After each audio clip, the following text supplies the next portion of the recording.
bigger.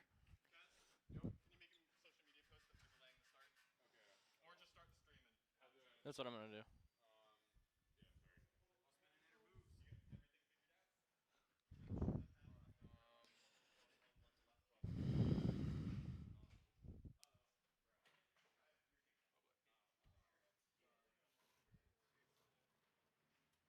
Here, you're in frame, by the way. Just letting you know.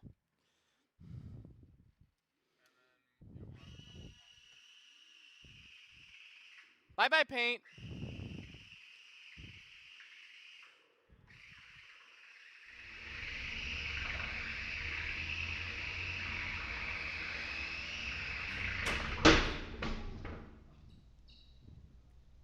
Well, controller's off. Yes.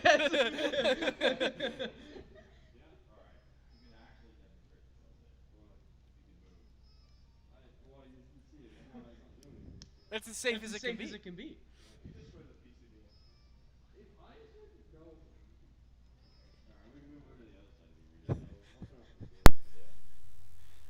I love this bot.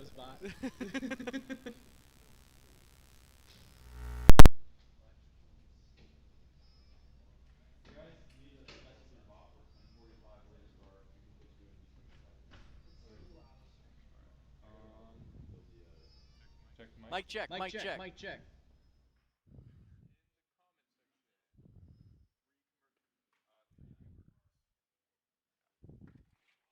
We're live. Perfect.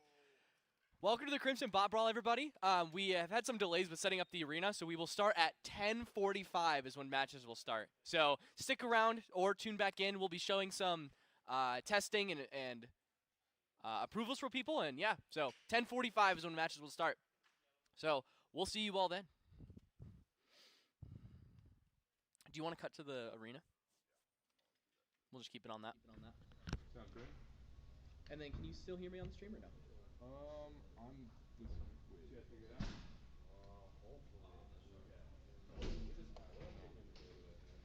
Because I just flip it up. It should be off now. Yeah. Unless it's still it's on. It's back off, off. yeah. It's off? Now mine is on. Okay, cool.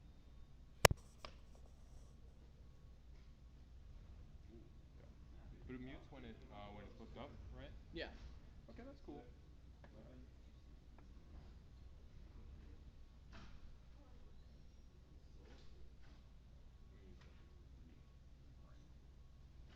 Rutro, ESC.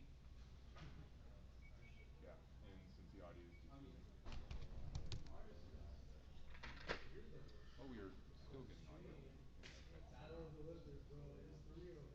What does audio capture to? It might be from my back pocket. No, it shouldn't be. That's because that would be headset one.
Just to remind those viewers who are just joining us now, we will begin fights at 10:45. We had some delays setting up the arena, and so please be patient with us. But you're free to watch us test our robots and make sure that we're all up to speed. So, see you at 10:45. You want to swap back?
Mike's hot.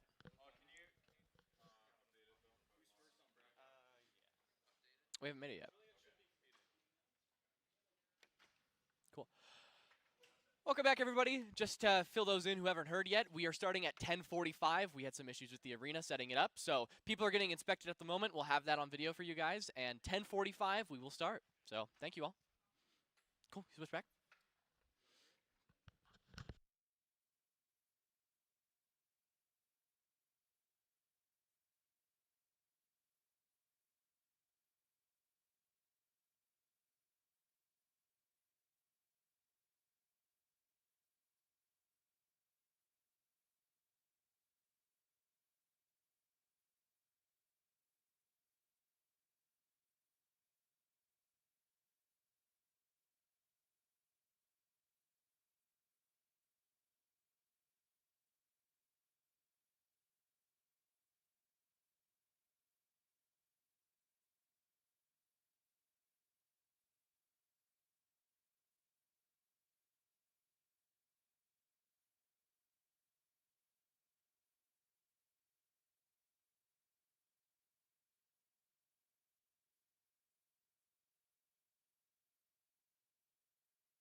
Welcome back, everybody. We're finishing up our last set of inspections, and then we will be live and going. Bracket has been generated. It's being made on the whiteboard behind me at the moment. You'll soon see that very soon. So, see you guys in a sec. Also, I've just been told in the YouTube chat there will be a link to the bracket so you can see it live yourself. We'll see you guys very, very shortly, and we're going to cut back to the arena.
1 second. I need to.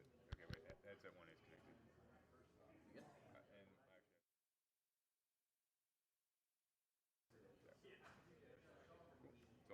Cool. All right, welcome everyone to the Crimson Bot Ball for Fall 2025. Ready to see some robots fight?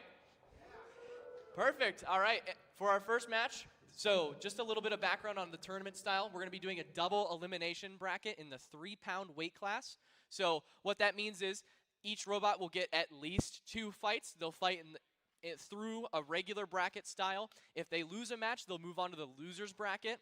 The final round will be the winner between the winners bracket and the losers bracket to declare the champion. We have 2 different classes going today. Most of the robots you'll see will be beetle weights. That's the 3-pound weight class, while we have 4 in the plant weight category, which is an entirely plastic 1-pound category. So, with that being said, our first match, we're going to have Seasoning up against Gladiator. Both of you guys can put your robots in the box.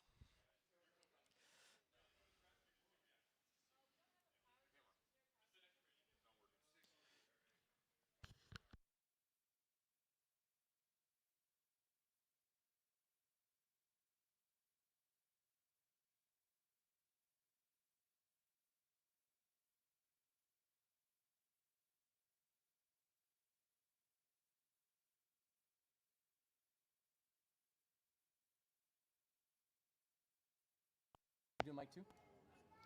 What? Yeah, you just speak into it. Yeah. Yeah, just clip it to your clothes. And then this one? This is onto the room now. No, not yet. Gotcha. I might have to refresh. All right, in this match, Oh yeah, it was when you disconnected. Okay, well. in this match we have the rookie robot in the purple and blue. That is Gladiator, driven by their driver Logan, who insists on being calling Caesar. Over on the other side, we have a veteran of the Crimson Bot Brawl. We have Diego with his robot Seasoning. This is going to be a pretty solid match. We have a drum spinner up against a horizontal. What's your outlook on this one?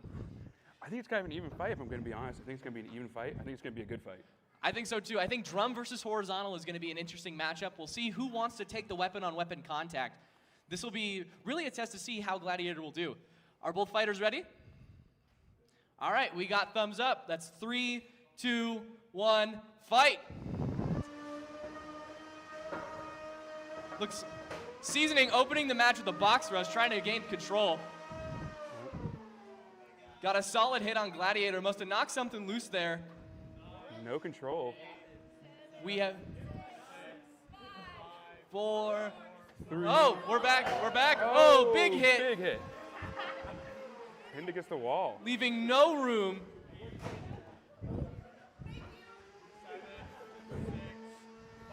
Judges counting down. Seasoning waiting patiently.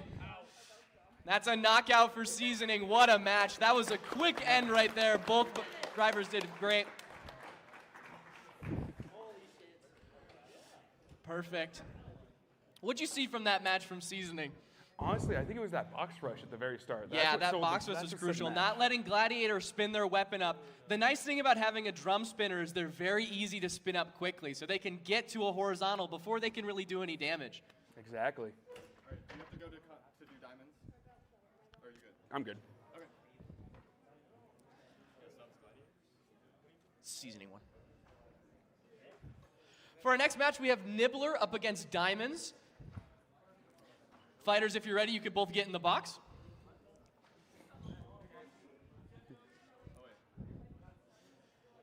That's a little facade.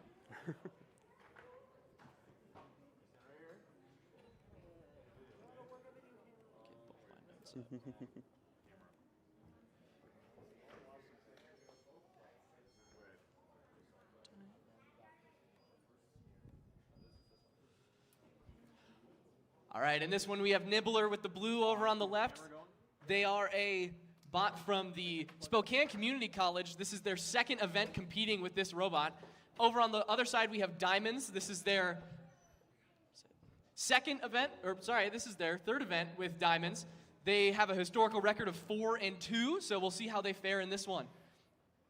What do you see out of this matchup, especially with these two weapon types? You know, honestly, I've been watching Ben. He's my teammate.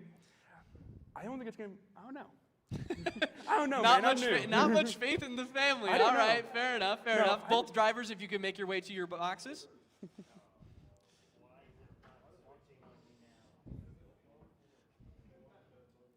All right, are both drivers ready? Thumbs up. Perfect. All right, 3, 2, 1, fight. Both playing patient, letting their weapons spin up. This is risky from both parties. Diamonds landing that first blow, but looks like the Nibbler can take it. That was metal armor doing him well. Turning into a melty brain momentarily.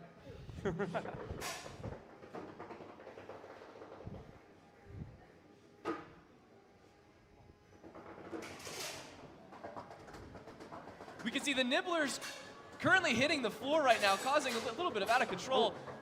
Diamonds relentlessly just putting on pressure. Seeing bits and pieces fly off of Nibbler, but it seems unfazed with full function.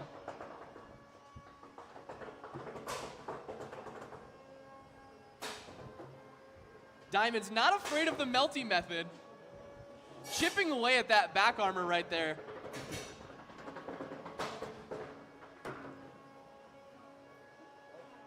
Nibblers stop moving momentarily. Diamonds doesn't seem to care though. Looks like we have Nibbler back up and running. Diamonds has got Nibbler properly into the corner. They're gonna have a pin. They can only hold that pin for so long.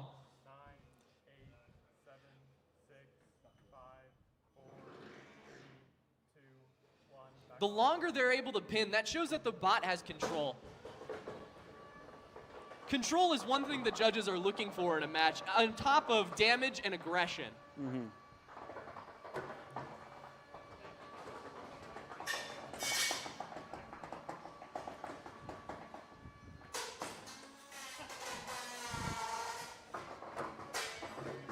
And that plate Big is off damage. from Nibbler. Looks like it got upright on its own plate, but was able to get down. Diamonds playing the control game, sort of corralling Nibbler where they want.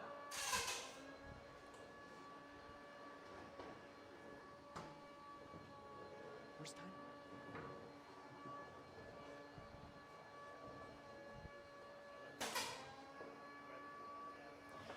Last minute of this fight here, this has been a complete brawl between these two bots.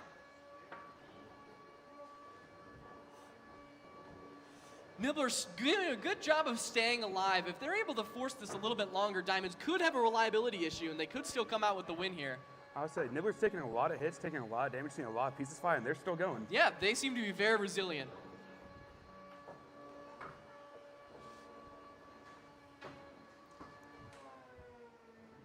Hearing that weapon spin down from Diamonds, that could be a conscious choice to save battery life, or something could be wrong. Who's to know?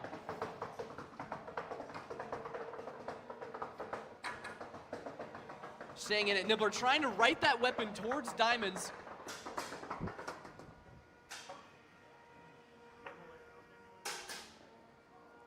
And that's finished. Round's over. Good job from both of our bots. Staying alive. This will go to judge's decision.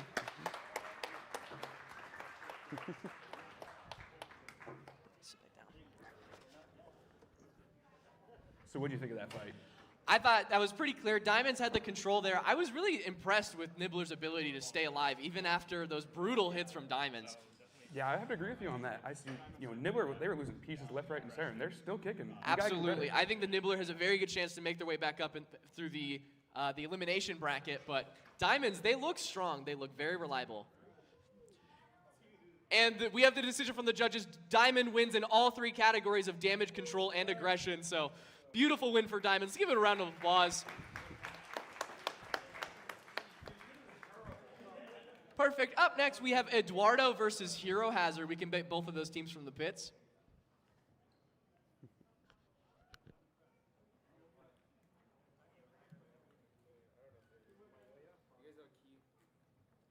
Wrong person.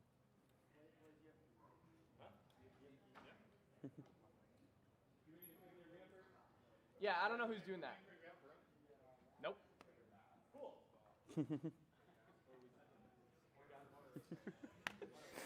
Not my job. Is his mic hot? What? Yeah. Okay. Yours is the only one that can shut off. Gotcha. Am I tapping out? Yeah, I got you.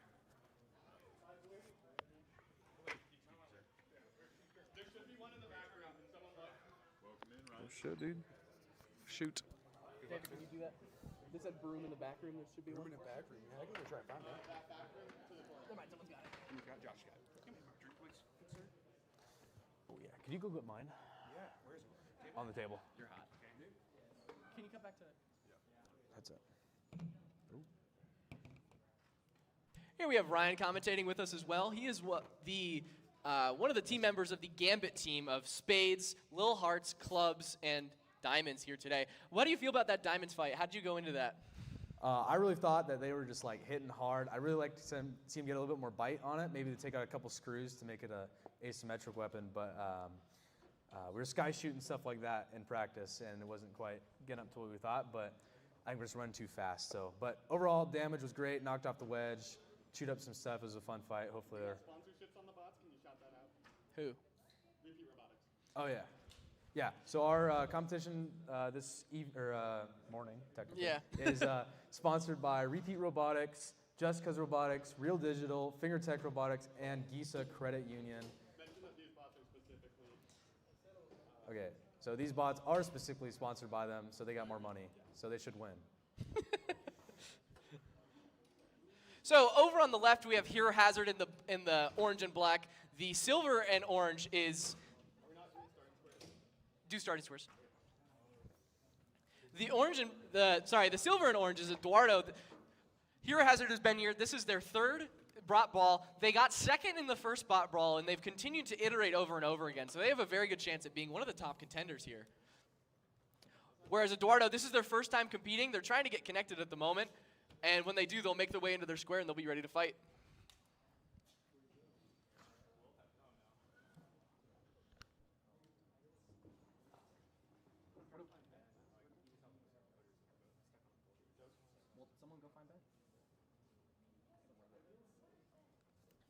We're having a slight technical issue. We will cut right back when we get both bots ready. Good.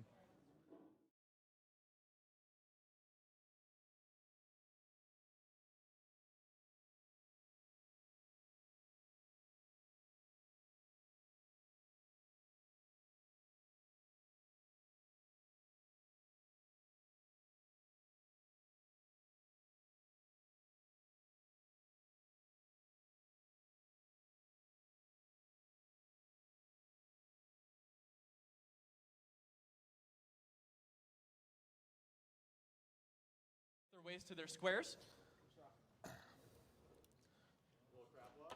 One thing to look out for is that is a undercutter, so it slices very close to the bottom of the floor.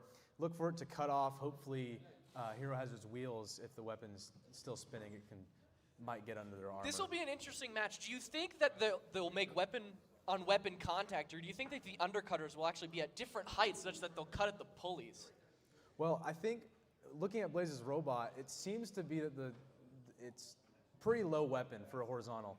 And so we might see some weapon-on-weapon contact here, but we also might see a weapon-to-pulley contact, which could would be catastrophic devastating. if you have a smaller weapon. All right, are both drivers ready to fight? Do I get thumbs up? All right, perfect. Let's get a 3, 2, 1, fight. Both have their weapons spinning up. They look to be at the same height. We'll see if we get weapon on weapon. Hero Hazard bouncing over the arena. Looks like they could take it, though. Both robots are still operable. It seems to be the O-ring of the undercutter has been slashed off, inoperable on that weapon. That weapon-on-weapon contact did contact the pulley of Eduardo, but they're still able to hold out here. But it seems if you can still drive. Got some camber, and we have lost a wheel from Eduardo. Are we going to see a tap out?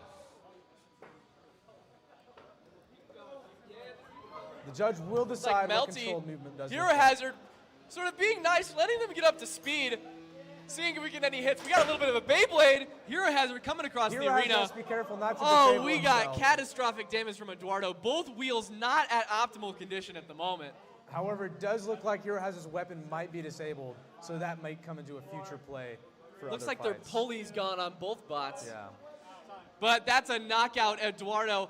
Beautiful weapon damage from Hero Hazard that we were able to see there. Doing a little bit of a victory dance. Please shut up, your robot. Eduardo's weapon still seems to be spinning inside their bot. It's just their motor.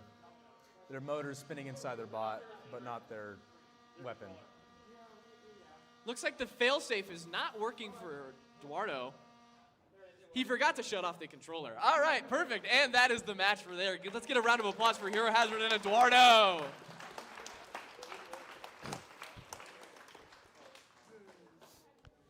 Blaze, interview.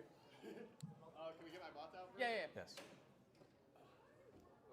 Bring the power key over. Plant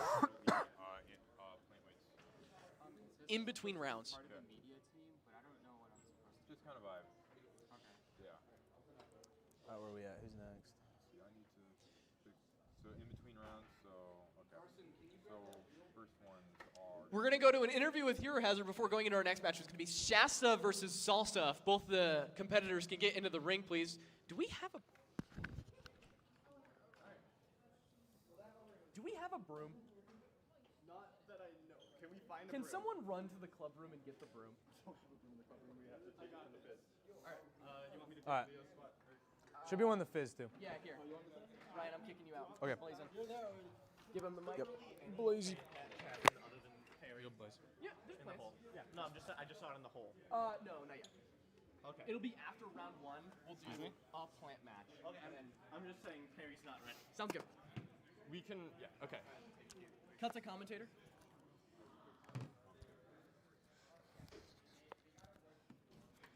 Double micing it up. So here we have Blaze with the robot Hero Hazard. How'd you feel about that fight?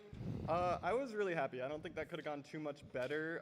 I did have my ESC cut out for a brief minute. Might have got a little too hot, but my weapon was fully functional at the end. Didn't blow my belt. That was my biggest issue last Did not blow the semester. belt. Which ESC came out? I believe it's the weapon ESC.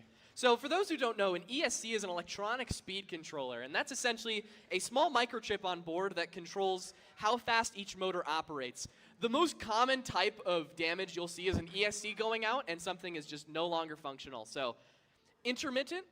Potentially. Okay. How do you feel about these upcoming matches? Do you think that it's in a good condition? I think that was a good sign. All right. Good signs from Blaze here with Hero Hazard. Excellent Thank you. job.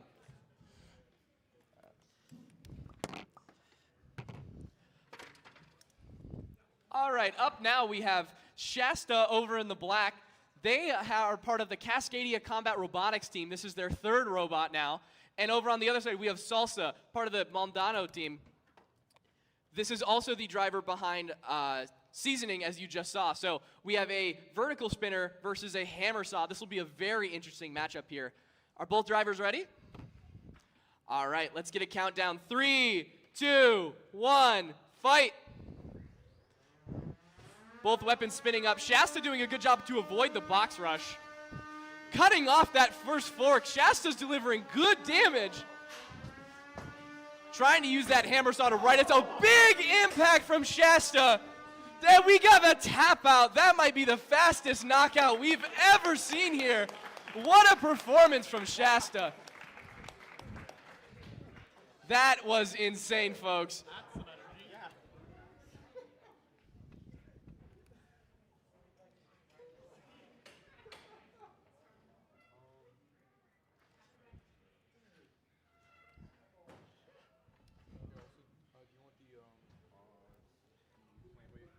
Eventually, I saw the host right.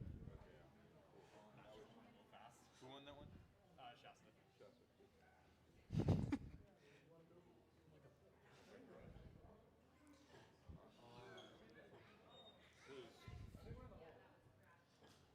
But if it's in between rounds, sorry, I'm just curious. Because I totally. Shaking more than heights. This on your shirt? It's live. This is for the room. It's not in between rounds. You have a G-Mage trilogy. Okay, we're good. Here we have Lucas. Sorry, my mic was flipped up. Here we have Lucas from Cascadia Combat Robotics. That was Shasta's first ever fight. How do Yeah. you feel? I mean, that was amazing. That was the best I could have hoped for. You know, weapon spawned up really quick, and it hit really hard. It did hit Really happy. very hard. Your tactic to avoid the box rush there, why are you doing that? Does it have to do with your weapon spin up or? Partially, I'm not exactly sure how quick I'm, spinning up. I've had some motor issues in testing, so I was like I'll get around side, I'll let it spin up, and I'll go in one big hit. How does a match like this change your confidence for the rest of the round, or do you have to keep more level-headed because who knows what can happen? Yeah, I mean, I think I got to stay level-headed, right? Because yeah, I hit hard, but I got to keep hitting hard throughout the whole comp in order to win it. Anything can happen, folks. Excellent match. Thank you, Lucas. That was incredible. Perfect. You're good. Yeah. Yeah, because Julian has like 4 more minutes on armor, and he needs to be inspected, and then he can run. Sounds good. Can we charge this? Battery just died on it. Where's I have no idea. I don't know. There might be something on the.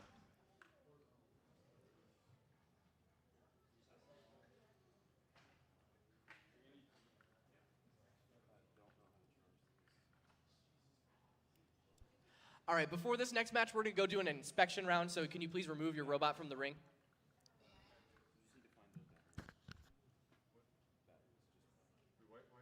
Why does monitor?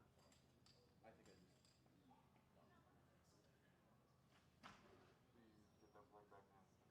Is that good? Does this go anywhere?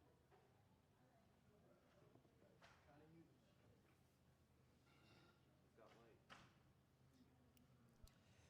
Because that was a fairly quick knockout, we are going to give our competitors a little more time. A couple of them are rushing to complete their bots. I should say all of them were. It's just how soon they got finished. So we're going to take a small break here for a moment, and then we will be back very soon.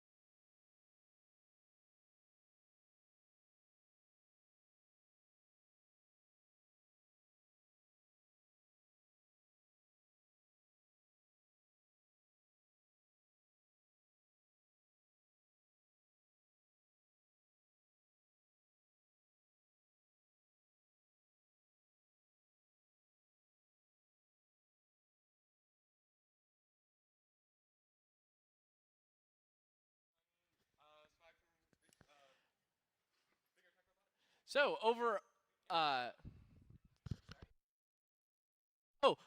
by this table right here, we have merch sales as well as some free soda for all the people here today. We also have some Finger Tech swag, one of our sponsors here that provides hardware for our teams. So feel free to work your way down, grab a soda, maybe buy some merch. It really helps support the club. So just want to make sure everyone was aware of that.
one thing to point out if you see the drivers, before every match, they have to do two things. They have to have a slot in the weapon to make sure that it can't spin up, something like an Allen key or a screwdriver, something through the weapon to prevent it from spinning. They also take an Allen key and stick it in what's called the power switch. That turns off and on the robot, so whenever it's in the pits, power key has to be off, and then when we're in here, they switch that on, so they're free to spin up their deadly weapon. Friendly Quill seems to be spinning, so that passed that test.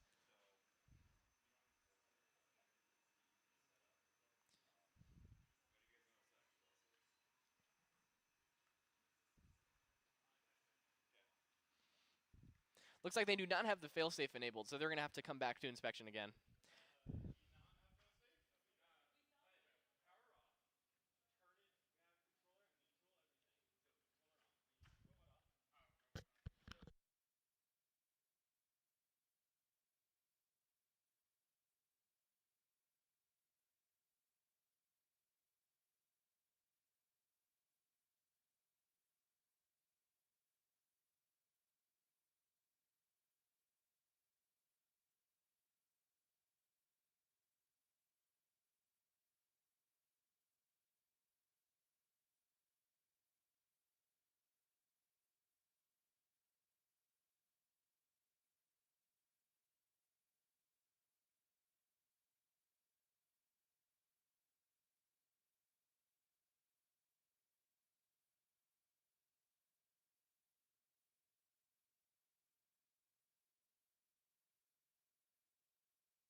Trillian is going to be our bot for our next match. He's just making sure that his robot works, and we're going to pass him through inspection.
I think we do.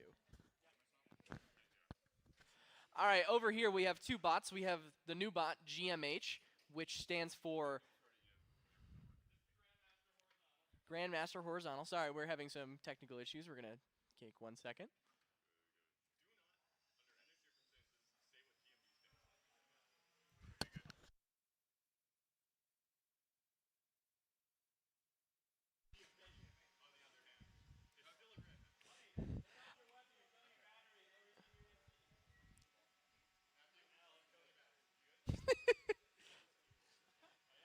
So Trillion in the orange and blue, this is their 6th bot brawl competing with this bot.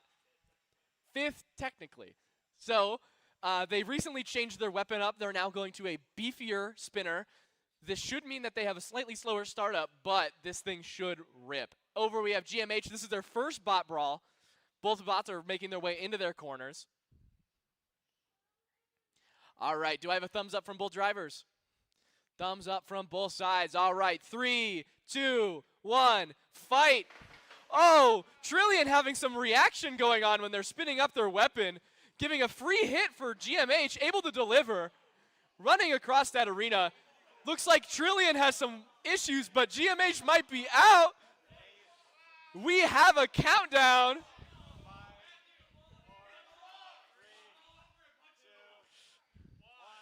That's the round. Unfortunate. Almost got a free shot against Trillion. Trillion lucking out in this case. Arms still in the air from Zane. Welcome to the Crimson Bot Brawl.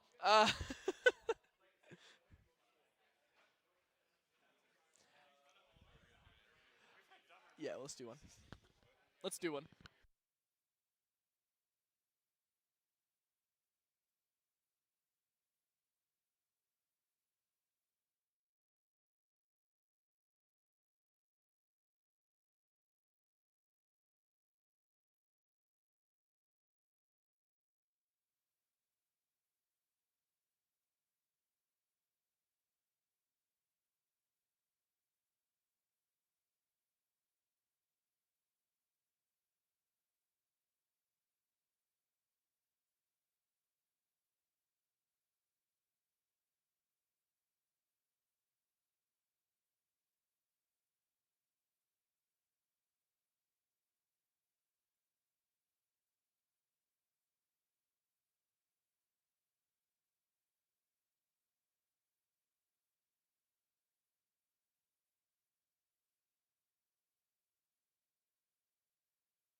Clip on your shirt. Alright, contestant Pulsar, the goofiest bot of them all. Hold on. Zane, gotta give a killer interview for this? So we have Zane here from Trillion. For some of those who are newer to the sport and maybe don't understand the physics entirely, why did your bot do a backflip? So for some reason, this is the first time I spun it up fully, and the vibration is way worse than I thought it would be. It shouldn't have been much vibration at all. So it just started bouncing and flipped. Yep. And previous iterations of Trillion had a full disc instead of asymmetric, so it could just drive around, ram into walls, and flip itself over. But with the way the discs You're were thinking laying, I was stuck. the asymmetrical disc is not nearly as balanced, causing it to shake and vibrate. And I think it was the laser cutting. Yeah, the balance was way worse than I was expecting. Expecting a little bit, but it's bouncy. it is bouncy. Do you think you'll be bouncy in the next rounds? Oh yeah, I don't think I can solve that. Hopefully my drive will be a bit better. My sidewalls were pressing on my wheels a little too much, so my drive was bad, and I'm going to devise some bunny ears so I can get off the weapon Gotcha. onto the down. All right, so improvements from Trillion, and we'll see if he can bounce his way up through the bracket, just like he did in that last match. All right, thank you so much. Yep. Cool. Thank you.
All right, gearing up for this next match. We are now going to move on to our plant weight class. That is the plastic 1 pound as opposed to the 3 pound weight class. We have Lil Hearts versus Spain, where the S is optional for pain or the A is optional for spin. Couldn't quite decide what quirky, funny way to put that. So both of these are very, very unique robot types. You'll find that a lot in plant weight. The white and pink bot of Lil Hearts, it is a shuffler bot. That means it does not have wheels. It has 4 feet that crawl along the floor that allow it to get a little bit of a weight bonus for a unconventional drive system. Spain also has an unconventional drive system. They have a bristle drive, which means that there's enough vibration in the robot such that it's able to scoot along the floor and steer itself using reaction moments.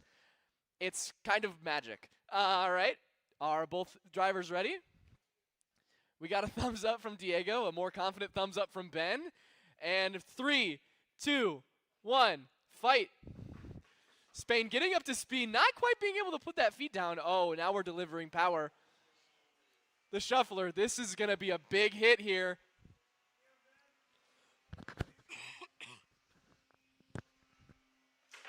Contact, looked like we lost some from Spain. Bouncing all over the arena now that they're unbalanced, seeing if they might be able to land a random blow. Hart seems to be intimidated by the show of power from Spain here. Another hit from Hearts. Still have movement from both drivers, although I don't know how controlled you may say Spain is. Looks like he's on his bristles again, sort of able to move around. I spoke too soon. Caster curse.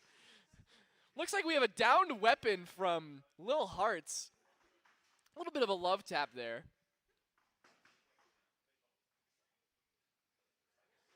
Spain spinning up. Now that it's unbalanced, it's very hard to keep that stable, but I'm impressed that thing can handle all those impacts.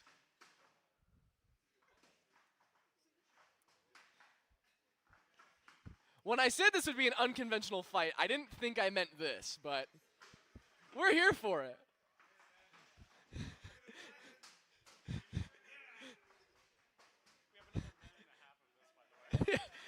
We are halfway through the fight still. I think both bots might just be able to eke out here.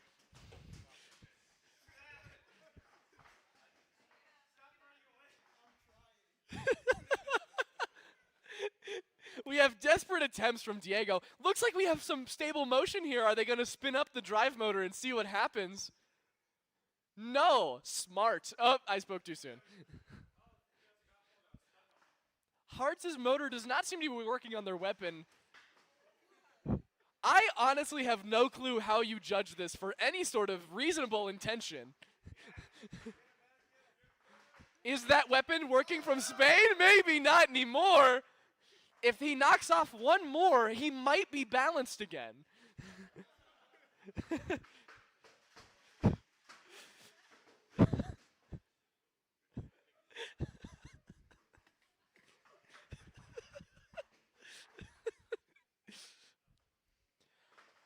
I am incredibly impressed that both bots are still working.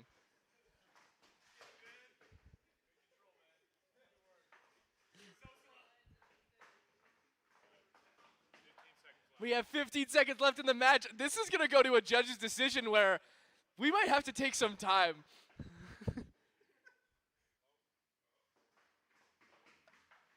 3, 2, 1. That's it. That is the end of the fight. I have no clue what happened here, folks. I don't even know who to interview, really. That was something.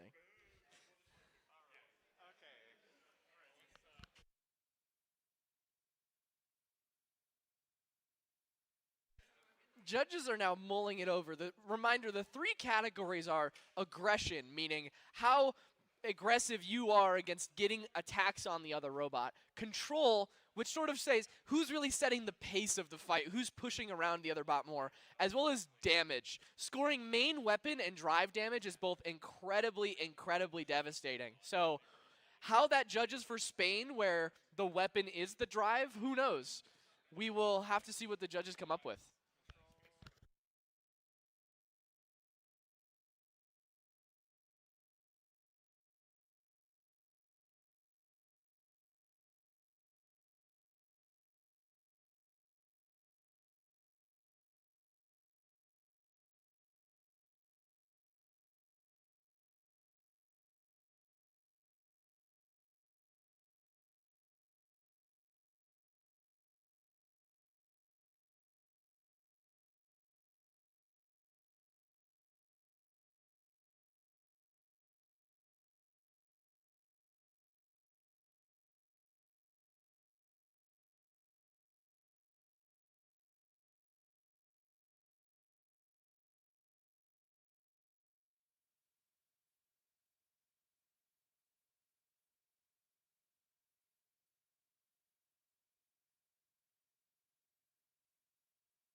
in an incredibly close judge's decision, the win for that last match with Spain versus Lil Hearts, the victory goes to Spain. Let's get a round of applause for that excellent fight. Have some confusion from the driver of Spain as to how they won. I'm going to hand the mic to the judges real quick. Judges decided that there was an equivalent score on control, a advantage for Hearts on aggression, but a advantage in damage for Spain that was too large to overcome, barely. Final score of 9-8. By 1 point, a very close match.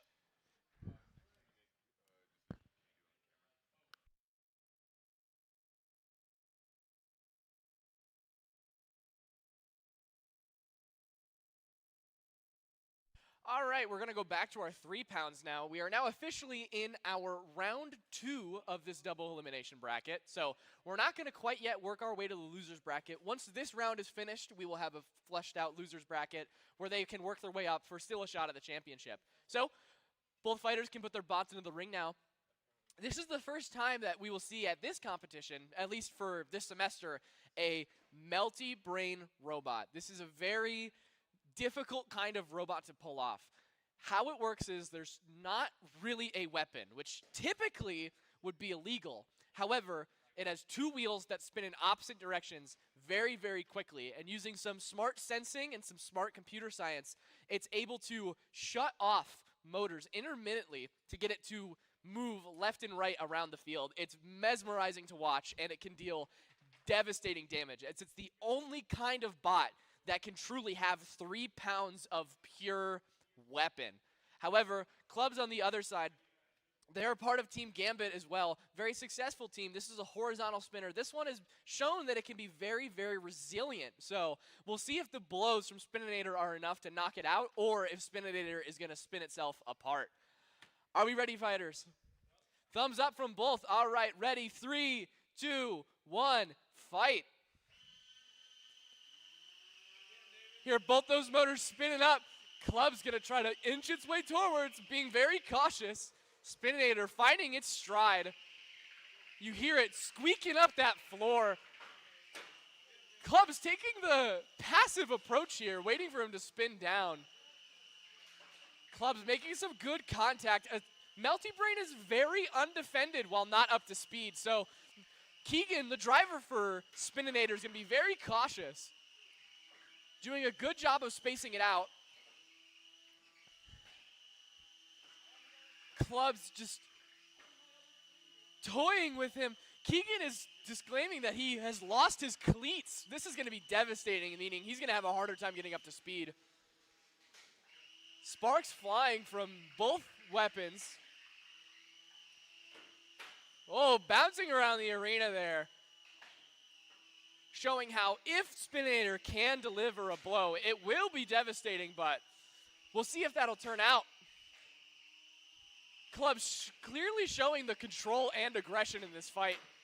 Spininator's tactics is going to be purely revolved around if they can damage Clubs.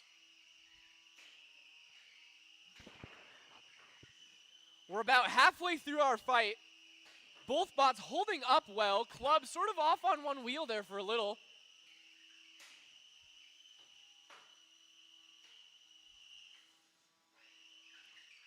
Club's delivering the death by 1,000 cuts approach. We have 1:20 left in this fight.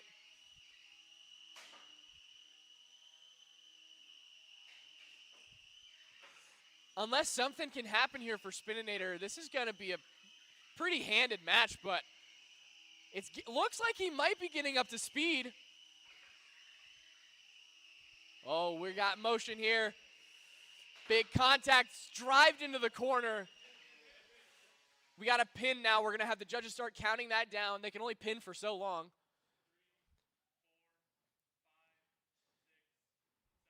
Looks like the pin is going to have to be released after 10 seconds now. Spinning back up. You hear it squeaking against that floor, trying to get some grip going. We have 30 seconds left in this match. Looks like Spinator, despite not being able to spin up to full speed, has been incredibly resilient against what is otherwise a very formidable weapon. As you can see, the floor, Spinator leaving its mark, sort of claiming its territory. 10 seconds left in this fight. Looks like it's going to go to a judge's decision in 5, 4, 3, 2, 1. That is it from our fighters. This will go to judge's decision. Both weapons works. Let's get a round of applause for our fighters. All three.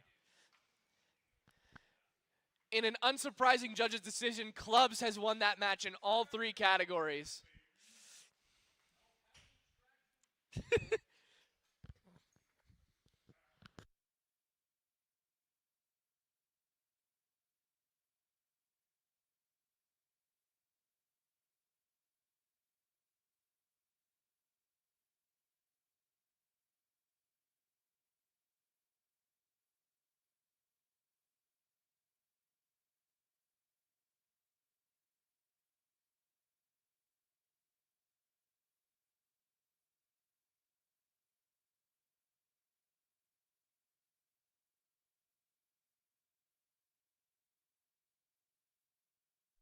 All right, for our next matchup, we have 2 lifter bots, both of which don't have a spinning weapon, rather try to get under the opponent and flip it. This will really be a test of who is the better driver. We have Bear Witness here. They're part of the Cascadia Combat Robotics team, the same team that had Shasta that you saw earlier with that quick knockout.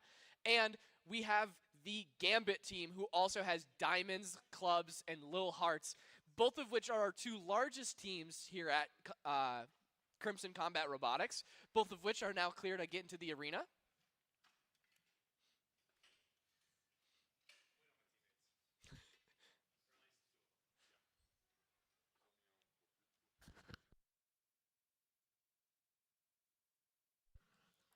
This will be a very interesting fight. We may not see a lot of damage. However, both are going to be vying for the control and aggression points.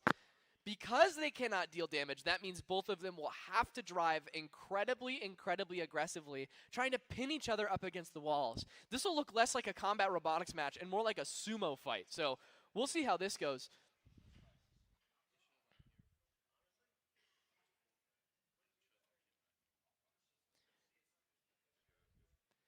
For the sake of clarity, Spades is the one on your right-hand side, left hand for the viewers on the stream with the white fork, whereas the 2 silver forks, that is Bear Witness. All right, both are in their corners. Fighters, are we ready? Got 2 thumbs up. All right, ready. 3, 2, 1, fight.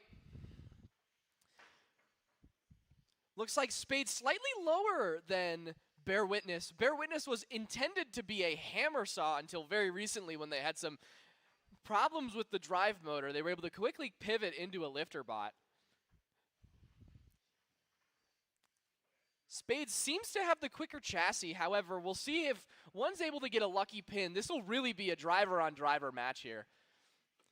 Ryan has driven multiple Crimson Bot Brawls before, but who knows what Peter can get with Bear Witness. A good 10-second pin from Spades here. That's going to deliver some good control points. A minute into this fight, and it doesn't look like we have a clear winner yet. However, Spades has been making some good moves, trying to get it stuck in the corner there.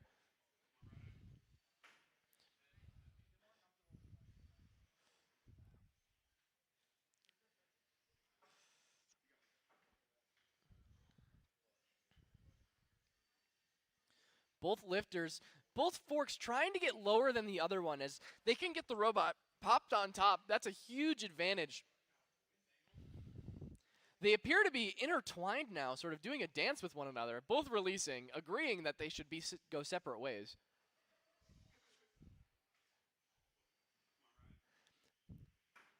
But the fated lifters always come back together. So sweet.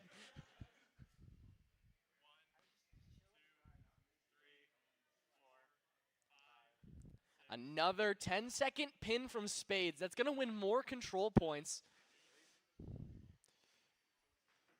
Oh, Bear Witness with a good pin of their own. Sort of having an arm bar on that front tire of Spades there. Sort of waving their hands up in the air. Spades got another into the corner, but the fork was on top of the robot, unable to lift them up. We now have 45 seconds left in this match here. Bear Witness is going to have to pull some other arm bars out of their pocket to see if they can get a win in the judges' eyes.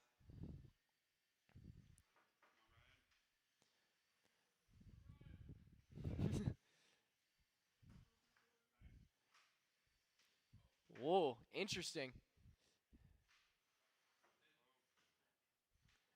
This has been by far the hardest match to commentate, I must say.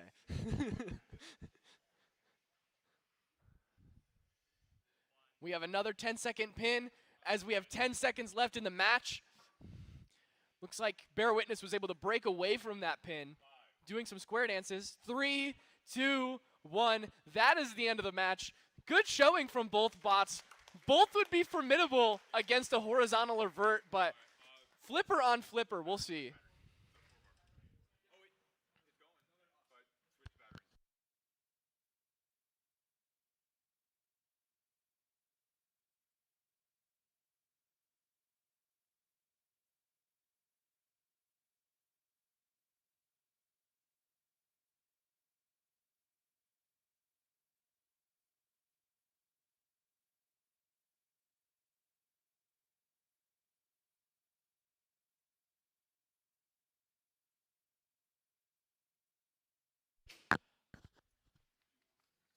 All right, judges still mulling over the decision, really just to decide the points here. After that match, match number 8 is going to be Crankshaft versus Bonanza. That's another one of Cascadia Combat Robotics bot. In fact, their first robot versus the first robot from this WSU student.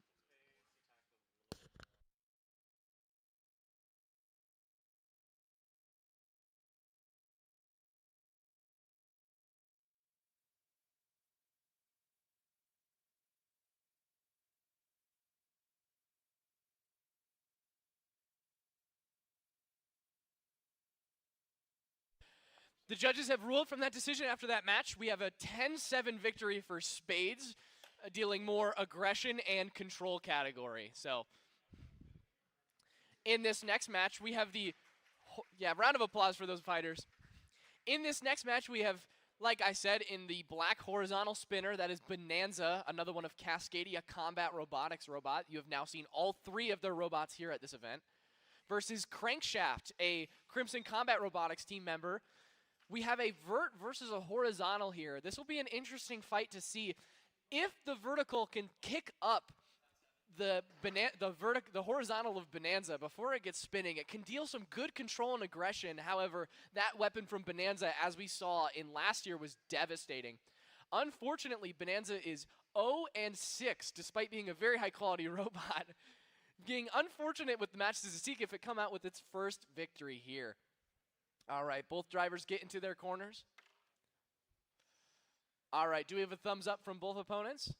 Thumbs up, thumbs up. Are we ready? 3, 2, 1, fight.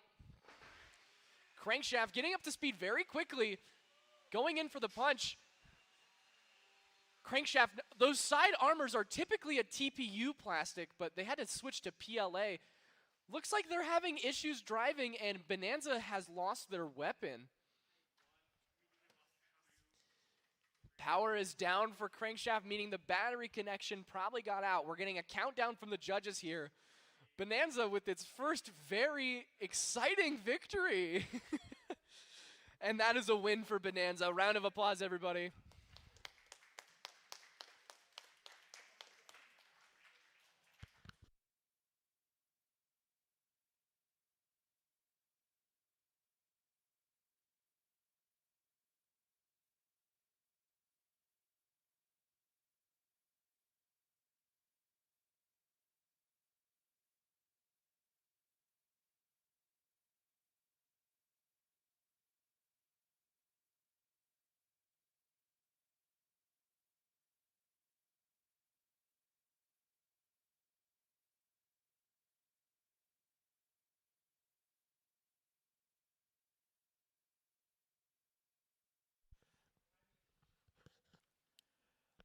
All right, after a small break, we're going to go to Friendly Quail versus Seasoning. Seasoning, you saw in the first fight, that was that crucial drum spinner that was able to take out Gladiators. We will have to see what's going on here now. Friendly Quail is a vert spinner. This is going to be their first fight. They are a Wazoo team. They have been in Crimson Combat Robotics for quite some time now. So 2 teams who have been around the ring a couple times. We'll see how they fare against each other.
If you want it to turn off, you just have to put it back in and it's off. But can I put this on?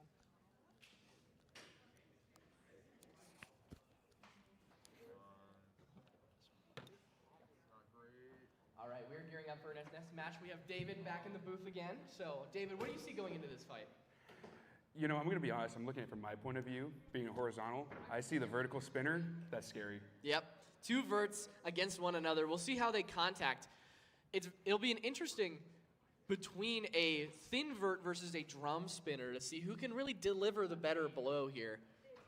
Yeah, I have to agree with you on that. I don't think it's going to be up to control, seeing who's just better driver. Better driver, really. Because I think in an instance where Friendly Quail is able to get at the wheels of Seasoning, they have a good chance. However, that drum is relentless and can do blow after blow after blow, having a good spin-up time. Looks like we'll get both bots into their corners of the arena. Oh, looks like we're having some minor technical issues. And we are back. Alrighty. Do I have a thumbs up from both drivers? Are we good? Looks like Friendly Quail's having some. All right, we are good. Both fighters ready. We'll get a countdown going. 3, 2, 1, fight. Seasoning with a light box rush. Oh my Carnage from Seasoning. Big hit. That is a tap out. Oh my. Big hit. I am stunned. That- I am absolutely I don't know stunned. what to say. I don't know what to say either. That is is- just Seasoning at its fullest. The driver for Seasoning backing away, scared of his own creation. Sponsored by the GISA Credit Union. That was spectacular. Friendly Quail is. Okay. When you bring up GISA Credit Union sponsoring Friendly Quail, right? Friendly Quail. Yeah. Friendly Quail is sponsored by GISA Credit Union. Both teams seem to be in complete disbelief as to how that event unfolded. Oh. Yeah, let's get get a this close-up on that. Let's get a close up on the bot. Bring it over. Look at that. Complete David, I might have to separation. kick you out of the booth. I want to get Yeah. an interview from Friendly Totally. Quail.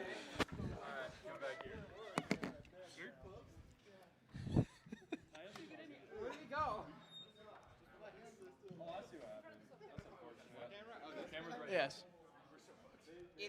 It's in 2 pieces. It is, in fact, in 2 pieces. I'm going to have you set the bot down right here. Go ahead and take a seat. Go ahead and sit down. Hello. How did that fight go for you? Poorly. So, do you think you'll be able to get up and ready for the next fight? Not a chance. Not a chance. Unfortunate. We That weren't just- even. It wasn't even supposed to start. So, what seemed to happen there? What was the failure point? Pretty much all the plastic parts came off because we had to melt a lot of plastic pieces to get it to run in the first place. And it seems like it sheared a few bolts and heat sinks. Here, hold this. Oh, yeah. Okay, so yeah. Yeah, the motor. That happened. This is the motor mount from Friendly Quail. That is supposed to be a round piece, yes? Yeah, it's supposed to go together. It's on the bottom. Yeah, yeah, right here. Where So- it got melted off. So before the round even started, we melted that. There wasn't much chance That of- is quite unfortunate. That is a devastating failure for Friendly Quail. It exploded. I did not expect that result at all. I was expecting to get like hit and it just be done, but to just completely separate the plastic and metal components, I don't know how that happened. Well, what do the fans think of that fight? Was that fun? I agree. I thought that was quite fun. Do you have any sponsors you'd like to thank us additionally? Yeah, the GISA Credit Union is one of the sponsors we had. So very generous to have them support that was it. their battle bot. We'll see if they can get together for the next round, although it is unlikely. One of our bunny ears is Thank you. Oh shit! Yeah, this is not language.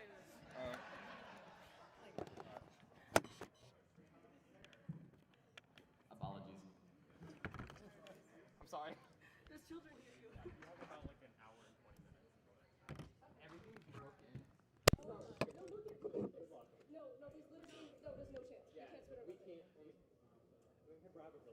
Never back down, never what?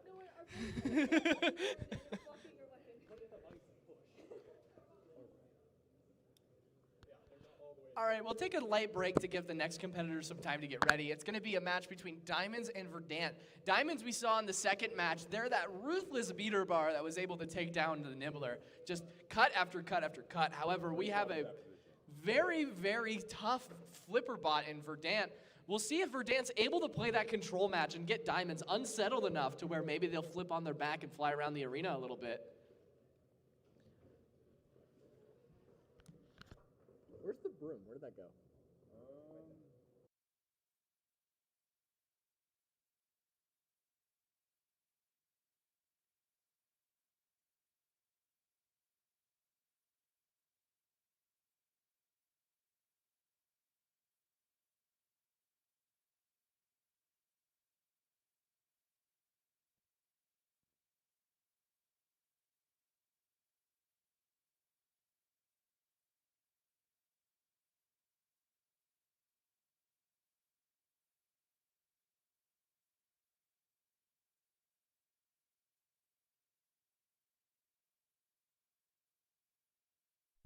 All right, we have Verdant in the green, and we have Diamonds in the white. This will be a very interesting match to go for.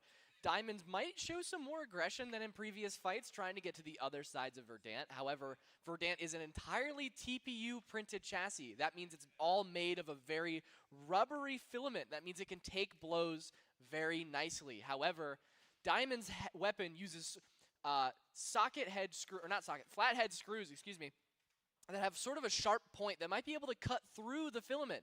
We'll have to see what will happen here. Both fighters are in the arena. We are locking the doors. Some cheering for Verdant here. Both fighters position themselves into their boxes now. Do we have thumbs up from both drivers? All right, we are ready to go. 3, 2, 1, fight. Diamonds up to speed very quickly, trying to deliver some good blows. Verdant was able to use its forks to push back that weapon. Although Diamonds being very, very ruthless. Beckoning the fork, taking it on head on. Here's some scraping on the bottom of the chassis. Doesn't seem to phase Verdant too much. Weapon spinning down from Diamonds potentially. Looks like weapons gone from Diamonds. This will be oh, nope, we're back and running. We have a pin count from Verdant now. He can only pin Diamonds in that corner for 10 seconds. That weapon is dangerously close to that robot. 10 seconds is up. Verdant now has to drive away, leaving Diamonds with the opportunity to attack, getting some light hits, flipping Verdant over, delivering a good blow.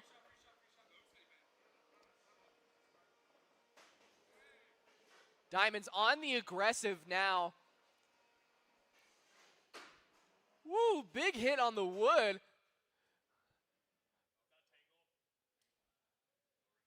Looks like we are able to free the two bots from one another. Diamond's weapon. Ben, the lead engineer for Diamonds, told me he spent a lot of time versus last iteration beefing up that drum spinner, and it seems to be working out, taking big hits, lowering that inertia greatly, but still able to power through. Doing a good job of attacking the linkage on Verdant. It looks like it no longer has access to its flipper. They're counting this as a pin. We now are down to 1 minute in the match. Diamonds delivering some good blows, taking out the chassis. Verdant's really sturdy chassis. The only real damage it saw was its lifter. It appears to be piercing the wood, sort of chipping off that paint. Pin counter is now up. We are approaching the 30 seconds left mark.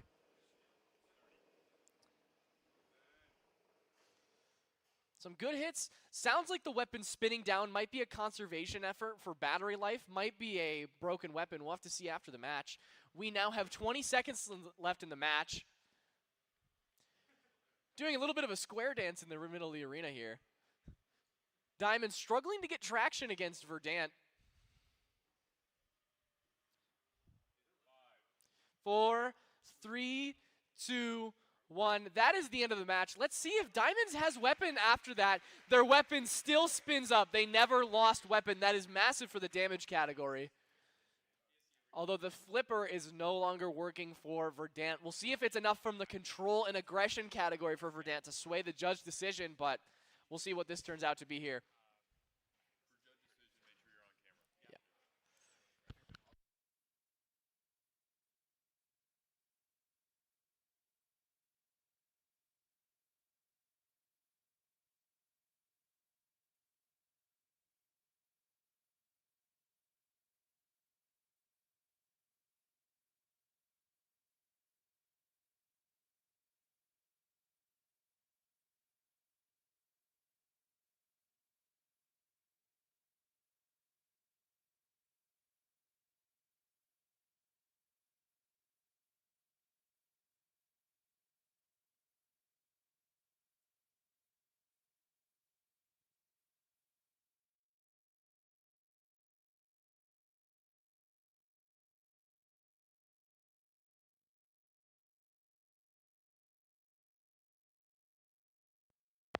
We have a judge's decision for the last match.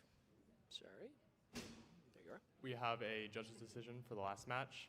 The victory goes to Diamonds, primarily off of damage, but also with points in aggression and control. So well played by Diamonds and able to control the match.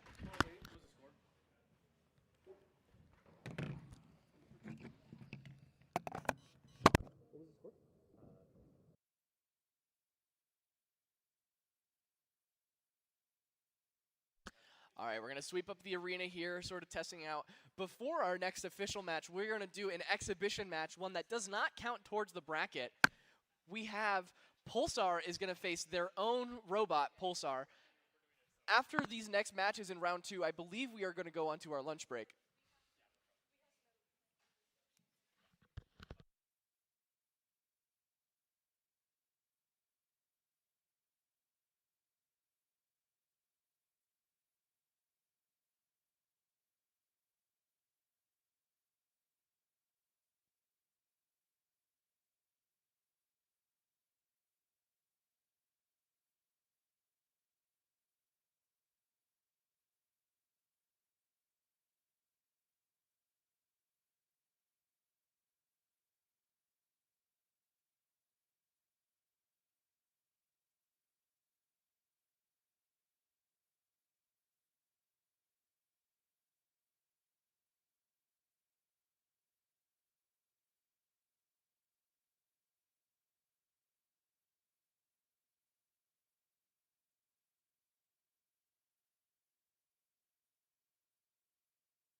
Match.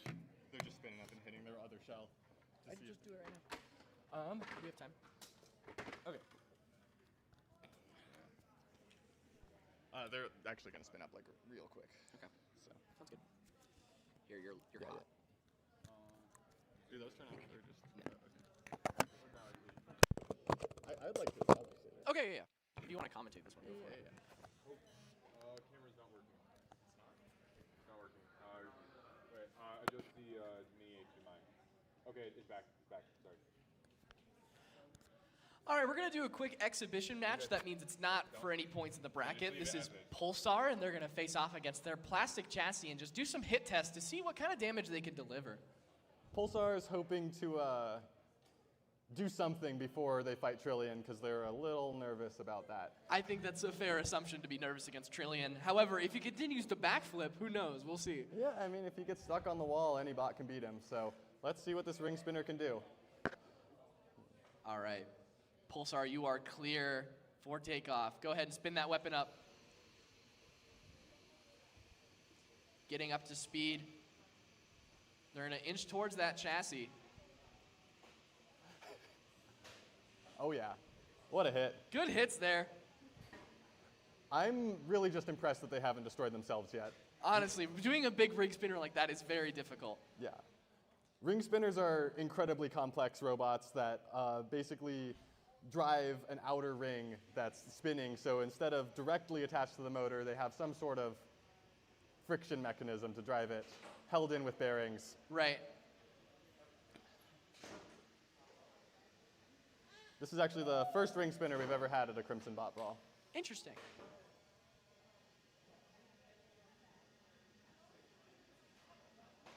Not the same as shell spinners. Yeah, okay. All right, that's it for the demo from them. So looks like they have a competent weapon with a good drive. So we'll see how they face against Trillion in the match after the lunch break. So that is all. We are going to go on to lunch now. So we do have a quick word from our sponsors beforehand, though. All right, we're just going to give a quick thanks to all of our sponsors here. We've got Gisa Credit Union, who directly sponsored and funded the building of Friendly Quail. Repeat Robotics is sponsoring about half of our robots with a 20% discount, which we really appreciate.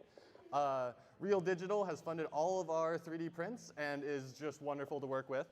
And Just Cuz Robotics has also helped us out with lots of servos, motors, ESCs, anything we need they're willing to help us with. If any of you are interested in getting into combat robotics, I would recommend checking out FingerTech Robotics, Repeat Robotics, and Just Cuz Robotics. They have great starter kits at reasonable prices. Definitely recommend. It is a very fun hobby to get into, and the barrier of entry is not as high as you think, actually. It can be pretty easy to start out, but then again, it's always difficult when you're on a timeline. Yeah, and especially thanks to these companies, they're actually lowering the bar of entry for a very complex sport down to something that anyone can do. Yeah, so we're really grateful for all of our sponsors, and we will see you all after the lunch break. Thank you. Yeah. In this downtime, please check out our wonderful merch table selling merch provided by FingerTech Robotics, our own merch, and free soda. God, I'm such a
All right, just a reminder for those watching right now, we will be resuming at 1:30. Our first fight back is going to be Hero Hazard versus Greasy Pigeon. Greasy Pigeon we have not seen yet, so we'll see how that to come. We've seen all but, what is that? 3 of our beetle weights, 2 of our beetle weights, and we have seen 2 out of the 4 ant weights. So we have more bots to come and more exciting things to happen. We've already seen some crazy incidents between Friendly Quail and Seasoning. That was a match to remember, as well as Shasta and Salsa. We got some really good hits going, some great matches, and more to come. Thanks. Cool, we're good.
All right, before we get to it, one of the bots that we haven't seen yet is in the plant weight category. That's the 1 pound plastic.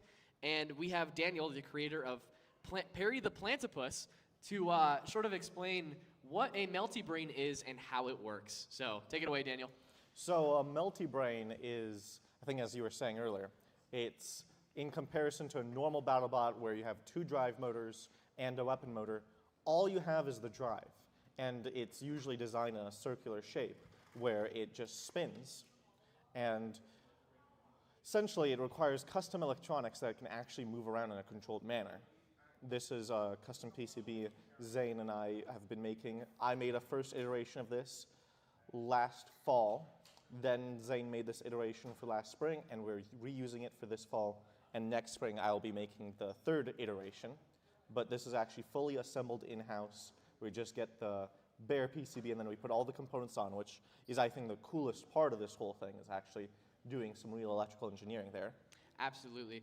These melty brains that we have, Spininator and Perry the Plantipus, are by far the most technically advanced bots that we have, especially because not only are all these electric innovations made in the club, but also from a material standpoint, because I think you remember 2 bot brawls ago, Perry unfortunately exploded and cracked into a billion pieces. So not only is it understanding the electronics, but the forces involved are just so violent. And part of that is like, there's a lot of things you can be forgiven on when you're not rotating at 4,000 RPM, 4,000 rotations per minute.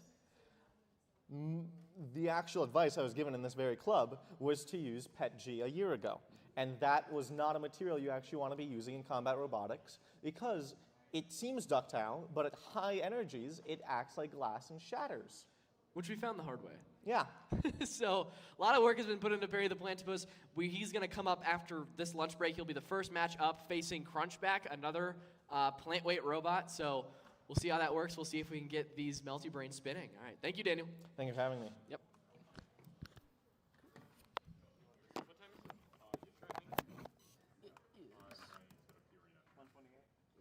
Go and get it in the arena. Yo. Hey, David and I got like 12 fights until our next fight. Yeah. We're here to relieve you. What? You take a break. No, I'm good. You good? I'm enjoying this. Okay. This is very exciting. I was watching back parts of the stream, dude. Some sick calls. It was hype. Are you a judge? We like cameras on. Can I look at those? Is that okay? Where's the mic at? Yeah. Mic's there. They're public. Oh, they're public? Okay. No one may know. Am I connected? Oh, yes, you are. Yeah, you're loud. I'm gonna put the headset on, just look drippy.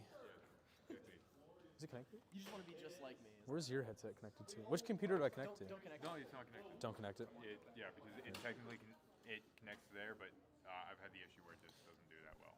Okay, even if I turn the mic off? Well, no, the issue is... All right. Like we were saying, we have Crunchback in purple. This is a vert spinner from Blaze, the same creator of Hero Hazard. This is their entry into the plant weight division. And we have Daniel with Perry. This should be Perry the Plantipus, excusez-moi. So this will be a very exciting fight. Really depends on what's going to happen with Perry. It's sort of the unknown in this case. So we'll see. Also, beautiful new floor put in. We did some pretty good damage to it, so had to replace it over lunch. And now we have our beautiful sponsor on there as well. We are fixing the camera as we speak right now. Is anybody working on that? What?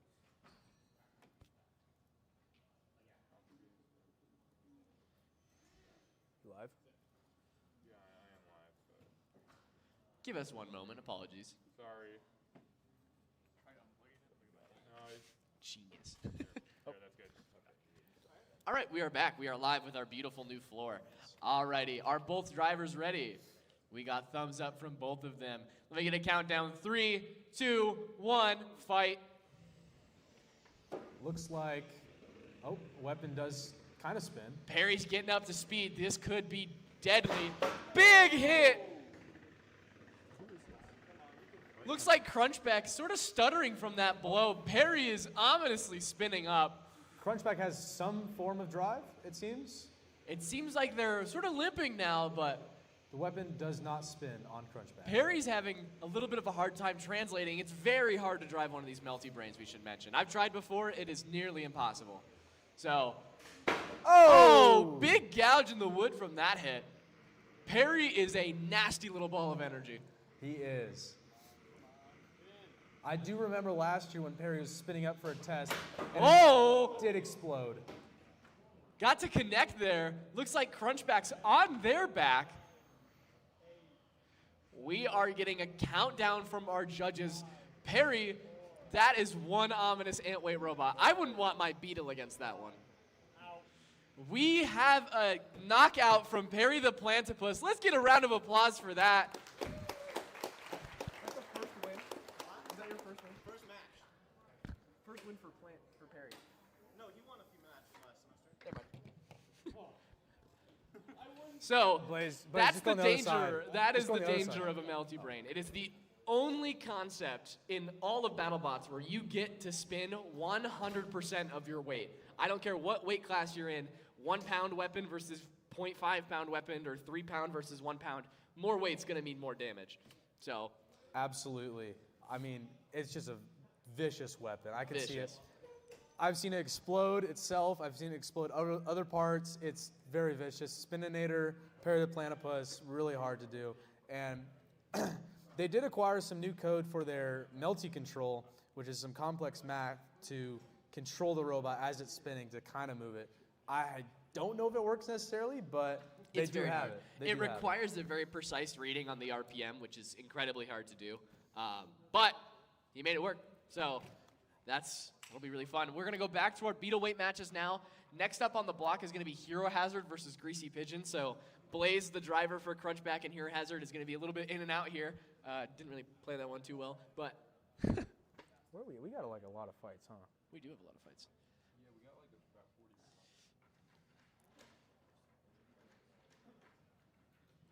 Yeah, it mainly just depends on like. Can we get the next fight out? I think Blaze didn't know that they were a one-match turnaround.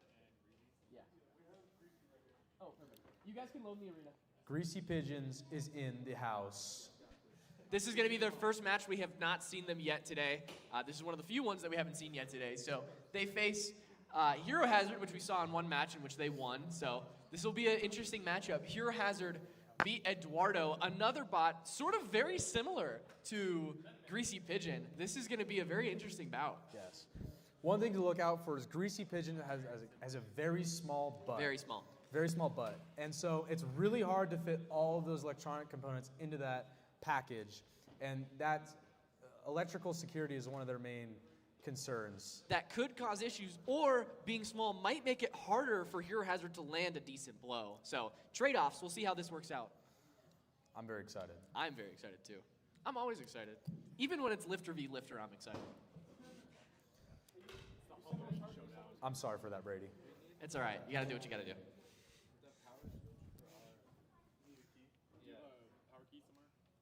Please. Yeah. Power key.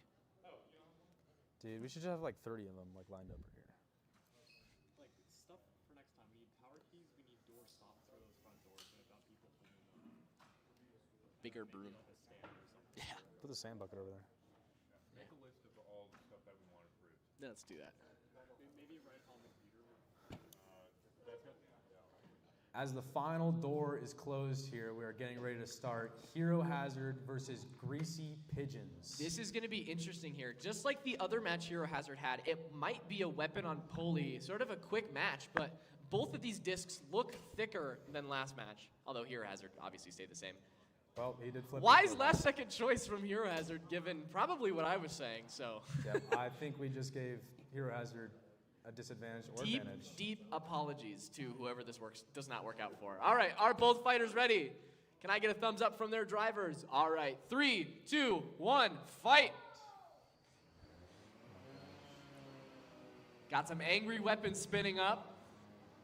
Oh, little keep away, cat and mouse. Oh, got the rear end. Both are afraid of weapon on weapon in case of pulley, but Hero Hazard is doing a good job Looks of like focusing their attacks. The bolt on Greasy Pigeons has flung out. Okay. And the O-ring is off of the weapon. We might see a Greasy Pigeons. We have sunlight. This is new for our engineers. Let's see how they tackle it. Big hit. I heard metal fly. I don't know who that was on.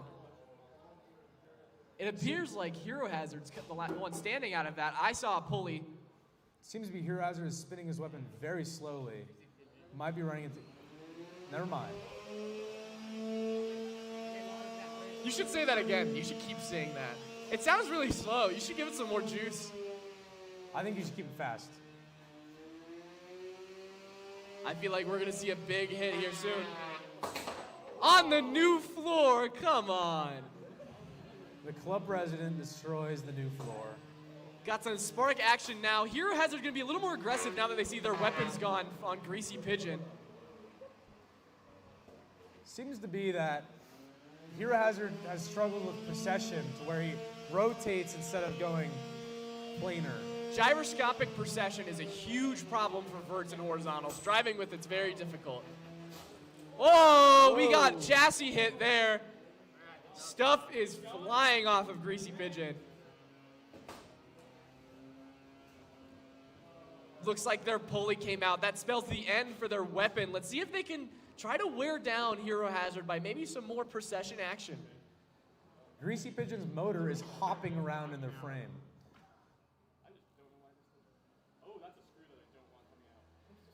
If you notice on the left side of Hero Hazard's drive, there's a screw that's backing out. This is why we highlight the importance of Loctite. What happens with these robots is that when the weapon spins and turns off, it applies a moment to every screw in that plane wanting to unleash it. We no longer hear weapon, but oh, they're still spinning up. Greasy Pigeon doing a very good job of being a Greasy Pigeon and ignoring all these blows, glancing off them. They've had what seemed to be pretty catastrophic, but 30 seconds left. Let's see if they can survive, or Hero Hazard goes for the knockout here. Whoa, big hit from Hero Hazard. We're going to count this down now. We got 15 seconds. Are they going to play nice, or are they going to play battle bots? 10, Let's see it here. 9, 8, 7, 6, 5, 4, 3, 2, 1. That is the match, ladies and That'll gentlemen. go Give to it judge's decision. Round of applause for the fight and the durability of the Greasy Pigeon. Besides that loose screw there, I don't think Hero Hazard took any considerable damage. I wouldn't say so. I mean, the minimum you could see would be a cracked wheel hub or a stripped out wheel hub as well. Very, very interesting bout. Hero Hazard winning both of the horizontal on horizontal fights, sort of solidifying itself as the horizontal of horizontals. I don't think we have another one in our bracket. They have clubs. Clubs. Oh, clubs, that's right. Sorry, Ryan, I know that's your bot. It's all right. We win these. All right. Judge's decision now.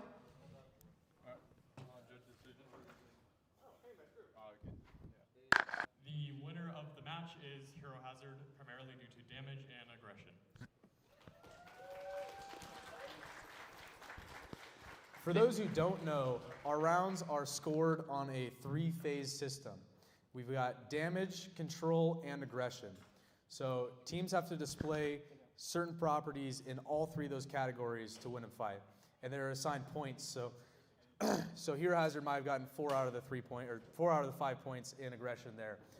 They have an actual score sheet that they fill out, the judges do. So that's how everything is scored and bouted if you're interested, by the Spark rule set.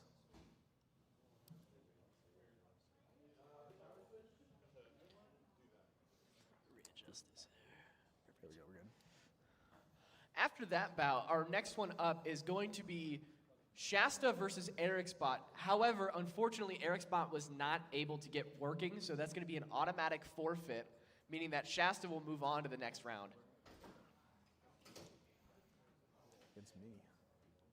Eric's bot is not working right? Yeah. Shasta will be now fighting Spades. In the third round, not In the quite third yet. round. Yeah, I would be. So our next match is going to be Pulsar versus Trillion, both of which you saw. Pulsar was the one who dealt some damage to a plastic chassis right before lunch. They're the first ring spinner we've seen here. So that'll be a very interesting fight. Trillion, our backflipping robot, very, very fun to watch, but we'll see if Zane has any tricks up his sleeve to get that thing balanced. See, whoa. Trillion seems to want to shake and spin and flip itself over and do these fancy tricks. And, you know, that might be sort of what we see out of Patrick Mahomes. And I really think that's a very accurate depiction. Did you lose a bet? I did not lose a bet. I just want to say that.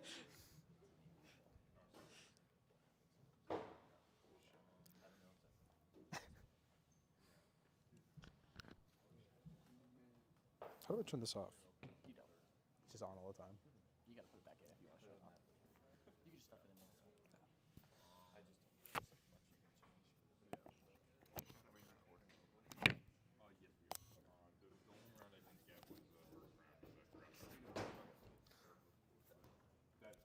Shout out to Joshua Evans for sweeping out the arena. He's doing a fantastic job. Let's get a round of applause for Josh. And everyone else who's been sweeping. We have a ton of people working very hard today to make sure that this goes as smoothly as possible. And it's a very, very chaotic and hard thing to get right. And so, shout out to our media crew, Mr. Chaz Fieldson over here. He got 3 hours of sleep last night, getting us all set up for us. Shout out Matthew on the we camera. Has been doing a appreciate great job. Matthew's been moving that camera around like a champ. So, and then Brady has been doing a great job announcing today. So Thank shout you. out Brady. I practiced last night for like an hour. I pulled up like old streams and whatnot. Yeah, which streams did you pull up? I pulled up the one where I got destroyed in 2024. Oh, yeah. Yeah, I remember commentated my own loss. that. That's rough. I will not be returning with LLV. For a history record, LLV was Brady's We're good. We don't need struggle that. bus robot. It went airborne slightly. The weapon had a hard time staying on. But I will be returning next semester, potentially, so we'll see. Maybe as a member of Gambit, perhaps. No, I'm going to Cascadia. Cascadia, no. So, my question is, for the next one in the spring, if I have a fight, do I get to commentate it as well? Do I get to be on the mic as I'm controlling my brawl? Live micing fights. Live mic. I'm hot mic'd. A hot mic might take out our PG YouTube. Only if I lose, though. No. Speaking from experience, even when you were winning a fight, the PG experience kind of goes out the window when you were driving. All It's right. kind of a. We're looking for our Fun next time. fighters now. It's going to be Pulsar versus Trillion.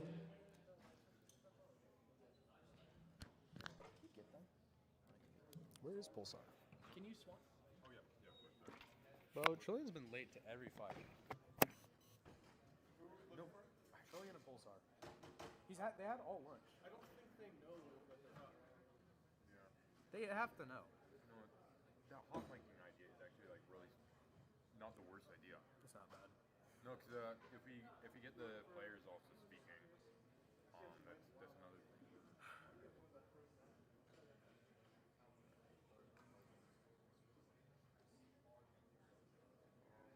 Lights are dim? What's happening? I closed the blinds. Oh. Yeah. There's a lot of glare on. No, it's gonna be interesting with the upload of the Hero Hazard in Quail, or not Quail, but Greasy Pigeon. That's gonna be definitely it's like The mic on. a spectral moment. He's wearing the other mic. David, oh shoot. David, you were a member of the team, or the robot clubs. How has your day been going? You know, it's been my first competition with Gambit and clubs and just in a whole, and I am loving it. It's a great time. That's good. What has your experience been throughout the bot brawl? What do you think the key aspects to being successful are as you've won your first fight, which is a very key? I'll be honest, before that first match, very tense. I was nervous. I Very did not tense. think I was going to do good. Were your hands shaking on the sticks? Oh, yeah. Yeah. It was shaking the entire time. All right, thanks, Gambit. That's enough. Thank you. Gambit just loves the attention. We do eat it up. Just wait until they come out with walkout songs. Oh gosh. What would your walkout song be? The Rocky theme. The Rocky theme? I have boxing gloves and everything for my robot, little mini ones. Is that your weapon guard? They keep my forks from poking people's eyes out. Do you actually have little gloves? I do have little gloves. That's awesome. Dave, dude. you want to go get the little gloves? Go get the gloves? Yeah, go get the gloves. Oh my Actually, God. just go get the bot. Go get the bot. Get the David, grab the bot that has the top plate on it and the gloves. Celebrity appearance from Spades. Oh, yeah. How do you feel about Spades' chances here in this bracket? It did win last semester. It is the reigning champion. Although Flipper bots may seem not as flashy as some of the others, sometimes all you need is just a tank that can get those hits. You know, we are 8-0. Shasta might be one of our hardest matchups, but I believe we have a good shot. I think we can, when Shasta processes, they have quite a steep angle procession, and I think we can flip them over a weapon. I mean, just going down the line here in the quarterfinals here, round 3. Doesn't matter. Oh, here we go. No way. Are those for like a hamster? Like, why did you? Where did you find these? These were on Amazon. They are Trinidad Tobacco boxing gloves. So there they are. Supporting right our friends in Trinidad. Awesome. Absolutely. Maybe not. Clip that. But we got miniature boxing gloves on them. They're about this big. And this is going to be our configuration. Very against Shasta. interesting. It'll be fun to see Spades against Shasta. And for reminder, Shasta is the bot that blew up Salsa in that first match. How does that make you feel? Well, I have fought quite a few robots that have blown up other robots. And so I'm cool, calm, and collected. But I don't want to lose this robot because each one is about like $400. And so they're not great to lose. That seems like a design choice. All right. We're going to move on to our arena now. We are back on our 3-pound. We have Pulsar versus Trillion here. Trillion in the orange and blue, and Pulsar in the purple. Ring Spinner versus Vert. Let's see if Trillion can keep all 4 wheels on the ground and see if some Pulsar can deal some good Ring Spinner damage. Are we ready? We have a thumbs up from Trillion. Not quite yet for Pulsar. They're still figuring it out. That's why I ask, you know. Yeah. It'd be rude if I didn't. You know, if we just started and Trillion started doing backflips, Trillion and killed would himself be at and their Pulsar didn't hands. even move, it would be kind of interesting. Trillion would be at their hands right now.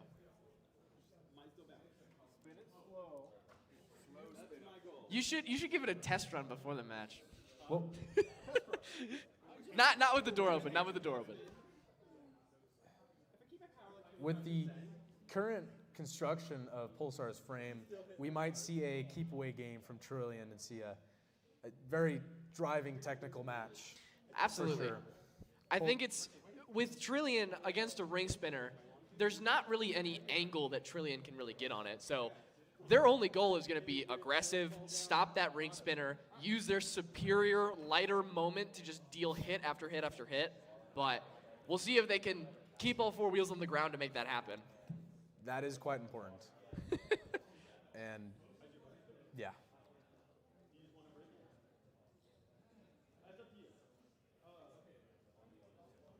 We can skip and go to the next one.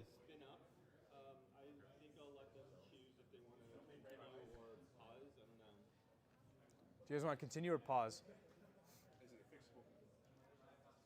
Hey, somebody go get. Pulsar is having issues with their weapon. They're talking with their opponent to see if they want to skip this match and come back to it, or what we can work out. Go get him. Okay, so it looks like Pulsar is taking a quick hiatus to fix her weapon, but we should be pulling in Spininator and who's it? GMH for a fun fight. That is GMH, the one who lost against Trillion. They're the longest horizontal spinner. Another one I forgot. I'm terrible, dude. But they got stuck up in the corner, unfortunately, and probably would have won that match against Trillion. So unlucky. That's why we do double elimination. So now they're going to face Spininator, who also looking for redemption. Wasn't really able to spin up against clubs. So two bots, unfortunate losses, looking for redemption. This will be interesting. Zane, do you want to do a little backflip with the crowd? Oh my gosh. No backflip. A little wobble. Sounds like the Honda in my neighborhood at 2 a.m.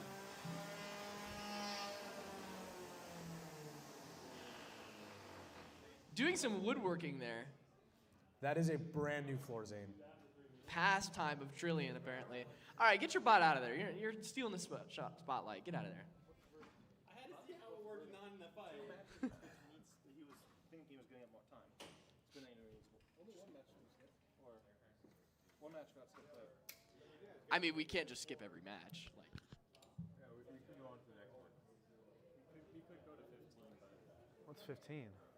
Bear witness? Are they ready to go? We had lunch. How is everybody not ready to go? down the line. They had an hour. Well, for them, they're switching their board out. Oh, well, maybe that's a little bit more involved. We could switch like one of the. See if Bear Witness and Nibbler are ready. I think Bear Witness should be ready. They're the lifter. They're a lifter. Yeah. Us lifters don't have much maintenance.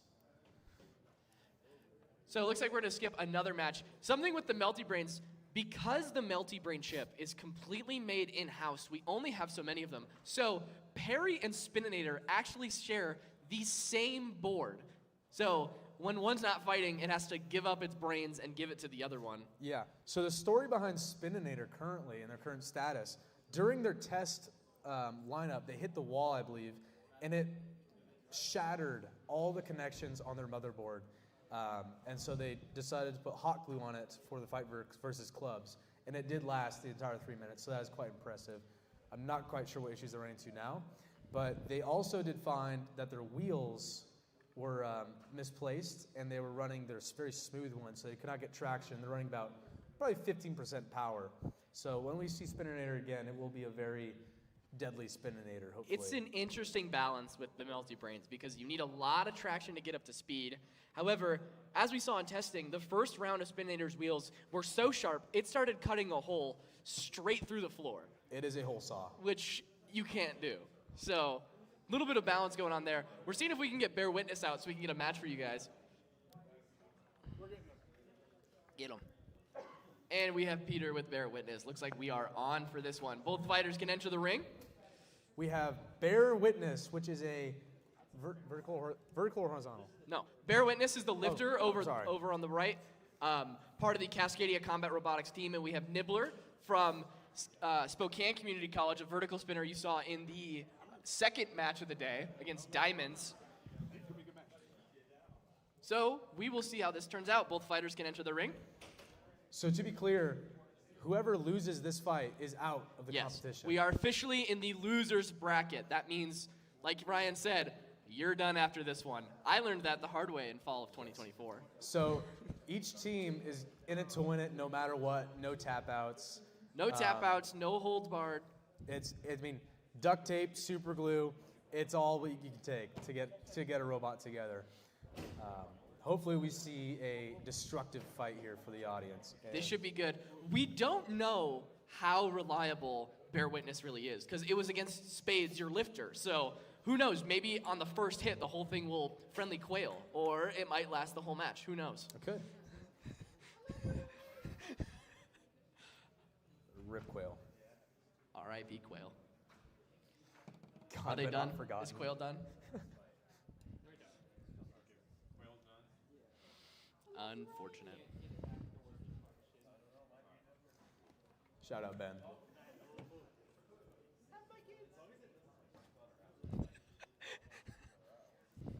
This is cut. Dehumanizing. Oh, yeah. All right, looks like our fighters are getting ready now. Nibbler, thumbs up. We got a thumbs up from Bear Witness. All right, 3, 2, 1, fight. Bear Witness baiting the box rush. Interesting tactic. Having some trouble on the floor. The forks seem to be a little too low, sort of scraping on that ground.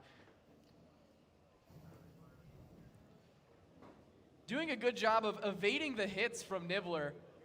They need to show some control, though, to really start scoring some points as a flipper. As a lifter, you really need to be careful about those weapons because... Oh, almost got a lift on there. Sort of hold the weapon of Nibbler, kind of slowing it down. Oh, getting some good contact. Almost got him up on the wall. That would have been pretty devastating.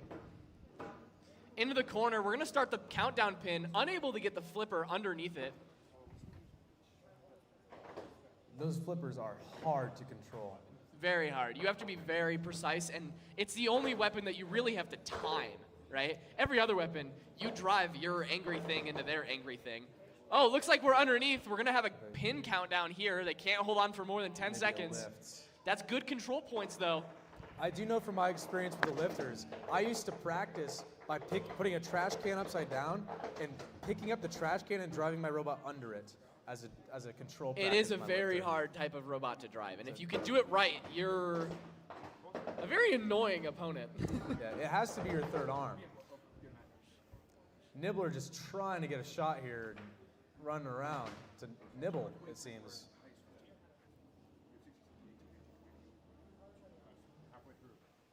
We are halfway through our match here.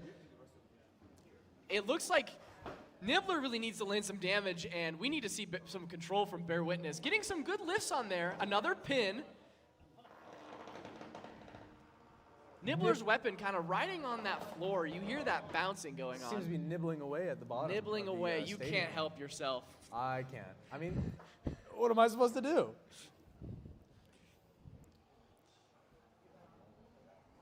Man, I'll be honest, lifters are so boring. I'm so sorry. You should try to commentate lifter against lifter. Yeah, no, that would suck. Looks like we have a loss of control from Nibbler. We have a pin countdown, then Bear Witness has to back off of the robot, but I don't see any motion. Nibbler is dead stick. They're have back. motion. They probably had some momentary loss on the radio, but sometimes the wires can just jiggle back into place. You know, I mean, the judges are just really looking at how can you call it movement if you have no motion? We have 20 seconds left, and hopefully no more dumb jokes from Ryan.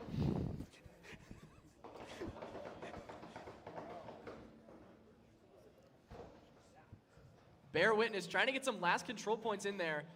Doing a good job of getting pins. 7, 6, 5, 4, 3. Another lift. 2, 1. That is the fight. Solid finish from Bear Witness, might I add. This will have to go to a judge's decision. We're not judges, but Ryan, what do you see out of this fight? I'm impartial to lifters. That's what I run. That's what I'm used to. I really think that as far as aggression and control goes, it's going to be to who has a better drivetrain, right? If you can drive around, you can demonstrate those two large categories. However, damage does account for it. So the judges might want to take a close look at what the exterior of the robot of Bear Witness looks like. Exactly. I think that would clear it up, but we should see a pretty fast... I think a fast decision based on what the damage was from Nibbler, but I think ultimately it should be pretty close. Yep. With the way that the points are scored, I believe it's 3 points for aggression, 3 points for control, but 6 for damage. So even though you may have aggression and control, damage is the king. It's combat robotics. We want to damage each other. That is the king, the trump of what we see in the point scoring system for what wins a match. However, Bear Witness, at least from a distance, looked pretty unscathed. Yeah, I mean, what we've learned with our lifters is that running black armor is much better than running a different color, however, because it shields the lining, and that's what kind of Bear Witness has done with theirs, and so it's really a really good... All right, we have our resident genius, Ryan.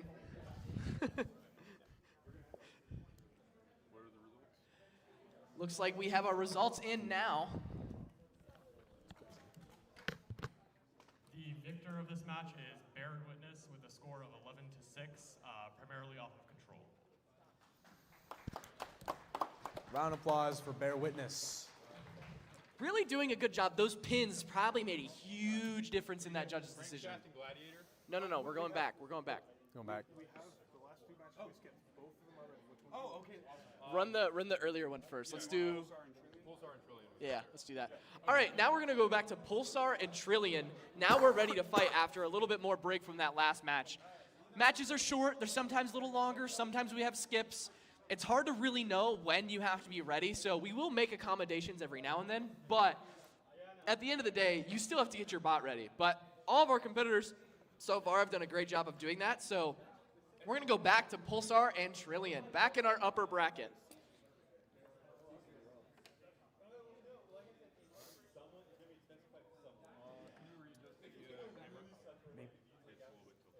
All right, why don't we take a look at our bracket, see what we have going on here. What matches are you most looking forward out of round 3 or the lower bracket? Ooh, round 3. I would really look forward to that clubs versus seasoning.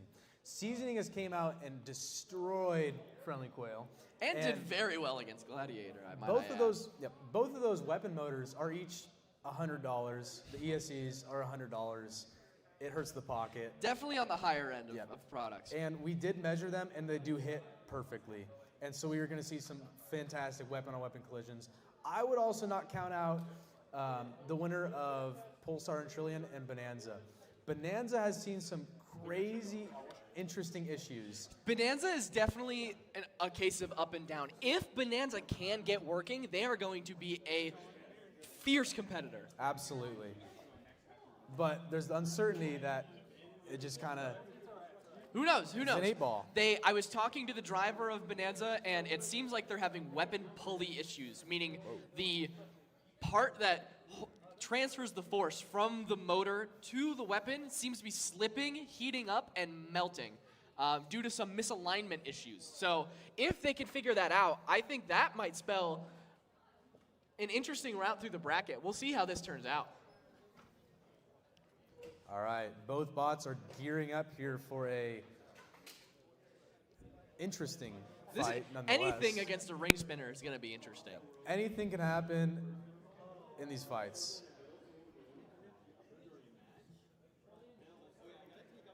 Get the next ones on deck. Okay. Good job, you guys. Thanks for coming.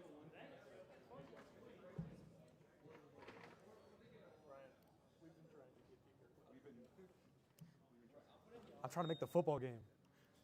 Your mic's on. Well, oh well. He's watching football. We do have football on in the pits. I know. All right, Polestar, are you working? Are you ready? No. It does spin. We lock the top door here. We have a sort of spin. We have something sort of spinning. That's what we like to hear at Crimson Combat Robotics. Now, we have sort of spinning versus whole chassis spinning around its x-axis. So we'll see what happens here. All right, are we ready? 3, 2, 1, fight. Oh, it does spin. Oh, Trillion is a danger. Ring coming straight off. Large explosion. Do we have a tap from Pulsar, or are they going to ride that countdown? They are getting They counted tapped out. So, what did we learn here? When Trillion doesn't backflip, we got ourselves a good bot. I would also say plastic usually beats metal. Plastic does not, yeah, that's another lesson here. I think that might be the biggest lesson to be learned. Let's give a round of applause for both these fighters. Now, that was an upper bracket round, so Pulsar will have another chance in the lower bracket if they're able to repair themselves. Meaning our next match, now we are going to go to Spininator versus GMH, Grandmaster Horizontal. This is the largest horizontal we have as far as diameter. This means Woo! Shout out to my brother, pit attendant Joshua Evans, again. Thank you. GMH, Grandmaster Horizontal, they have the longest horizontal spinner that we have here. That means two things. That means when they get spinning up, they have a lot of reach and they have a lot of energy. However, that also means they'll take a long time to spin up. So, same thing goes for Spininator as well. You might see both bots kind of waiting around in their boxes until they can get up to speed. And when they do, we're going to see carnage. I guarantee you. Yeah. If you were to predict, Brady, who would come out on top of this fight here? I think it's all about whether or not Spininator can spin. I think if Spininator gets up and running, there's little that can stand in its way. Wait, yeah, Spininator versus GMH. Oh, wow. I was totally confused. Yeah. That's a great analysis, Brady. I didn't realize it was Spininator. Yeah, I totally agree with you. As far as inertia goes, Spininator's got it covered. As far as durability goes, we will see. I don't know. Spininator did a great job against clubs, a formidable weapon at maintaining its structure. So this will be a very, very interesting bout. Reminder, this is loser's bracket. That means whoever loses this is out of the tournament. You may see them again in an expedition match, which more will happen later as more people get knocked out from the tournament. But as for right now, this is win or go home, which is probably 10 minutes away for these students.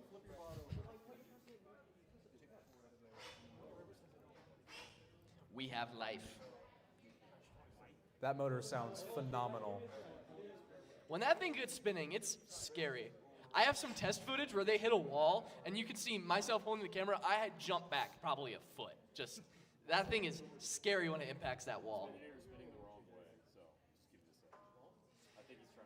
We have Spininator spinning the incorrect direction. That just has to do with how all of the motors are configured in the code. So hopefully it should be an easy issue, one that they may be able to fix from the controller. I sure would hope so, as we've been itching to get a fight here as Gladiator turns on. GMH.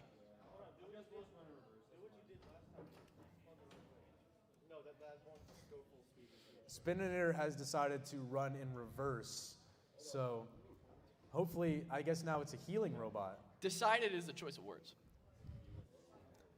There was a decision made. So we will see Spininator heal Gladiator, what is this?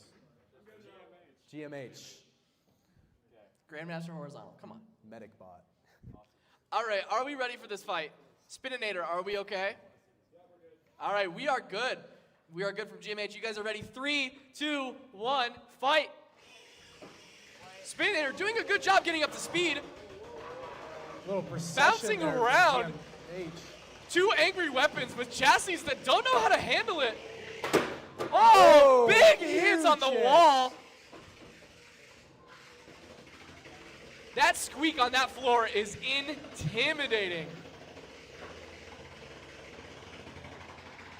If we get a connection here, weapon on weapon maybe.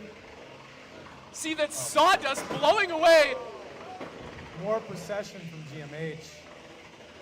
Riding around this arena, it's gonna hit the wall, glances off. Are we gonna see a big hit? Not quite.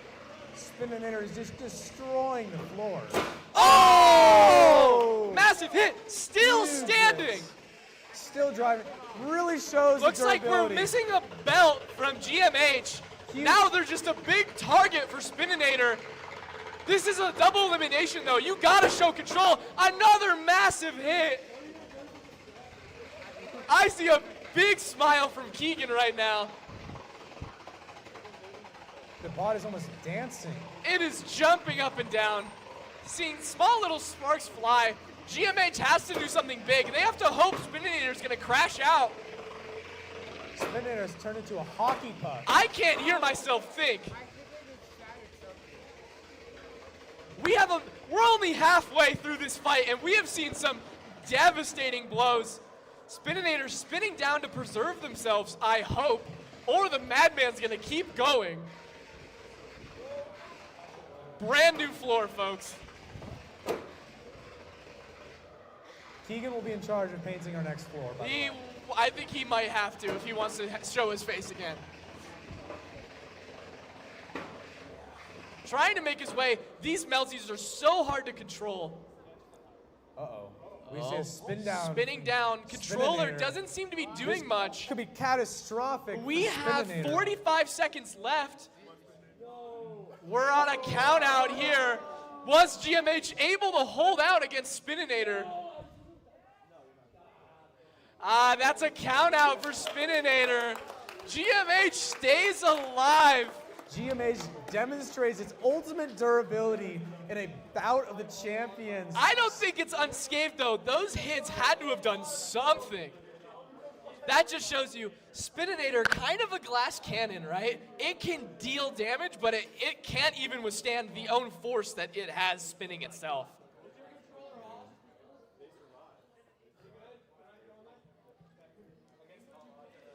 We need a shop vac, folks. We are doing some woodwork. Cameraman, can we highlight the floor damage, please? Yeah, let's see.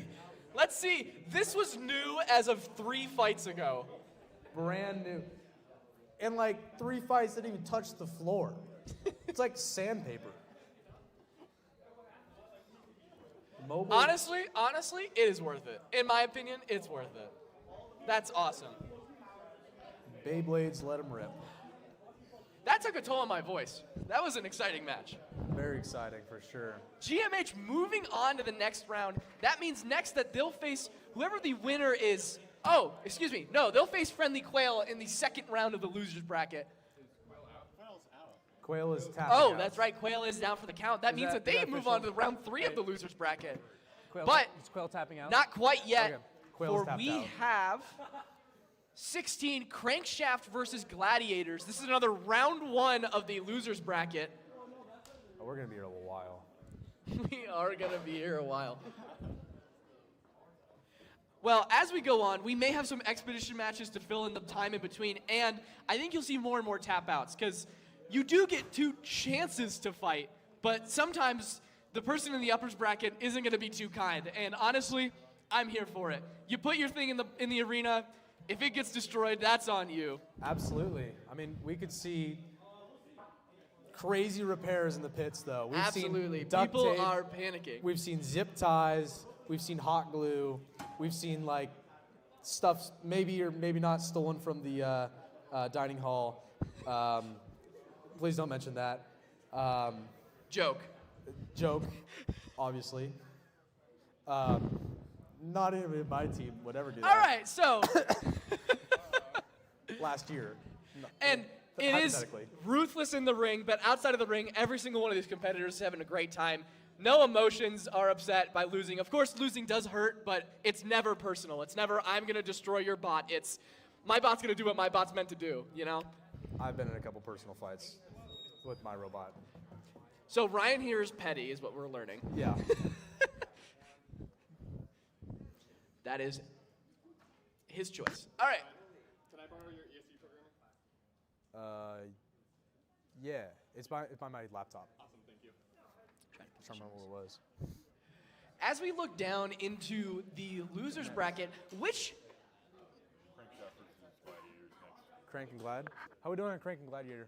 they're coming, they're good. You guys can load in. You're good. Yeah. So As we look at the losers bracket, who do we see in here that has a good chance of coming back up into the finals? man, that is a great question. I mean, you can never really count out Anybody, really. Anybody, I really. mean- I mean, Bear Witness. Bear witness, flippers can be devastating. I think Wait. my pick is on Salsa. I think they got destroyed by a very good bot in the first round with Shasta, and I think they have a lot of potential. They do have to skimp out on armor as the hammer saw is very heavy, but if they can deal some good blows, a hammer saw is hard to beat. Did we? We moved on Spininator. Spininator lost. Oh yeah, flip those two. GMH is up here. In the red square, We need to- have, who is this? This is Crankshaft over on the red square with the double vertical spinner, a more unique vertical spinner design, up against Gladiator, the horizontal spinner. This will be an interesting fight. Remember, loser is out of the bracket. We had Gladiator lose to a very formidable Seasoning in the first match. I'd lose to them too. I completely understand that. Brady, I'm gonna shut you up. I think we're ready to fight. All right, let's get to it. So, I need to shut my app. Crankshaft, Gladiators. Looks like we're eager to go. All This is right. gonna be great. Let's get the countdown going, folks. 3, 2, 1, fight. Spin up from check engine there. 2 spin ups there. Belt came off. Oh man. Not out for the count. Free shot from Gladiators here. Taking that weapon on weapon contact, trying to just make something happen with slowing down their weapon. If you notice on the back of Gladiator, the sort of dimples that are in there, those are many different holes from a drill in effort to weight reduce. They didn't want to drill through the plate in the drill press, so they just went with it and did little dimples. Seems to be doing well, though. Gladiator's showing quite a bit of durability for a freshman robot. Both of them, actually. The pulley is an unfortunate loss, but sometimes they just break. I know that from LLV. I've broken a pulley before. Yeah, we all have. Probably 5 or 6. Yeah. Oh! Big hit from Gladiator. Huge hit from Gladiator. That weapon is to be feared. Rocking the arena. See if Gladiators can land another shot. We're dancing around it. Crankshaft a little hesitant to go straight back in. I would be as well, but they got to pull something out for control and aggression. One thing to look out for, folks, is these fights may look like one-way Gladiators at this point, but any electrical connection, something goes loose, your robot could just fall apart. And these hits that Gladiator's blowing, it's also knocking itself around the arena. Of course, Crankshaft gets the worst end of it. Crankshaft looks high-centered right now.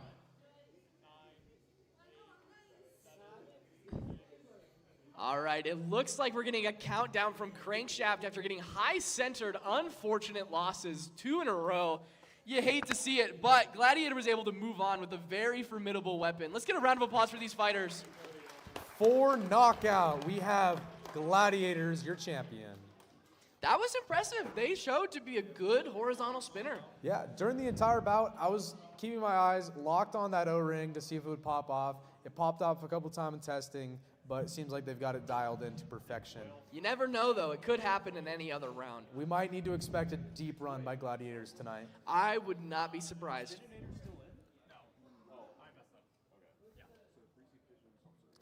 All right. That's the next one?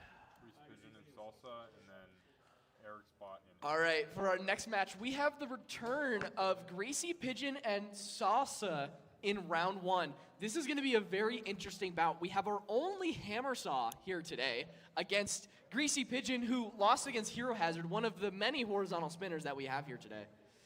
Right. And what teams really need to look out for with those hammer saws is their top plate. All the wires on your robot and all the important stuff is generally kept accessible from the top. And so knocking those out from a hammer saw, because it can reach over you, is pretty detrimental. So teams have taken extra measures to prepare for them with materials and configurations. Hammer saw, definitely more difficult to pull off, but a very, very tactical approach to the challenge. Very tactical. You need to drive like hell, honestly. Yeah, seriously. You got a big dangling thing out there. If it gets chopped off by a horizontal, it's over. I mean, we said flippers were hard to drive, but hammer saw is just that with more complexity. Much harder, absolutely.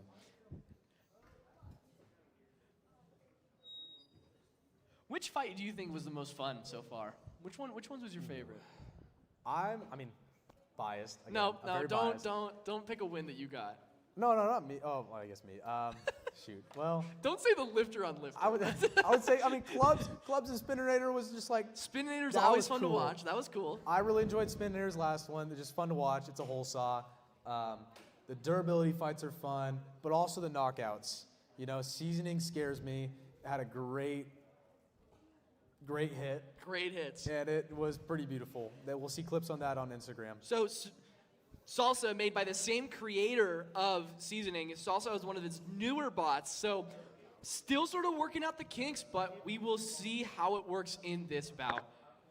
Honestly, I think it's going to be a battle of if a horizontal can hit Salsa's wheels, it might be the end. But that top plate on Greasy Pigeon doesn't look very greasy. It looks pretty slimy, I'm not going to lie. I think you can get right through that if they land a good blow. We'll see what happens. We will see what happens. Very, very exciting match here. See if we can do a self-right to entrance here. It's kind of an aura farming moment, but we'll see if we can get it. Sort of like when a martial arts guy does like a kip up, you know, when they get their hands behind their head and they're like, yeah. Ugh. It's cool. Uh-oh. Well, that's embarrassing. Whoa! That's, yeah, very good for, what's this, salsa? Salsa's sake. Salsa. Kind of a, it's salsa. Salsa? There's a W. It's a saw. It's clever. I like it. I like it. Salsa. All right. Are both fighters ready here? Remember, existing damage doesn't count.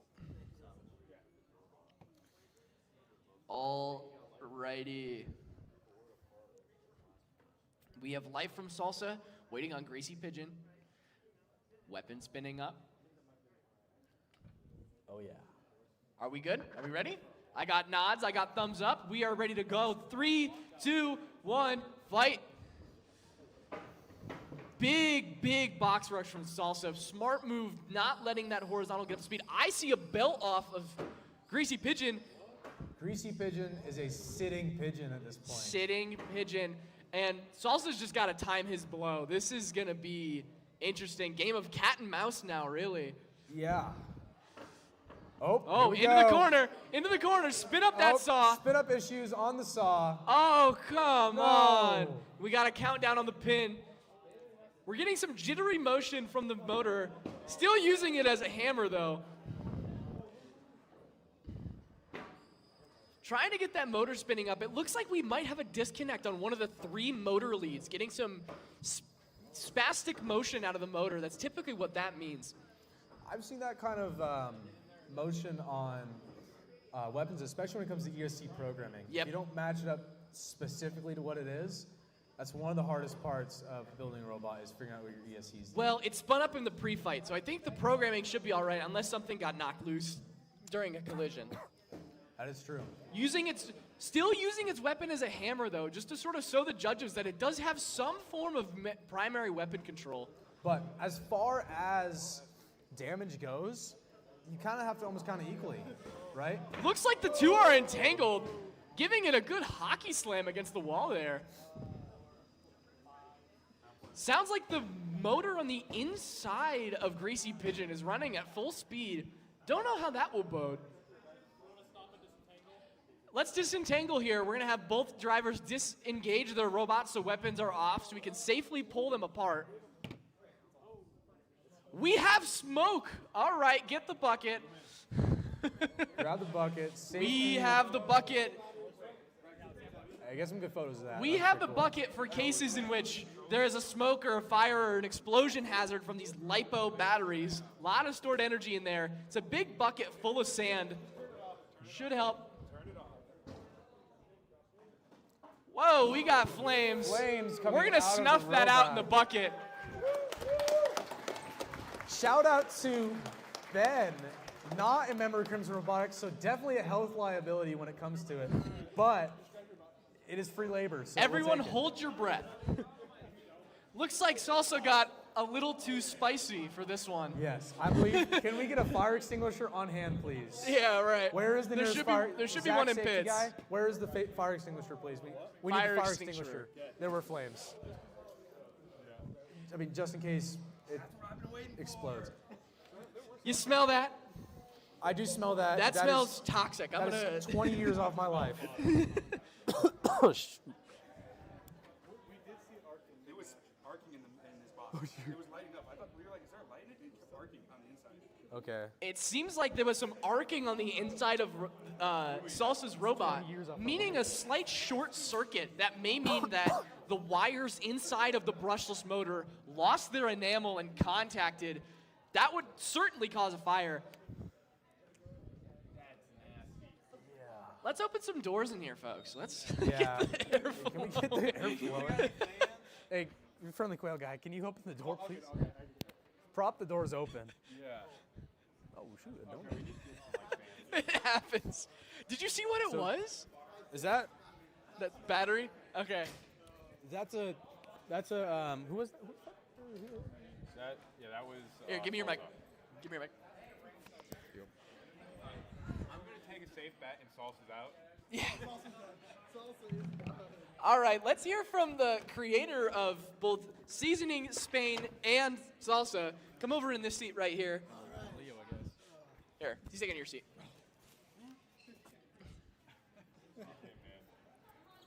So I thought we banned flamethrowers at this event. Is that right? Well, that was not intentional.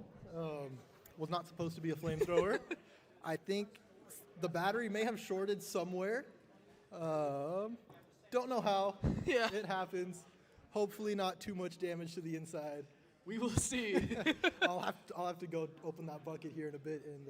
So it looks like I saw it. Salsa, very, very promising bot. Unfortunate 0-2. How do you feel about your other bots coming into this? What's happening with Seasoning and what's happening with Spain?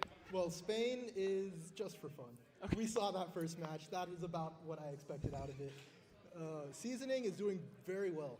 I have great hopes for it, and I wanted one good hit today. Yeah. I got one good hit. You did get a good hit.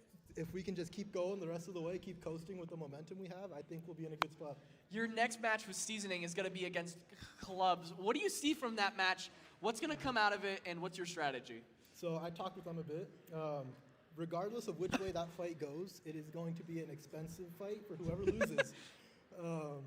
They're horizontal, Yep. and their blade is about at the right height to hit all 3 of my wires for my weapon motor, and I'm at the right height to hit their weapon motor.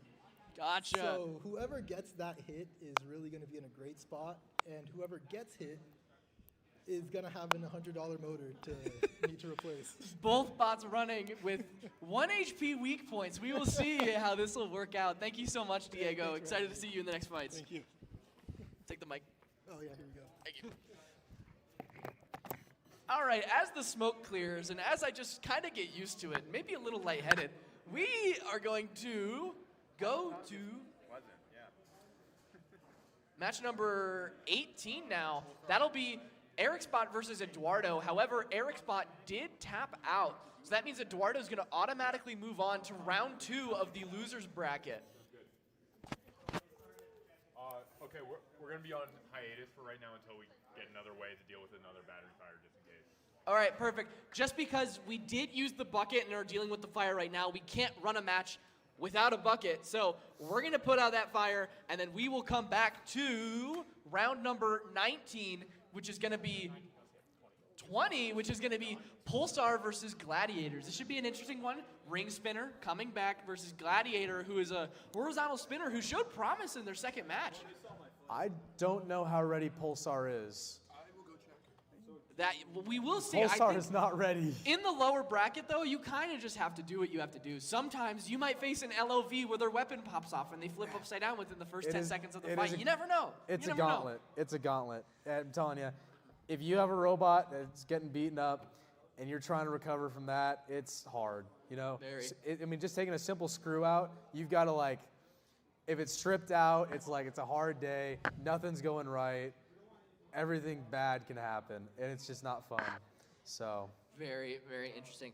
Question for you, Ryan. Which non-Gambit robot are you the most afraid of at this event? I have my vote, personally. Yeah, I gotta say Shasta. Shasta, that was my pick as well. Shasta or Seasoning, both very good vert spinners who can deal some crazy damage, as we saw. Yeah, it seems to be a tie between Shasta and Seasoning. But I'm telling you, man, as long as there's people still in the losers bracket that have a robot together, it's dangerous. It is dangerous. Okay, Pulsar's done. Pulsar is done. We have tapped another out. tap out. That means Gladiator's going to move on to round 3 of the losers bracket. Looks like now that means our next match will be round 21. Verdant versus Greasy Pigeon. Greasy Pigeon just came out of that last match. We'll have to check in with them to see how they're doing. And who? Verdant. Verdant. I know who that is. Green Lifter. Green Lifter. Oh, yeah, I fought them. I don't know why it did it so it's the 2 lower bracket in a row. Why did it solve I don't know. Yeah, yes, they're gone. They tapped. We have a lot of tap outs here. When I fought, I never saw this many tap outs. This is kind of insane. Part of the gameplay, the amount of tap outs, really comes down to how this semester was prepared for. Seriously. Greasy needs time. They just fought. Are there any more bots we can... Eduardo, bear witness. Bear witnesses. Eduardo. Okay. And then we can also run plants. Sounds good. Looks like we're going to go to Bear Witness versus Eduardo. This should be... We do not have the bucket back, but we're going to get the fighters ready. We're not going to run them just quite yet until we have that fire completely put out. Do you have a Type-C charger? Or should I guess have a... Yeah, the other just start my phone up.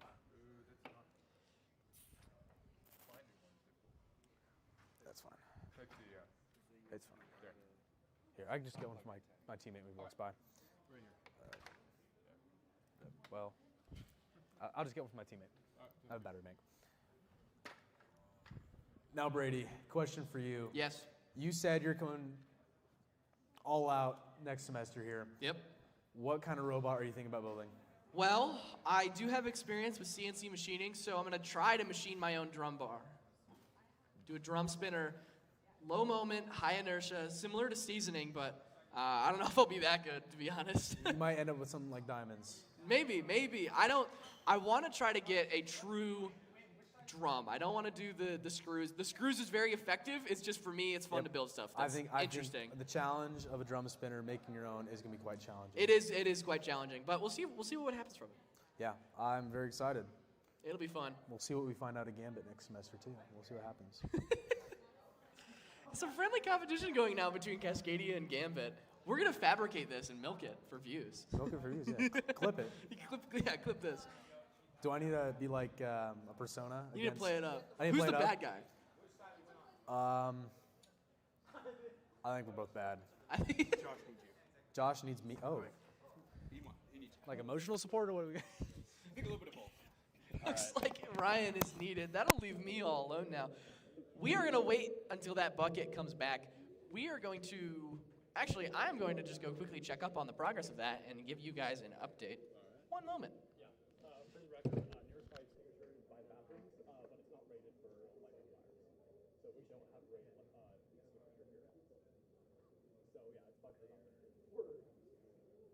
We really don't have like a fire extinguisher for this? There's no class B fire extinguisher. Okay, that's new. If we spray that fire extinguisher, it's just going to turn into a flamethrower. Yeah, okay, yeah. So, That's a new investment that we'll need to do. Okay. Zoom in on the burn marks. Yeah, actually, yeah, you can, yes, please. I don't know if it'll come up, but... No, but... Or burn marks? Yeah, there's a couple. I see it. Alright, I might take over.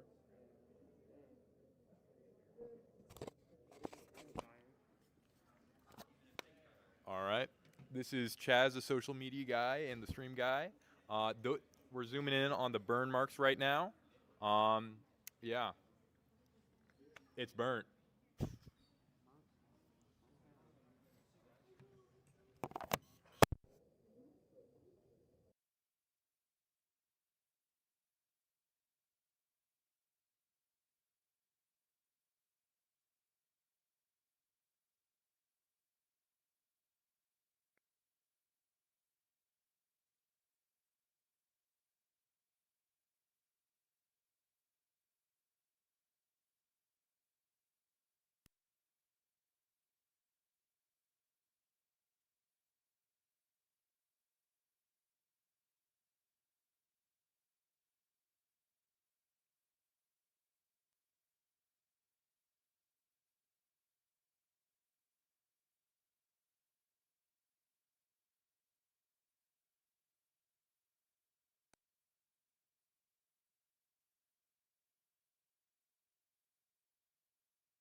All right, just a quick little update for those on the stream. Let me get back to my microphone.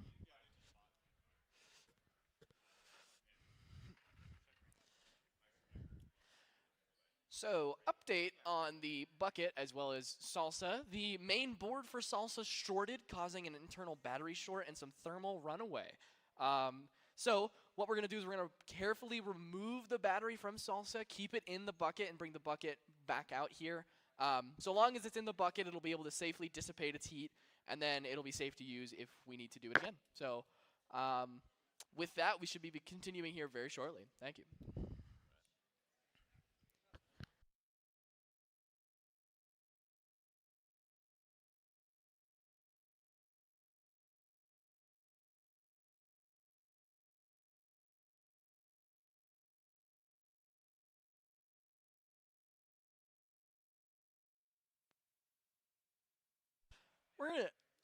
We're gonna zoom in here real quick. Apparently there's some burn marks on the arena itself from that battery fire. Yeah, there's a little smudge going on right in there. We have the bucket back. Look at that. That is entirely from that battery fire. That is something. That is funny. That smells as well. All right.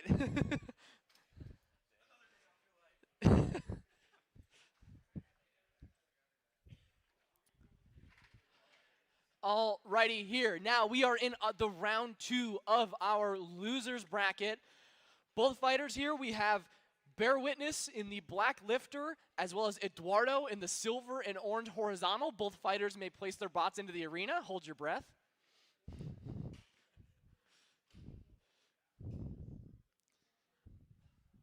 It should be entirely fine. I'm exaggerating for the sake of humor.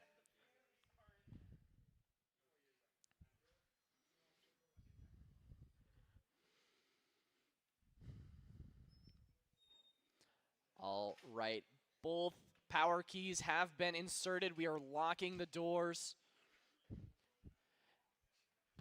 Lucas, on your door, can you sort of punch that polycarb into place? You got a big gap going on there. Here, open it.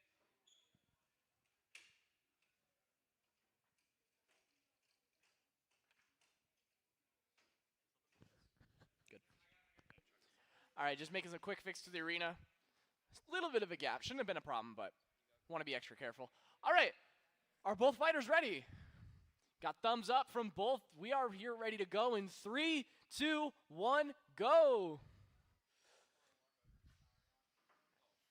We got a reinitialization from Eduardo here. Doesn't look like Eduardo's able to spin up their weapon. Also does not look like Bear Witness is able to lower that lifter. Oh, I speak too soon. Sort of pinning him down, pushing his head into the dirt. Small little pin there. Keeping the weapon up. Very interesting strategy. Sort of pinning him down to the ground. Doing a good job of pinning. Perfect. Still trying to figure out what's wrong with their weapon on Eduardo's side. Now Bear Witness is trying to lift underneath. Got a good up. Can they get them on the top of that wood? That would spell probably the end for Eduardo, because no weapon means it's going to be hard to right.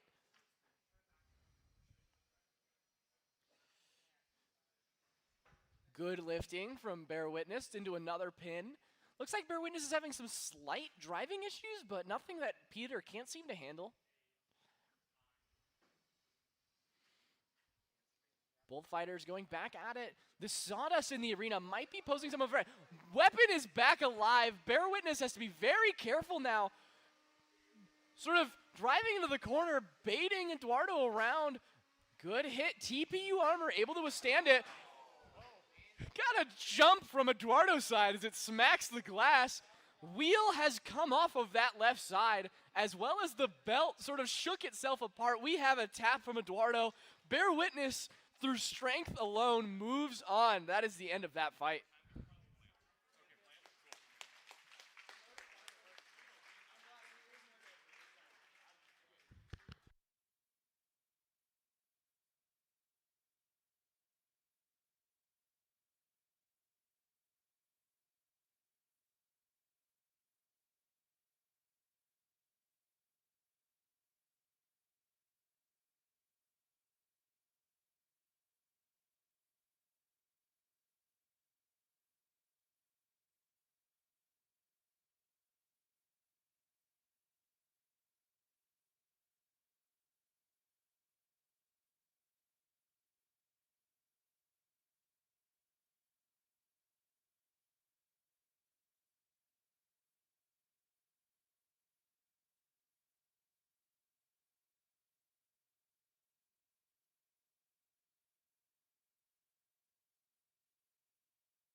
We are going to clean out the arena, and then we're going to go to another one of our plant weight matches. This will be Hearts against Crunchback in the lower bracket round. Hearts losing in a very, very tragic loss, 9-8 judge decision against Spain.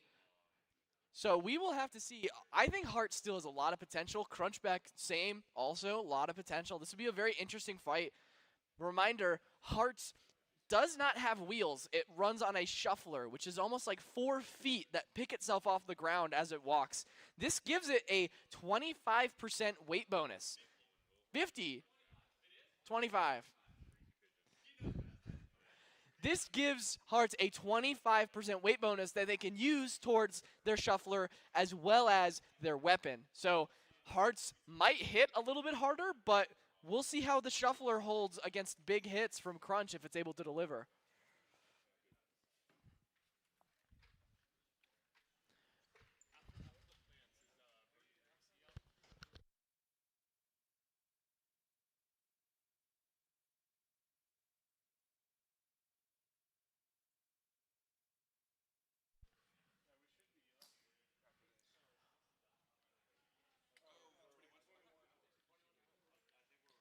All right, looks like we have a live weapon from Crunchback.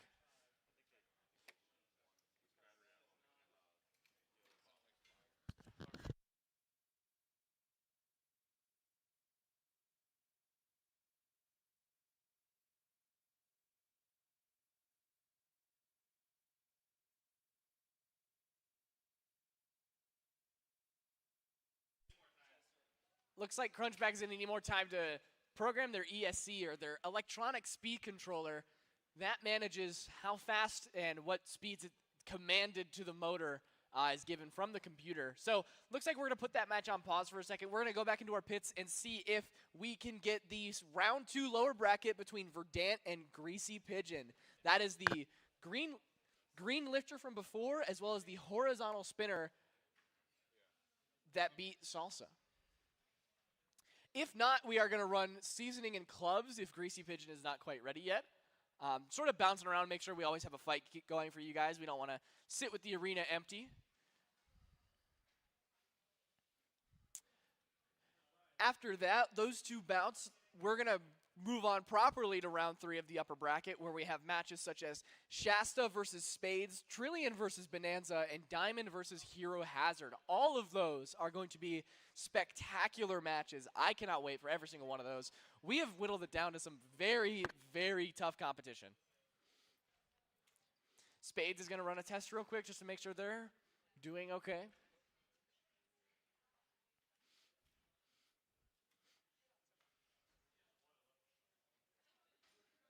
See if you can lift the board. I'm curious. Whoa! Spades might have a chance at the Highland Games. Doing some pull-ups, getting some CrossFit going. Okay. All right, Spades, get out of there. We're going to do seasoning and clubs. This is going to be a clash. Seasoning, reminder, beat Gladiator in round 1 and destroyed Friendly Quail in round 2. Both of these teams are 2-0. Clubs, they were able to beat Spininator in round 2, holding on against the Melty Brain. So we have a 1-0 bot versus a 2-0 bot. Let's see how this shakes out. Yep.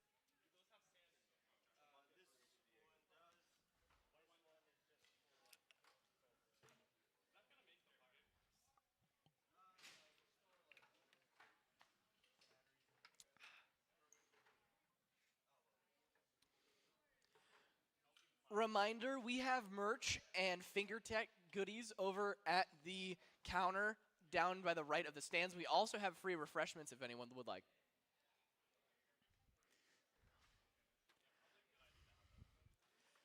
Alrighty, we have clubs over in the red square, the orange horizontal from Gambit, as well as seasoning, the premier bot from Diego. Let's see how this bout turns out. Are both drivers ready? We got a thumbs up from David, thumbs up from Diego. 3, 2, 1, fight.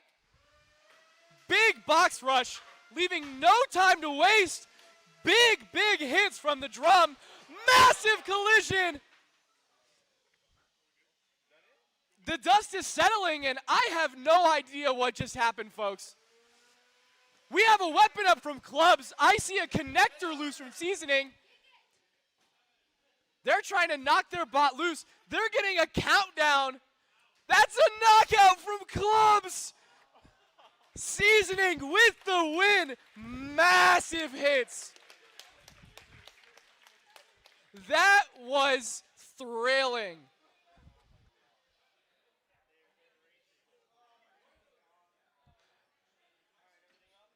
The driver of Seasoning is expressing that their bot has some serious damage. This may mean disaster for them in the quarterfinals, or they do have plenty of time. They might be able to get it back up and running. This means that Clubs is not out quite just yet. That was an upper bracket round. They will have a chance to go through the lower bracket, but that was an incredible fight.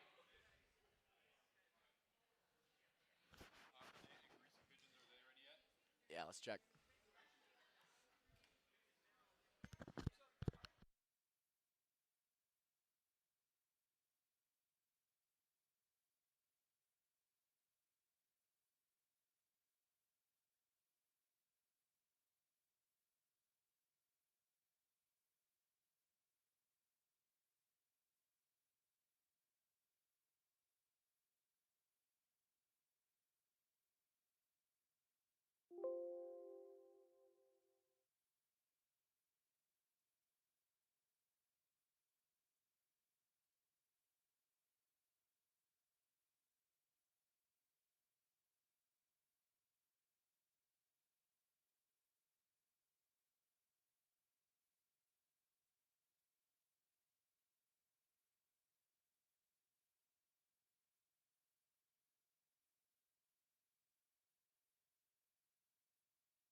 Whoops.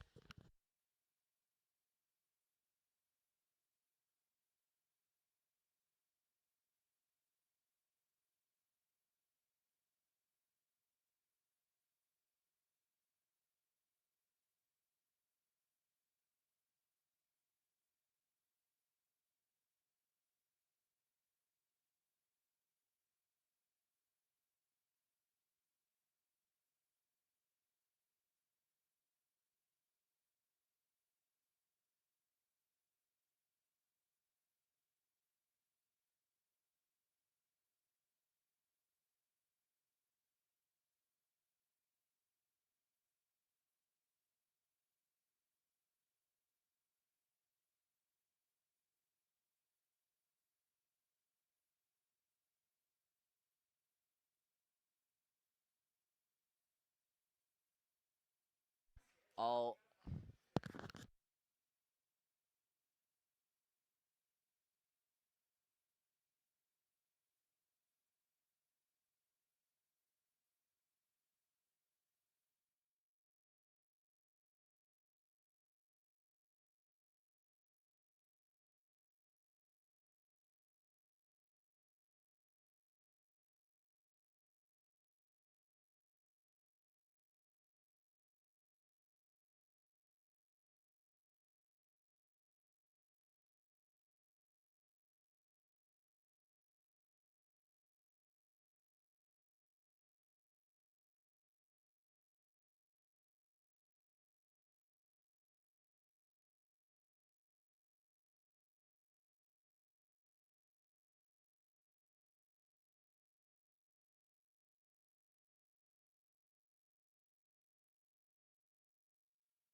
All right, it looks like Greasy Pigeon and Verdant are ready for this next bout. This is the second round of the losers bracket tournament, the last one of the second round. Verdant, they lost against Diamonds in round 2, a very, very tough loss. That's a very good opponent, so we'll see what works out there. And then we have Greasy Pigeon, who lost against Hero Hazard, but took a win over Salsa in that fiery bout. So now we will see lifter versus horizontal spinner. Who will take out the win? I don't know.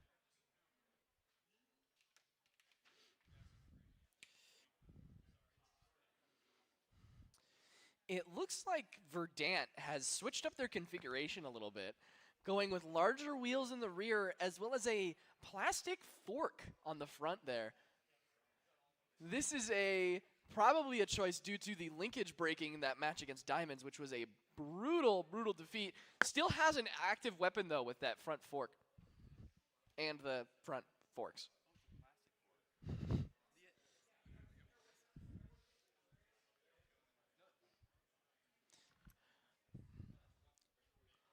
All right, we are switching on the power keys, getting ready to fight.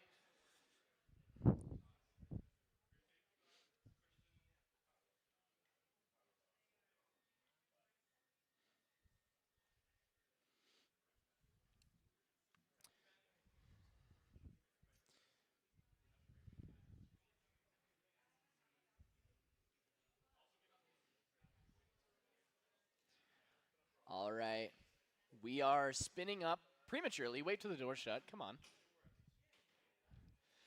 Reminder, this is lower bracket. Loser is knocked out of the tournament. The winner of this fight should face whoever loses match number 23 between Seasoning and Clubs, if I'm reading that correctly. No, I'm not. It's worn off. I can't tell. Okay. Anyway, looks like we are ready for this fight. Do I have thumbs up from both drivers? Thumbs up, and from Greasy Pigeon, do we have a thumbs up? All right, perfect. Get ready in 3, 2, 1, fight. Greasy Pigeon aggressive, trying to take out that fork. Fork is now gone. This leaves Verdant to be a push bot. That no longer having a primary weapon is going to dock quite a bit of points in the judges' eyes. However, if they can get good control against Greasy Pigeon, should be a good fight. Looks like Greasy Pigeon is no longer using its weapon, whether it's broken or just a conservation, who knows. Verdant doing a good job of getting a pin. This will be a 10-second count.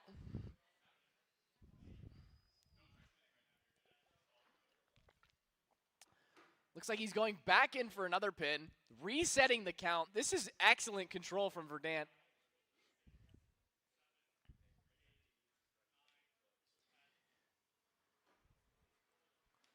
Those larger wheels giving Verdant a little bit of angle.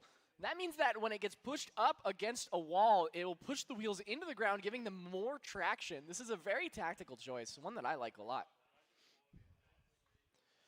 Getting pin after pin, ruthless.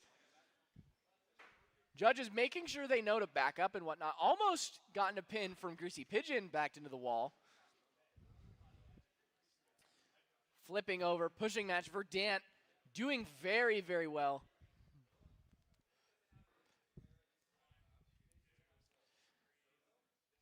Good pins from Verdant. This is going to be an uphill battle for Greasy Pigeon to win that control bout. We have 1:15 left in this fight.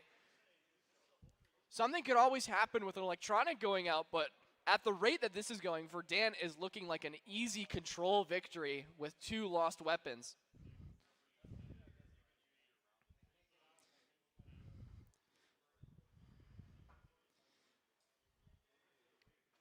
Going again once more. Greasy Pigeon trying not to get pinned. Verdant doing it again. Doing a very good job driving, keeping their front faced at a very erratic Greasy Pigeon. We now have 30 seconds left in this match. Looks like Verdant is almost got stuck on that gap in the floor. Those forks are very low down.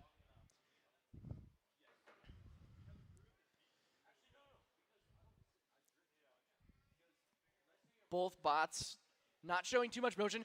Looks like a fork is stuck underneath the board.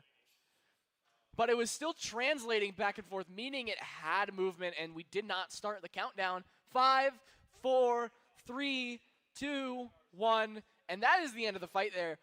We will see what the judges have to say, but in my opinion, that seemed like an easy control win from Verdant.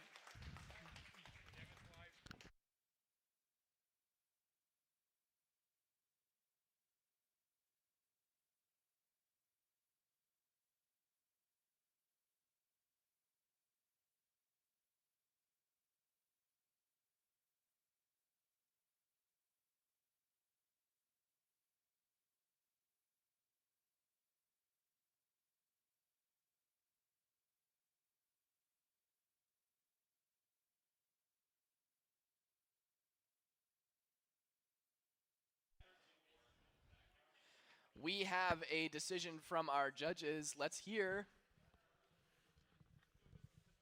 The winner of the match is Verdant by overwhelming control. There you have it. We all saw it. Round of applause for both these fighters. Round of applause for Greasy Pigeon. Now we are moving on back to our upper bracket round 3. This is going to be Diamonds versus Hero Hazard. Yep, Diamonds versus Hero Hazard. This is going to be a very interesting fight. Both bots have shown very balanced design approaches. Can deal big hits, can take big hits. This is going to be a long match. I would not be surprised if we don't see a knockout here, but we will definitely see some big hits.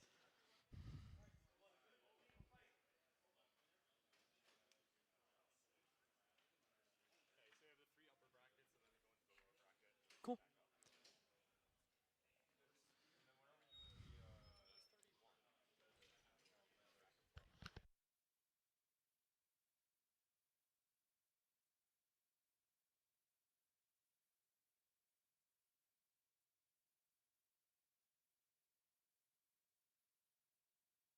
Looks like both fighters are getting ready, testing out their drives, making sure the wood is still there. Looks like we have some problems from Hero Hazard.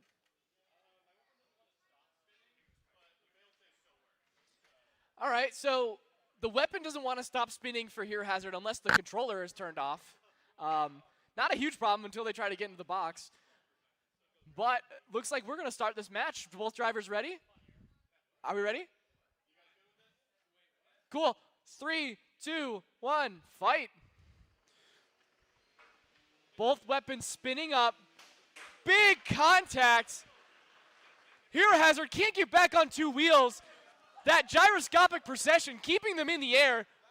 Diamonds being patient, trying not to get slammed. It looks like Hero Hazard's having problems. Their motors don't want to slow down. Massive hit. Both can take it. I see a big screw out there. Might be from the weapon of Diamonds. Looks like it. Have we lost control of that Diamonds weapon? I think we have. That looks very slanted. Hero Hazard dealt a big blow. Hero Hazard's weapon seems to be slowing down. I might have spoken too soon. We might see a knockout. Both bots kind of hobbling here. Big hit against the wood. Both of them being patient, trying to preserve their strength. Not with the most controlled motion from either robot, really. Another big hit. They look lodged in the wood. The weapon. Oh, they were able to get it out.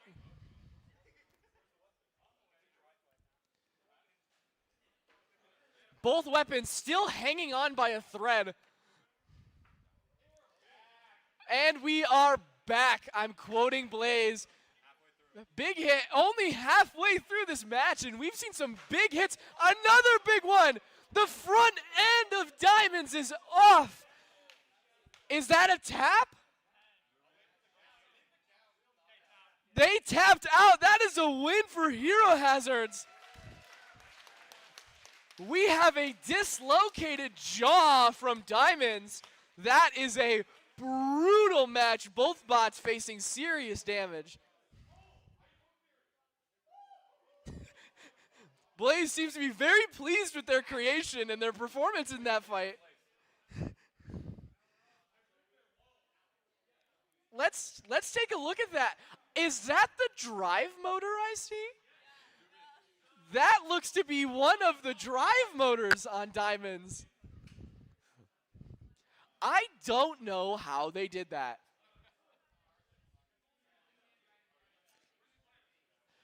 I'd like to interview Diamonds, but I'm going to let them get back to the pins as they still have to make a lower bracket appearance. That is one hell of a fight. Give it up, folks, for that awesome brawl. That was incredible.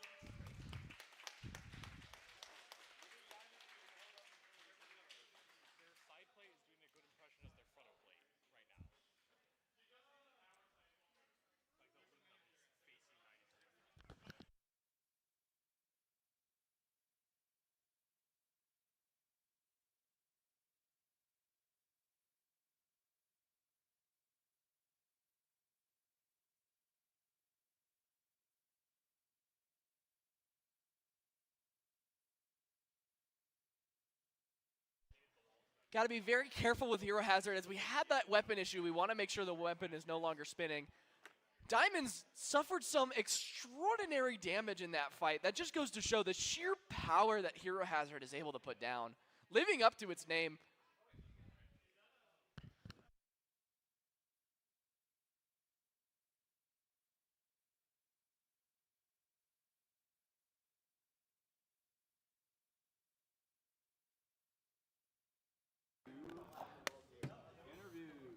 Here, put this on your shirt collar.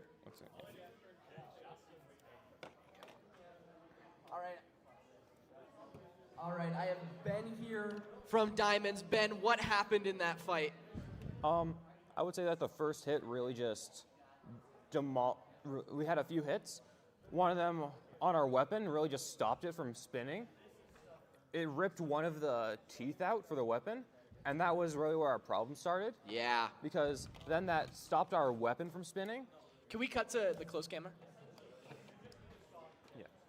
That screw sheared right out of its socket. There used to be a screw right there. Yeah. Big hit from Hero Hazard. Yeah. This is the screw right here. Yeah. And then, what happened here? After our weapon stopped, Hero Hazard got a big hit on part of our aluminum chassis, which then just sheared a bunch of screws. Yeah. And just tore off one side of our bot. Yeah. So, just for reference here, this piece right here is supposed to be like this. No, I have that wrong. It's rotated. Like that. And it came all the way out with that massive impact. It tore apart our drive. It tore apart our drive motor on this side. What is your spare situation? Are you going to be able to get up for the lower bracket?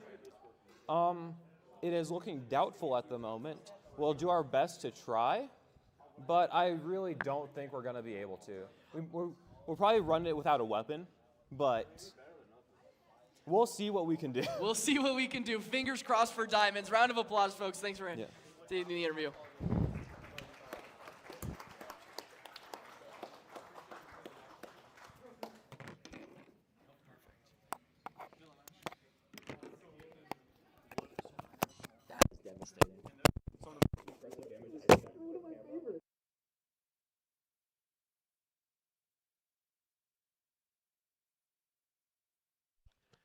With a very powerful bot now down in the lower bracket. Looks like we're going to go against Shasta in spades. This is the electric vertical spinner that we saw fight against Salsa, ripping it in part in its first bout. And then it got through round two through a forfeit from a bot from the Spokane Community College who was unable to get running and through inspection. This now means Shasta made it to round three, 1-0 against Spades, the reigning champion from last year. Lifter bot versus vertical spinner.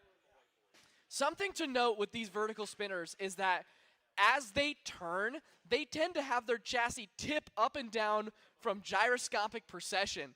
This means that if Lucas, the driver of Shasta, isn't careful, the driver of Spades may be able to get underneath him. Ryan, you look locked in. Are you ready? Lucas, are we ready?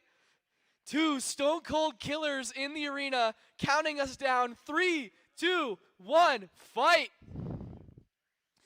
Weapon up to speed from Shasta, doing a good job, keeping in front, going for the fork, unable to make clean contact. Those forks doing a good job. Getting into the back of Spades, plastic flying, big hits from Shasta. Spades built like a tank up, hit the ceiling. Good flip. I see sparks flying. Shasta on its back can still drive upright. Oh! Oh! I'm losing my voice. This is incredible. Shasta is a demon. We have wheels flying. Weapon spinning down from Shasta. We have a tap from Spades. What a match. Your reigning champion is in pieces.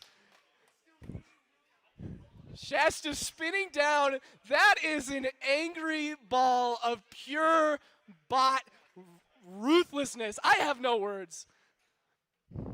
Incredible. Incredible.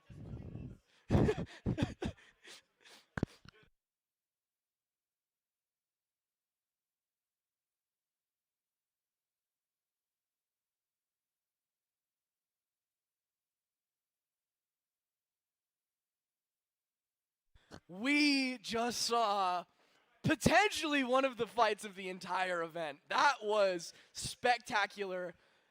Let me get Lucas over here. Let's get that bot back over here. Shasta now facing the winner between Trillion and Bonanza in the next round. So, 2 questions for you. Let's get out your microphone first.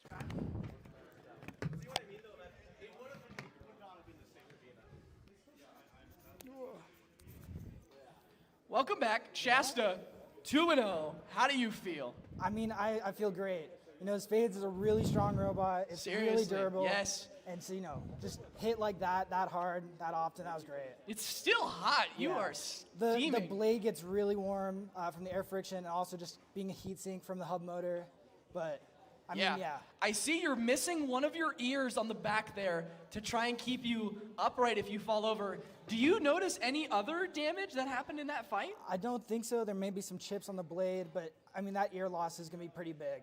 There was definitely a moment in that fight where, you know, I was upside down and I was, you know, driving all the way around. If I had both ears, I could have been back up right away. Are you going to try to print a replacement, or do you not have a spare?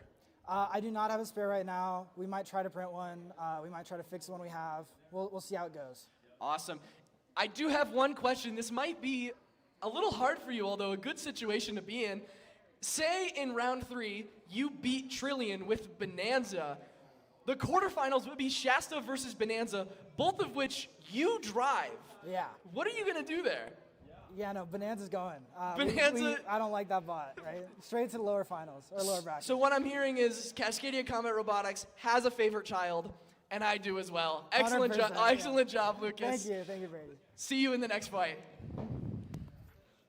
Cool, fucking awesome, dude.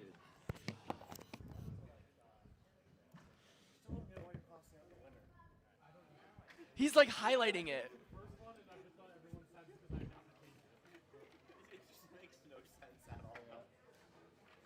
I mean, it makes sense in like backwards world. Do you need help with the stream because I'm basically done with the stuff? Oh no, stream's good. Okay, we've got it. But if you want to take ranking, yeah, no, I'm going. This has been going great. What time is it? Thank you. I'm having a blast. Thank you.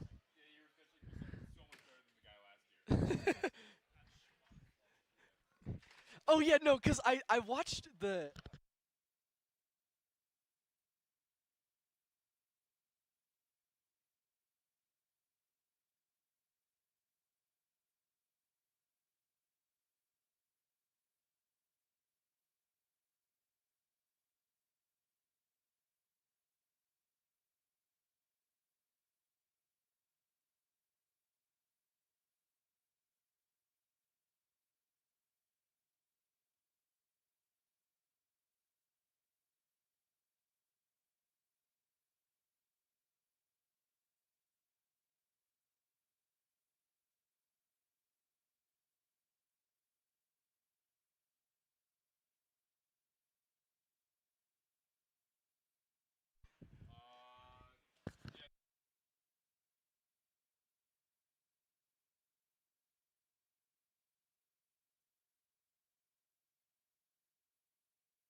How do we feel about those round 3 fights, folks? That was your Clubs and Seasoning, Diamonds Hero Hazard, and Shasta and Spades.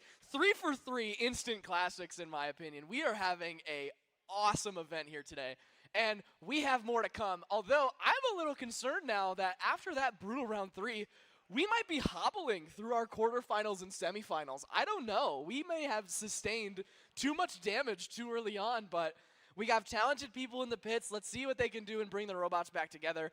We're going to take a small intermission before our next fight, which is going to be Trillion versus Bonanza. Bonanza is the horizontal spinner from Cascadia Combat Robotics, who won in their fight against Crankshaft, sort of in a lucky situation, but we'll see if they can get their weapon working up again as intended.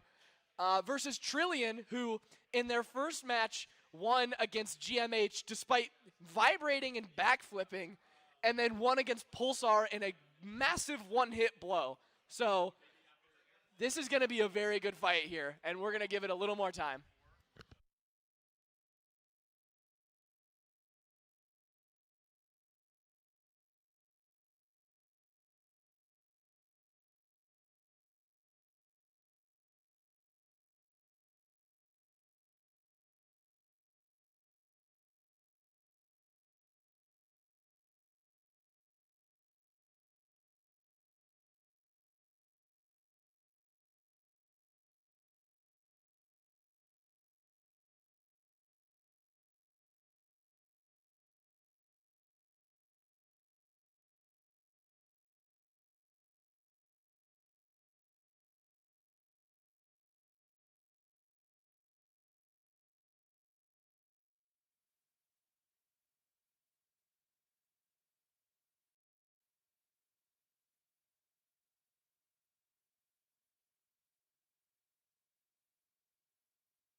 Reminder about the double elimination bracket. There's one small caveat. So we have the upper bracket and the lower bracket. The upper bracket consists of bots who have not lost yet, and the lower bracket consists of bots who have lost once.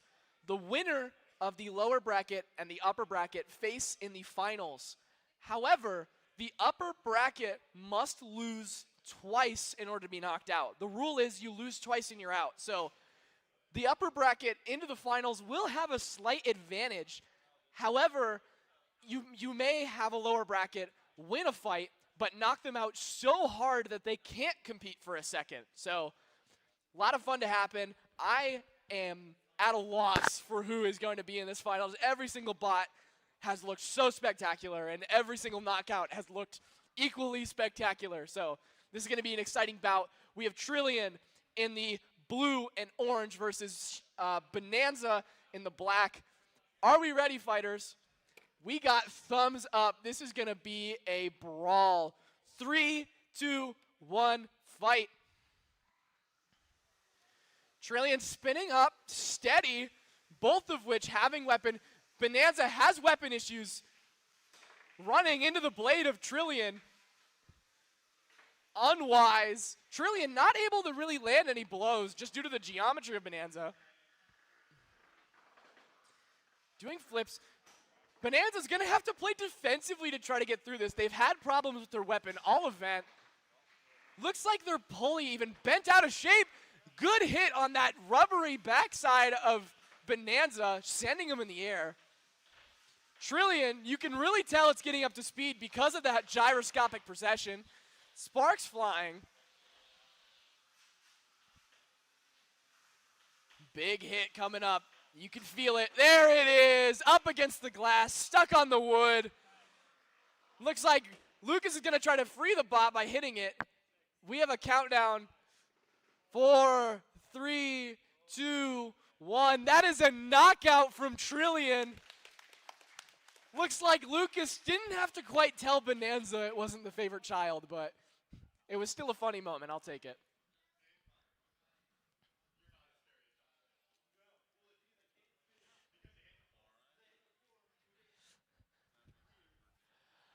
Alrighty, that means Bonanza now moves on to the lower bracket to face Verdant in round 30 when that happens.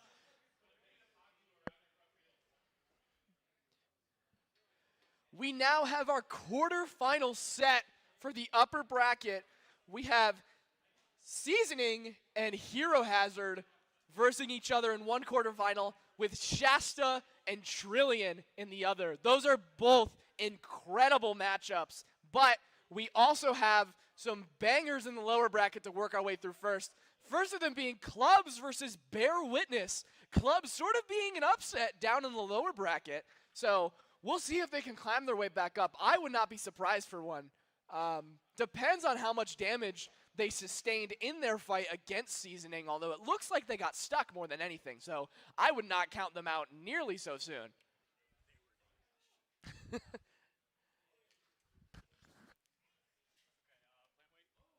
So in the meantime, we are going to go to our plant weight match. We have our lower bracket match between Hearts and Crunchback. Hearts being the shuffle bot, the one that does not use wheels. It uses 4 little feet that allow it to inch itself forward. This gives it a 25% weight bonus in the plant weight category, meaning instead of 1 pound, it can go to 1.25 pounds. They will be facing against Blaze's Crunchback, a vertical plant weight spinner. For the lower bracket, just to recap what's happened in the plant weight series, we have Hearts versus Spain, the gyroscopic bristle bot. Spain showing that it still had weapon control as it was bouncing and hopping all the way over the arena, moved it on in a very, very close judge decision, then facing off against Perry after Perry beat Crunchback in round 2. So upper bracket, Spain versus Perry the Plantipus, the Melty Brain. And in the bottom, we got Hearts versus Crunchback, which is coming up right after we can hurt these cats.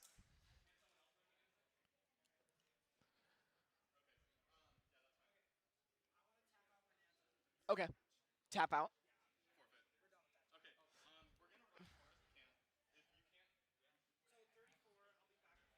You're just going to tap out? Just for expense purposes? It's a pusher bot that doesn't have a lifter. Get another win. Come on. Okay, fair enough.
Sounds good.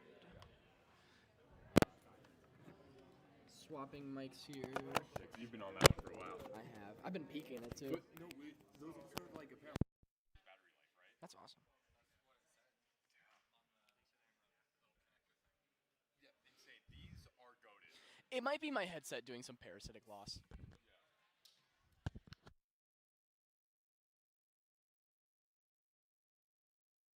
All right, Crunchback is doing some motor repair at the moment, so they are currently not ready to face the lower bracket match. After a couple minutes or so, as they prepare their bots, Spain and Perry are ready to fight. Perry being the plant weight melty brain versus Spain, the plant weight bristle bot reaction drive. Two very unique concepts, two very energetic concepts. This is just going to be two blue and black orbs just kind of bouncing around until one of them blows up. I am super excited.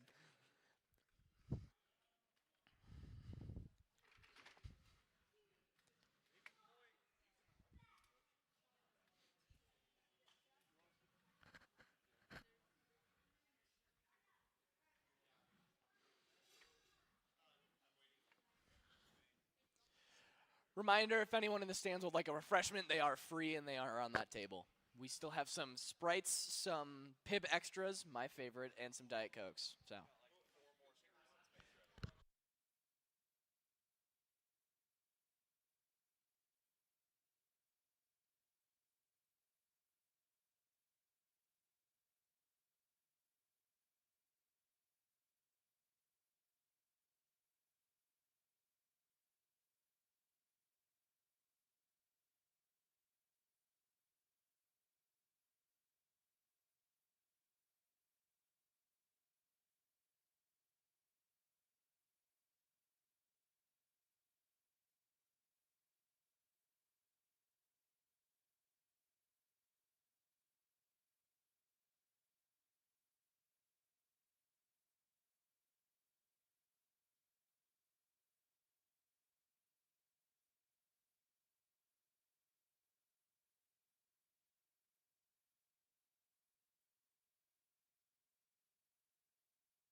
All right.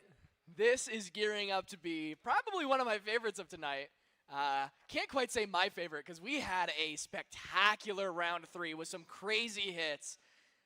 But here we have, in the blue, Perry the Plantipus, one of our Melty Brains, the only Melty Brain left standing. Reminder, that is a bot that spins on its own using the RPM that it's spinning at in order to calculate how to move left and right by pausing the motors. It is a 1-pound ball of pure energy. Over on the other side, we have Spain, the reaction bristle bot. It has enough vibration where the bristles push it forward like a hex bug if you had one when you were a kid. This is going to gear up to be a fight with two balls of jumping energy. Let's see how it shakes down. Are we both ready? We got thumbs up. 3, 2, 1, fight. And we are off. Spain is jumping all over the place, not able to get those bristles in contact with the floor. Perry gearing up, getting up to that 4,000 RPM, bouncing around, making contact. If you ever wanted a physical example of entropy, you are in the right place. I did not know you could jump that high. Oh, we're gearing up. Perry also hopping and skipping. Good contact. If you give two erratic balls an infinite amount of time, they will eventually collide. It looks like Perry is on one motor.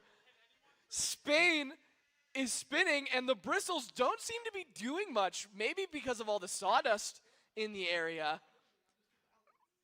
He's too balanced. Spain, why don't you give it a kick underneath the arena? See if you can set it off. Nope. Okay, we are too balanced here. Oh, I spoke too soon. Jumping and hopping and skipping. Every fight that Spain has been in, I think to myself, how are the judges going to view this? I don't know either. Up to speed, Spain. Sort of gyrating. It is, in fact, way too balanced, not providing any vibration to those bristles. Lifting up. Oh!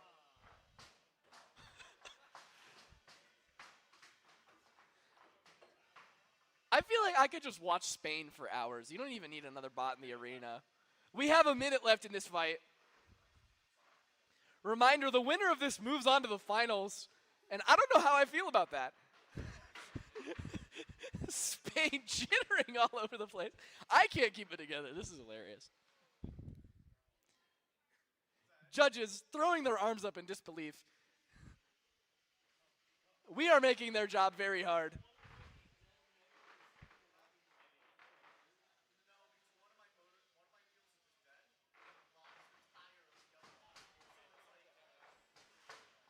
I don't think you could create a more energetic robot if you tried from Spain. We have 15 seconds left.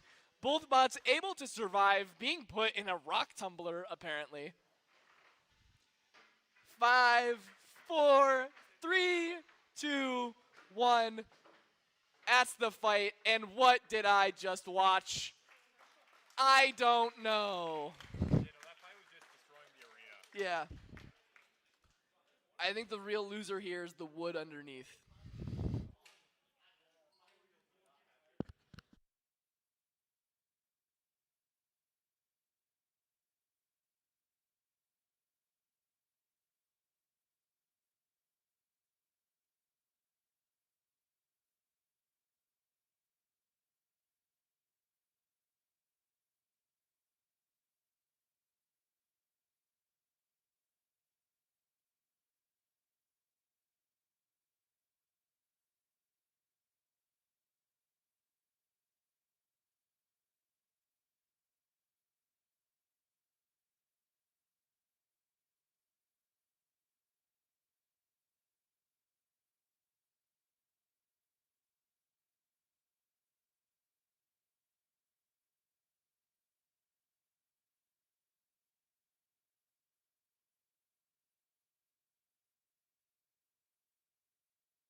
All right, we have our decision from our judges.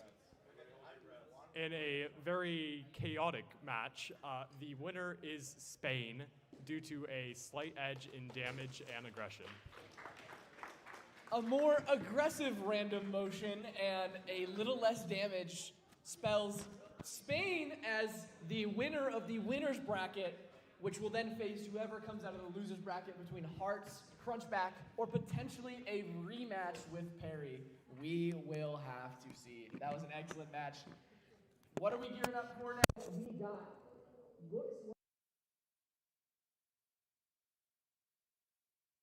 The fight between Clubs and Bear Witness. Both of them ready to rumble. Let's go into the arena.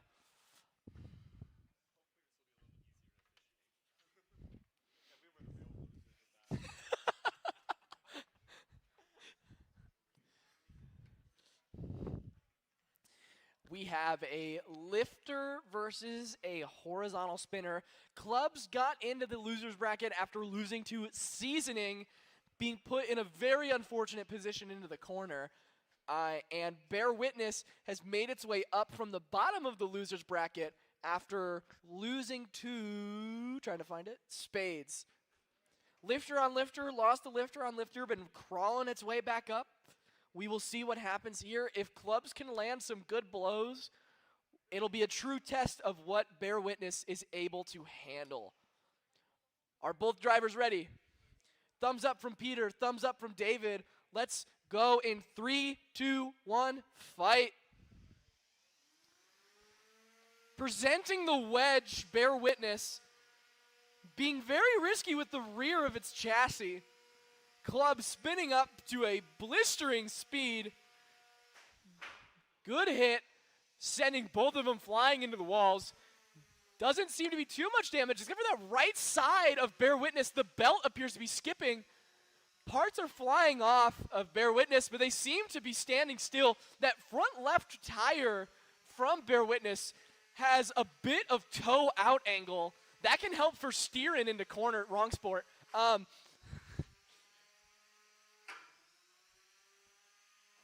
Clubs dealing damage by damage as Bear Witness tries to work around them.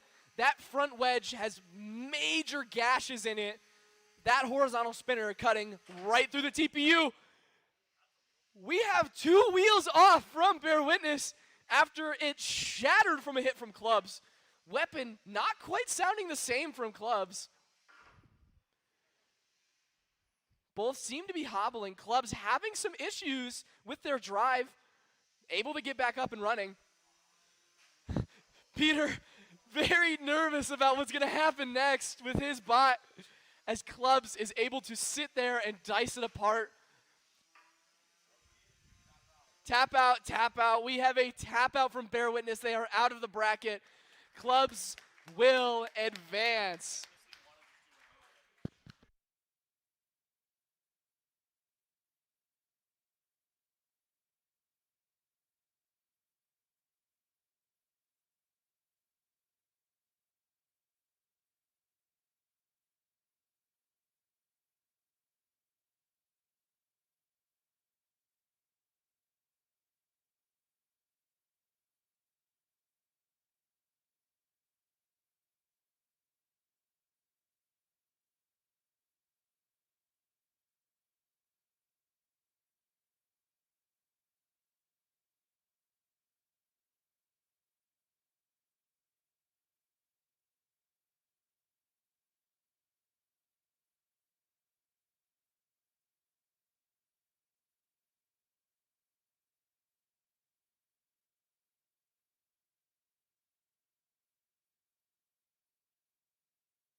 All right, here we have. Go put that on your shirt. Yeah.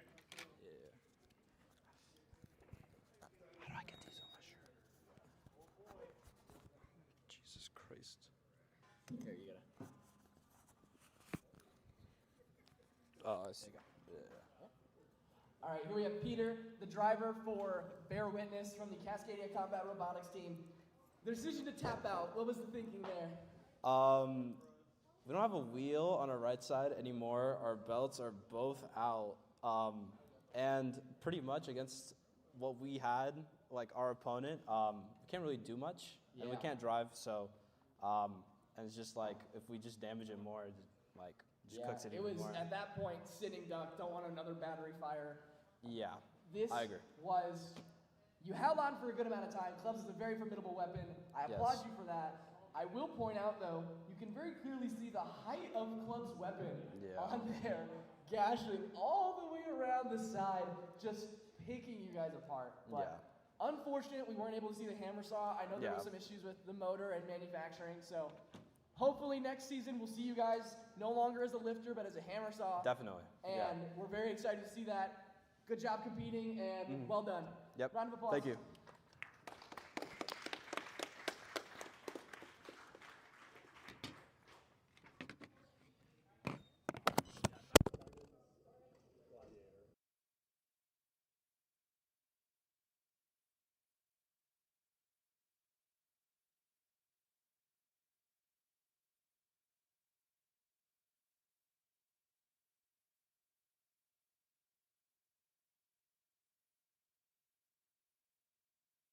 Able to cause against them in that upper bracket round.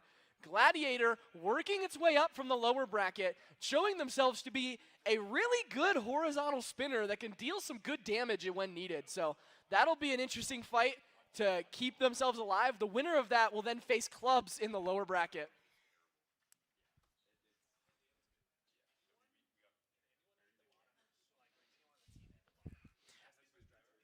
Otherwise, Gambit would have a huge advantage with 8 dudes just like shaking the arena. Be careful. I don't want it to come off of its feet.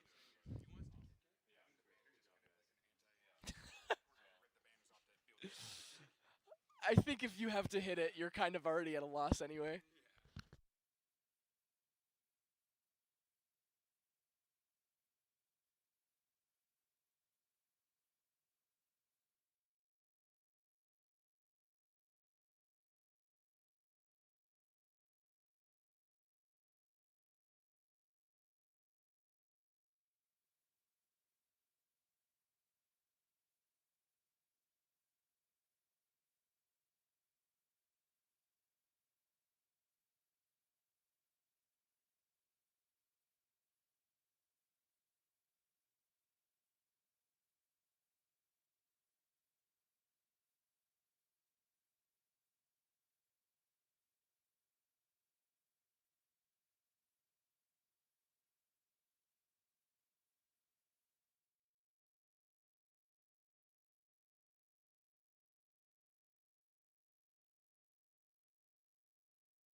Alrighty.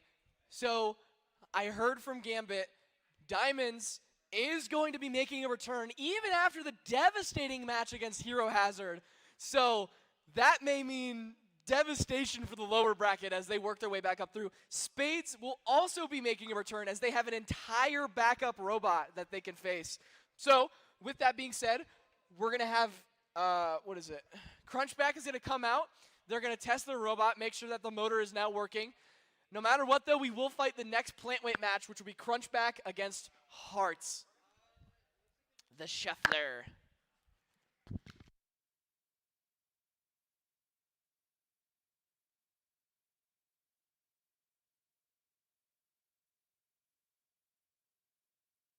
We heard an exclamation of yes from Blaze.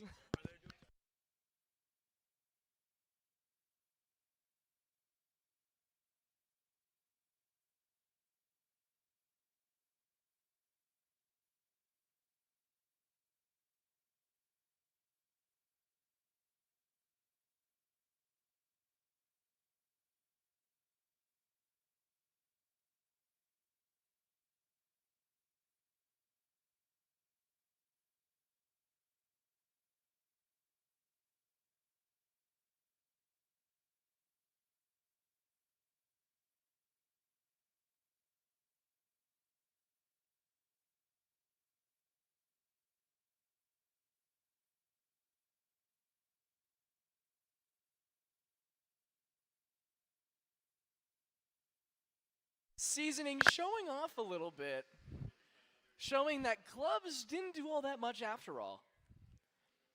We all know that's a lie. They seem very damaged. But still in a runnable condition to face Hero Hazard in our quarterfinals.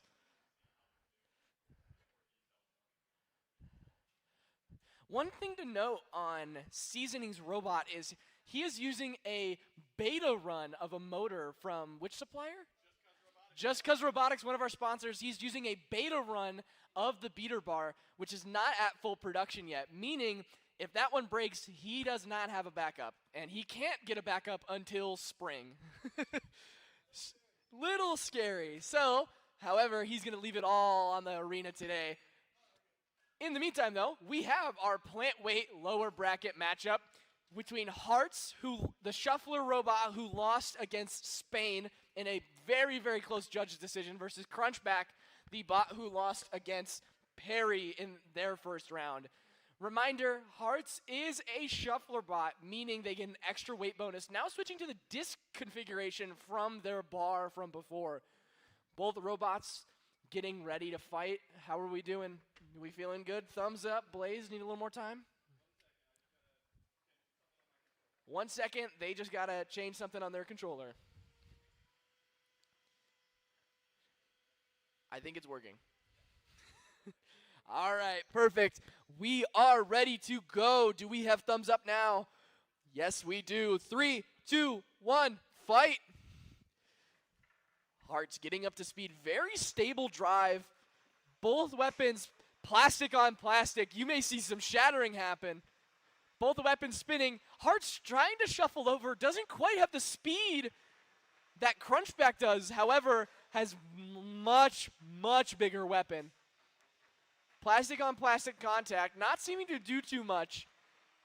However, over time, those will start to fatigue, and we may see some shattering happen.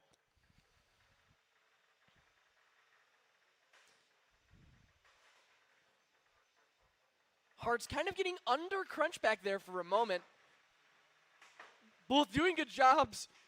Blaze not afraid to use the front weapon of Crunchback directly on that much larger blade.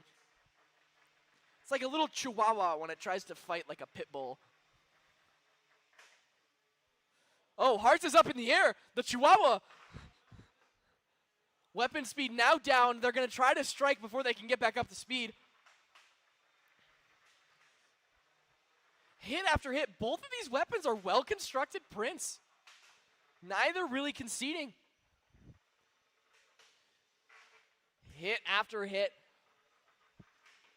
Hearts up in the air. See the feet of the Shuffler trying to move it, but not in contact with the ground. Oh, spinning contact from both of them. We're getting more aggressive here. Things are flying.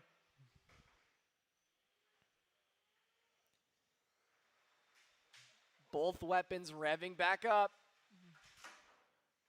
Crunchback on its back. Should be able to get back up, and it does. More hits, corralling Hearts into that corner. Big hit. Both bots very, very resilient in this fight. We have 1 minute remaining on the clock.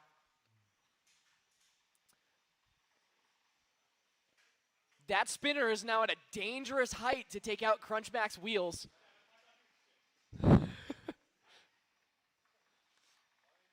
Blaze passionately exclaiming that they are worried. Weapon no longer seems to be working either. Hearts trying to come in for the kill, inching forward with that shuffle drive. Barely escaped hitting wheel contact. Hearts over that corner. We have 20 seconds remaining in the fight. Hearts is spinning back up, trying to go for that kill shot, hopefully making the judge's decision. Crunchback showed some good control, however, damage might do it in Hearts' favor. 10 seconds left, 8 seconds left. 5, 4, 3, 2, 1, and that is the end of the match. Round of applause. Let's div it up.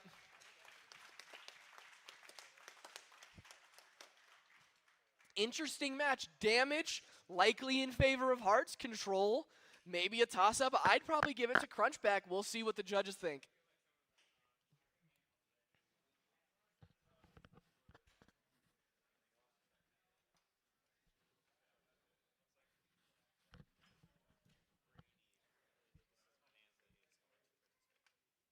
Okay, it is. Cool. So it's fine. Good call.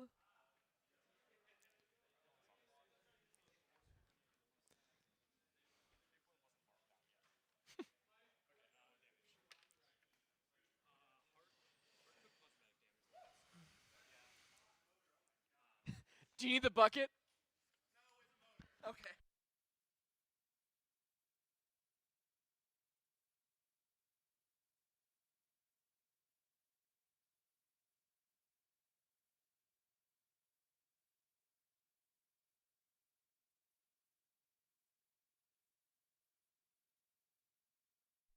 As the judges mull over the decision after that plant weight match, just to look at the plant weight bracket, the winner of that fight will face Perry in the lower bracket final for plant weight.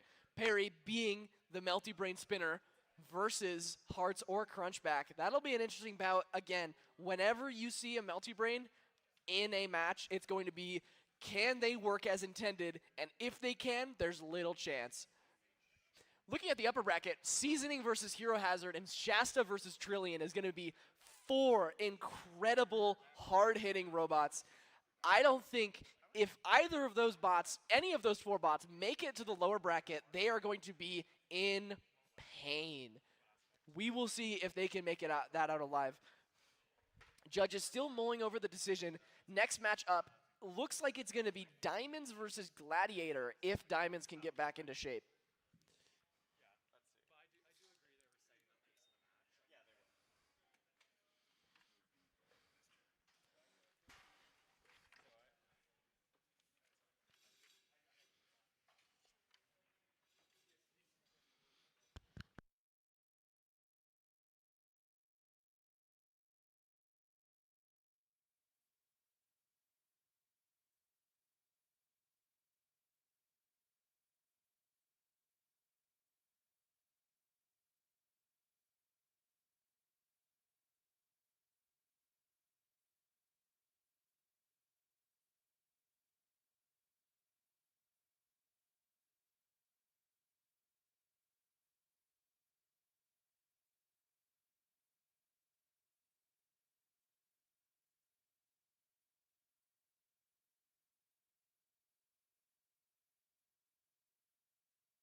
All right, we have the judge's decision from that last match.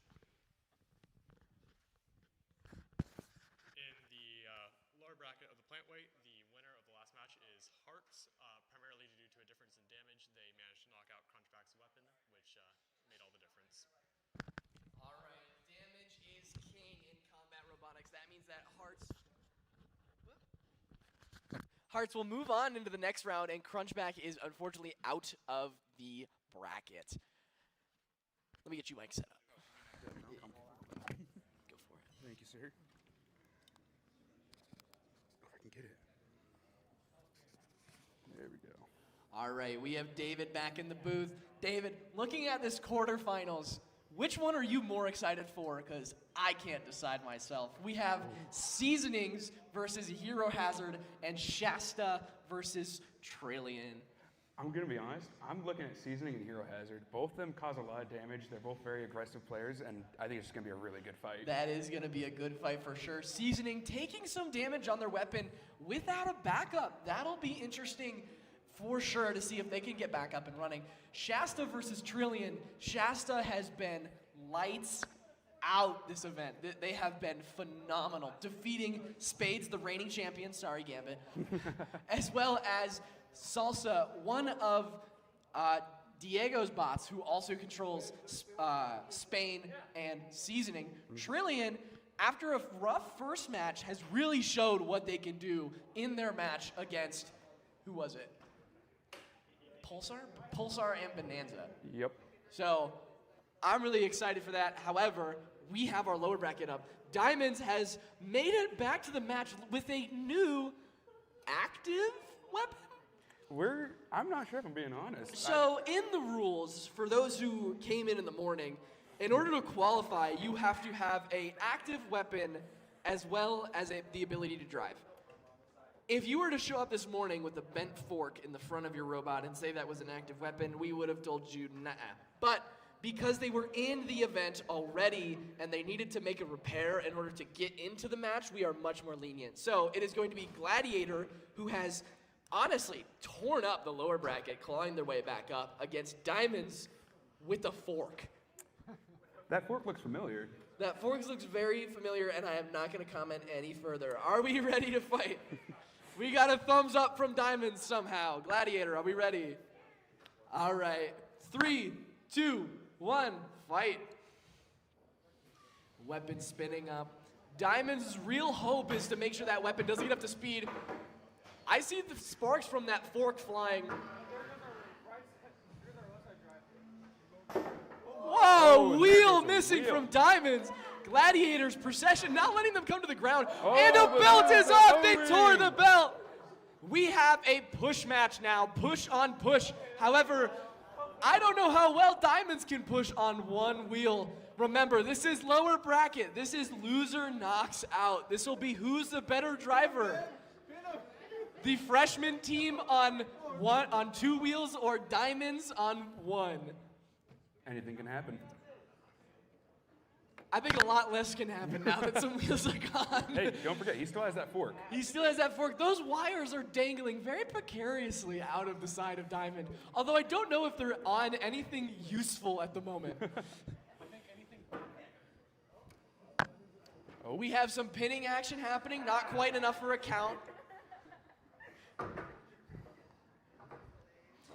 Even though you can't score damage for damage happened in an earlier match, you will definitely lose a lot of points on aggression for Diamonds for not having an active weapon to begin with.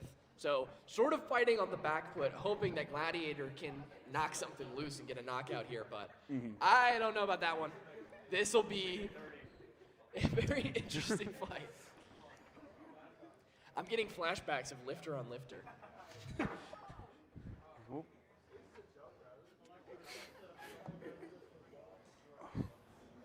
Oh. It seems as though the plan B of almost every bot here is to become a melty brain when all else fails.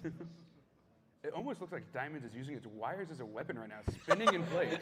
It's got a little flail. It's a bold strategy. Bold strategy that just might work. You never know. Can wires count as weapons? It seems pretty active to me. You know, they're called bullet connectors. That sounds pretty lethal. Oh. We got some Beyblades. Let them rip, folks.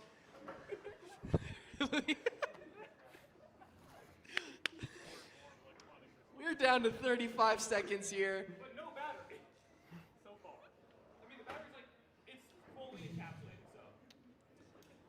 I don't know how Diamonds is able to have this controlled motion. Ben is really good at driving on one wheel and a fork, I must say. I honestly think he's driving better now than he did earlier. Yeah. You guys should have taken off a wheel from the start. We'll get him on a unicycle next time. Yeah. 10, 9, 8, 7, 6, 5, 4, 3, 2, 1. And that is the end of the match. Although that match ended right after it started, let's be honest. So remember, the judges have to make an odd decision here because Diamonds was unable to enter with an active weapon. Definitely going to count against them in some capacity. Gladiator potentially winning 3 rounds in the lower bracket. That is incredibly impressive to work your way back up. Beating names such as Crankshaft, Pulsar, and now potentially Diamonds. I think that would have even been a good fight if Diamonds had a weapon. Yeah, no, that was just a good fight in general. It really they were was. still trying even after all else failed pretty much. Yeah, they were very resilient from both squads. As the judges mull it over, the drivers for the next match are going to get ready. That's going to be Spades versus Grandmaster Horizontal. A horizontal spinner against Spades, the reigning champion from last semester. Picked apart by Shasta, but fortunately, they had an entire backup robot. So they had to spend 0 time repairing. They made their bot simple, and so they can just make backups. What's this phrase? KISS. Keep it simple, stupid. And they follow that to a T, and I love it. All right, judges are ready with their decision.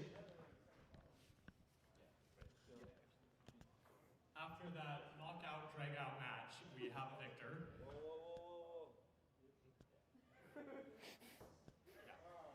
Going back to what I was saying, we have a victor.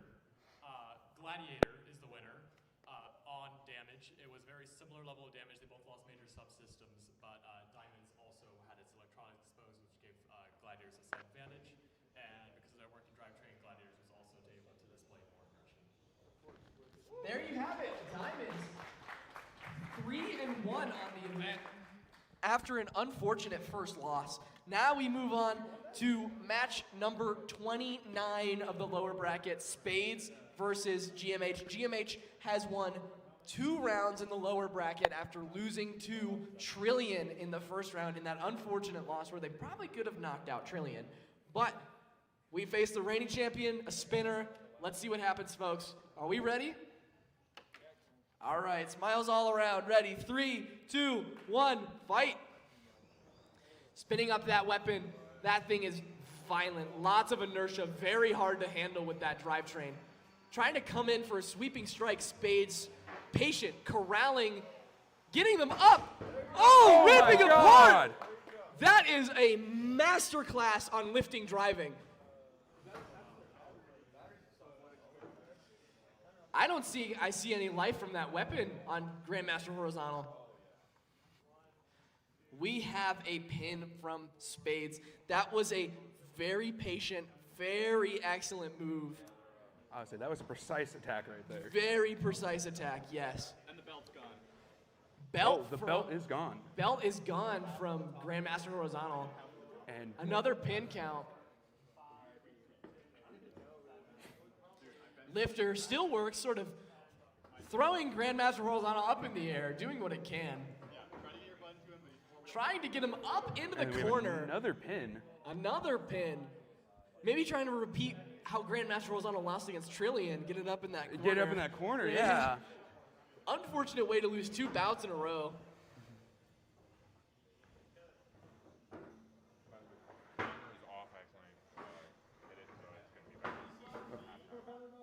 We had a slight issue starting the timer, so we don't know the official time at the moment. We have a tap from Grandmaster Horizontal, respecting the time of our fans here. Excellent try from Grandmaster Horizontal to work his way up through the lower bracket, got through 2 matches and lost to the reigning champion. Can't be upset with that. Spades moving on to the next round where it faces the winner between a potentially broken Bonanza and a Verdant who maybe found another fork. We don't know yet.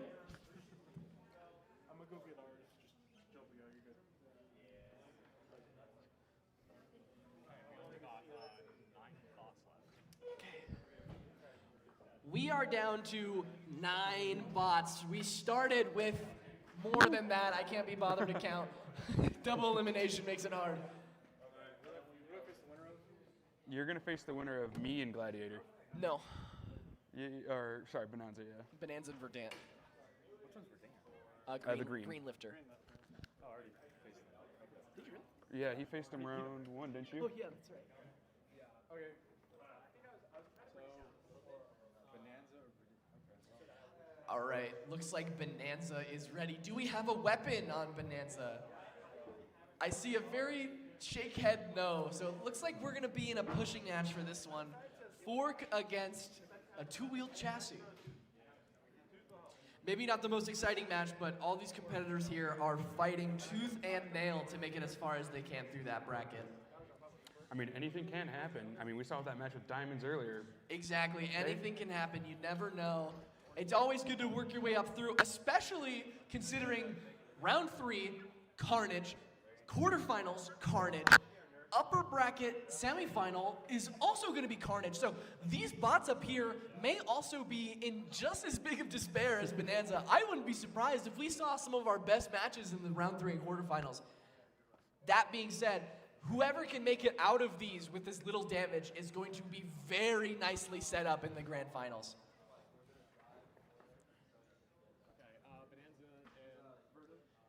All right, we have Bonanza and Verdant both appear to be ready. They can now get into the arena.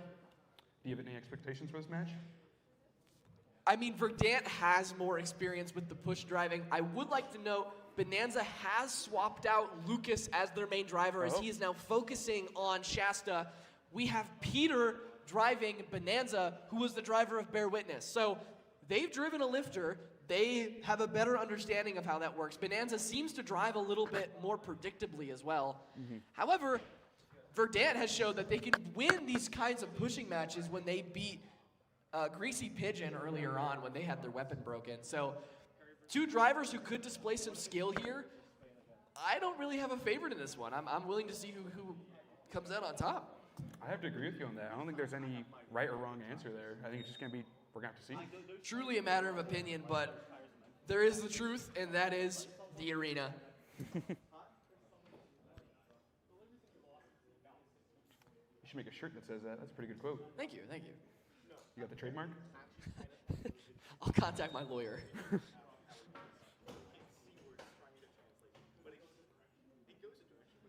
Alrighty, both bots are in their squares. Are we both ready? This is going to be a high-octane pushing match. 3, 2, 1, go! I'd like to remind everyone that there are free refreshments over on the right-hand side where you can also purchase some merch and some trinkets from one of our sponsors. We have a pin.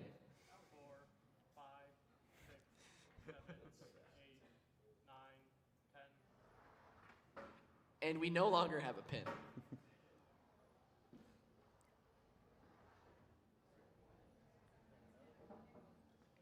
And we have a pin.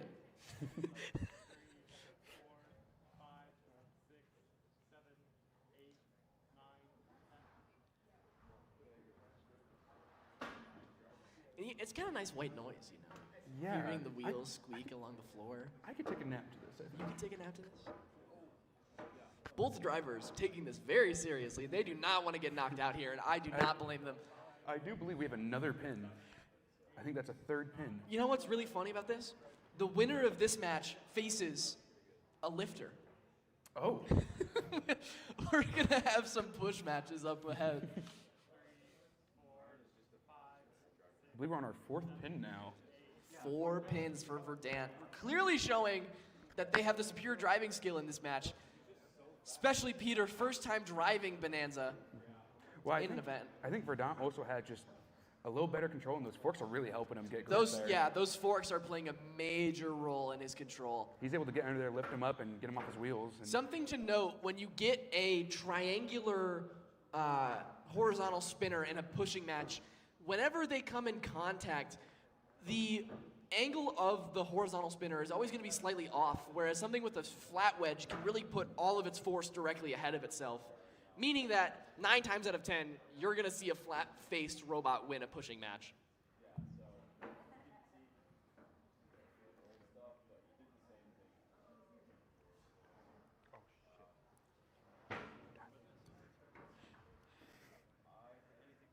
we had another timing issue. My bad. We're going to say this is 1 minute left. Yeah, my bad. Another pin from I Verdant. kept it consistent the entire time. All right. Yeah. Oh.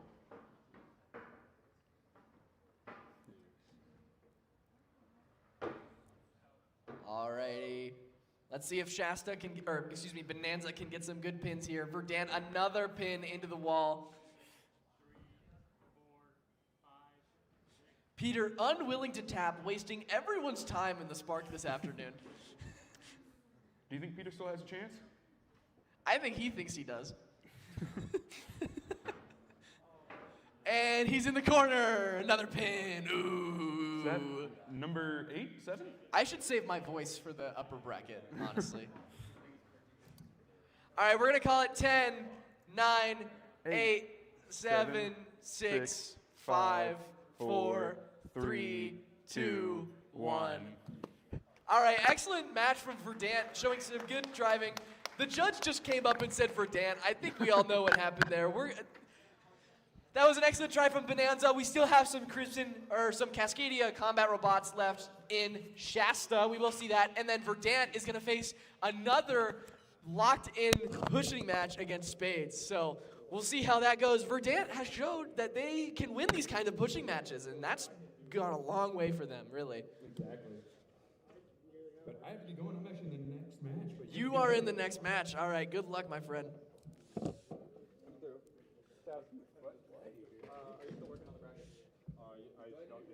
I'm just wondering because it just still says. Yeah, I know.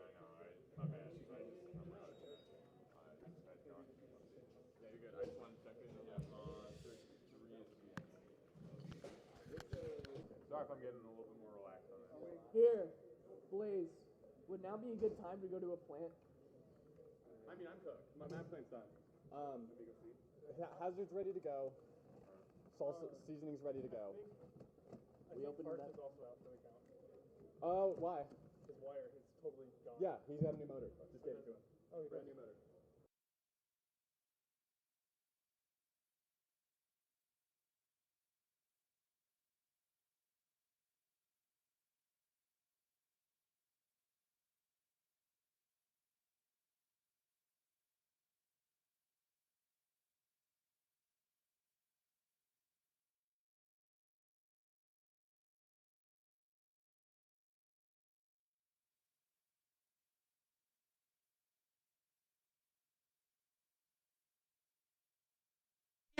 Fierce drum spinner in diamonds, and now is going to face another drum spinner in seasoning.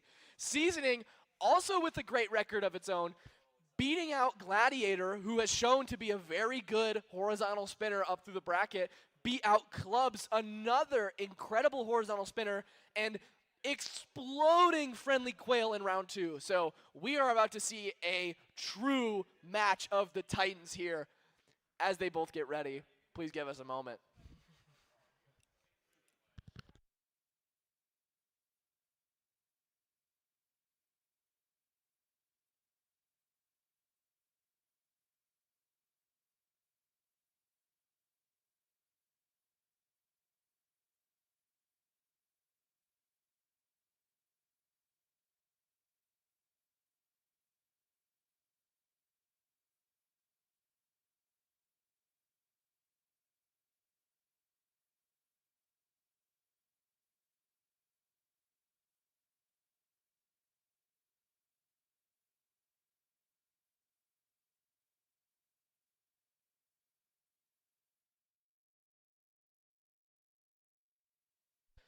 Sorry, it looks like we have 2 other bots who are ready before that quarterfinals match. We're going to go Gladiator against Clubs in this match. If both fighters could get themselves into the arena. My apologies.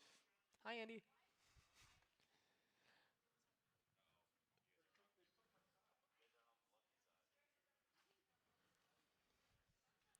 Gladiator working their way up through that lower bracket. 3-1 in 3 great fights. We have a slight technical problem with the camera. It is just overheated from being ran for hours on end. So we may need to take a moment to get that fixed.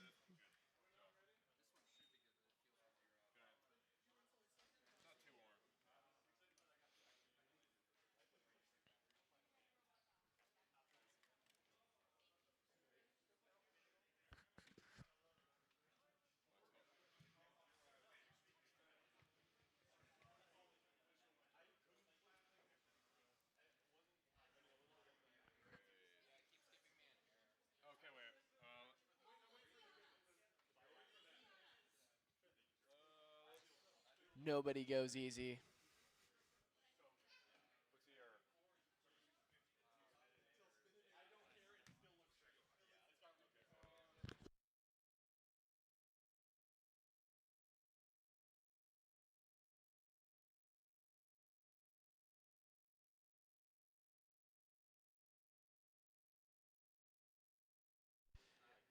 The arena side camera overheated. We're going to swap it out with another camera that we have. That way we can keep this show on the road. We are making good time, though, as it is currently 4:15, and we have looks about 10 bracket matches left. Afterwards, there will still be more fights in the terms of grudge matches and expedition matches, just for two teams who didn't get the chance to fight but really want to duke it out in the arena, which it's always fun.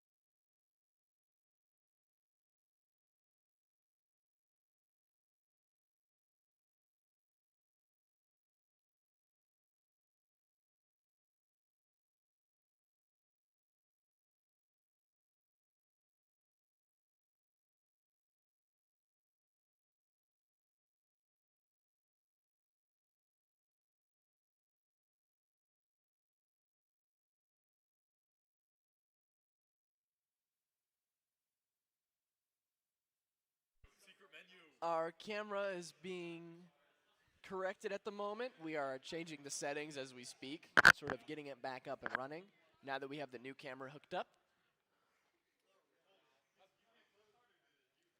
Let's feel how toasty this Nikon is. Oh, that's warm. For a mirrorless camera, that's pretty. Oh no, it is mirrored. Never mind.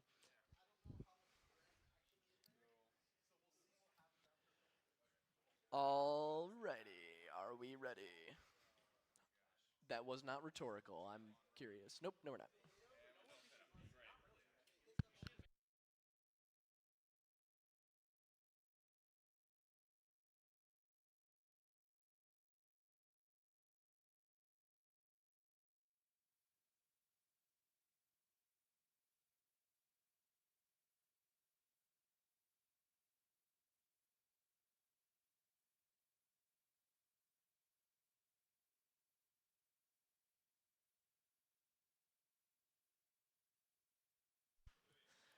Let's give a quick round of applause to our AV team for making sure everything goes smoothly here. They've been doing a great job. A lot of weird stuff has been happening between OBS as well as the cameras here, but they've been doing a great job working through all of it. So I'd just like to thank both Matthew and Chaz. Excellent. Thank you, guys. We're still waiting. Funky stuff is going on with the camera still.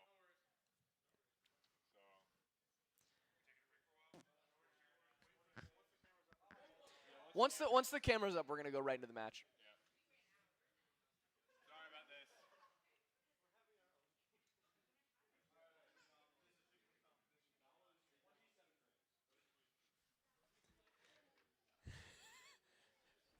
It appears to pass the time. We have some people weighing how much they can take in a single sip over by the scale.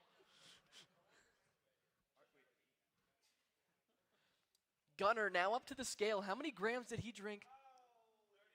32 grams. Is that good? I don't know.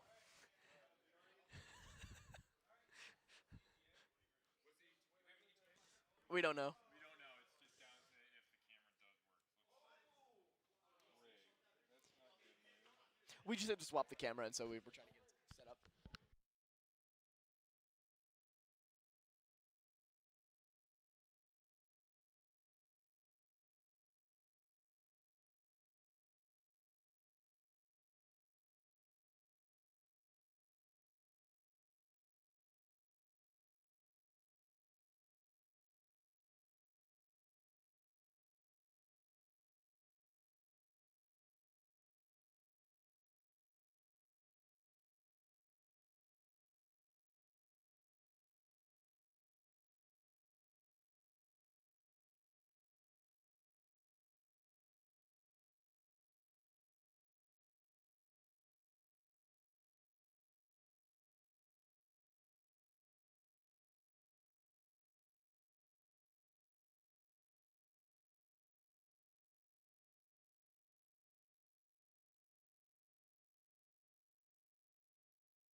Well, the camera's going back in now that it's cooled down a little bit. This hopefully gave us some time for the other competitors to repair their bots, and so the next couple matches should be pretty quick, one after another now.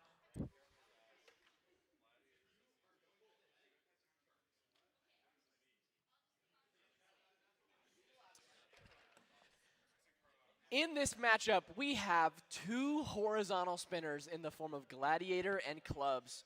It'll really be a battle of who can deliver the bigger blow. Both blades seem to be at about the same height.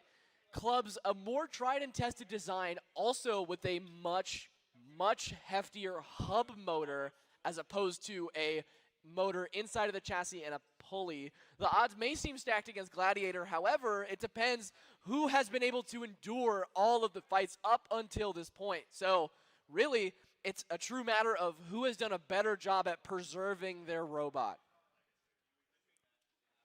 Camera is getting hooked up as we speak. We are about ready to get going here.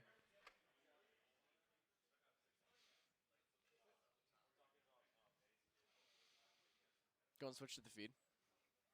We are live. We are live. All right. We are off. We're going to lock in that tripod. Go ahead and start up your bots. Power key in for Clubs. Gladiator patiently waiting. Shut that door. Can you do a congratulatory yippee on mic? Yippee, we got the camera back. That was a request from the AV team. All right. Both robots are working. Are we ready? Can I get a thumbs up from David? Thumbs up from Gladiator. 3, 2, 1, fight. Both weapons spinning up. Big hit into the wall. Weapon is jammed. That might be open and shut from Clubs. Trying to dislodge the weapon. They are properly in that wall. Let's get a close-up on that one. They are out. They are down for the count. I have never seen a blade that deep into the wood. That was a violent hit from Clubs. One and done. So, as I have just been told, this is not the first time Clubs has done this to an opponent. Oh, excuse me, Clubs had this happen to them last time and last semester. A little bit of redemption going on. Unfortunately, that spells an end for Gladiator's run. Very good job staying in the fight as long as possible. Clubs is a opponent not to be reckoned with. Let's give a round of applause to Gladiator.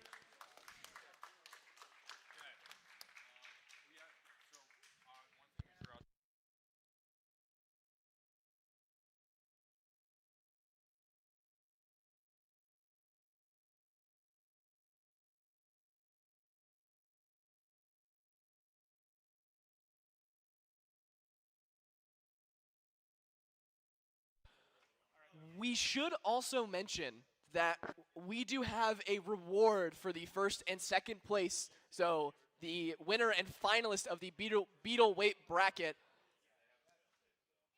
Swapping over to the webcam.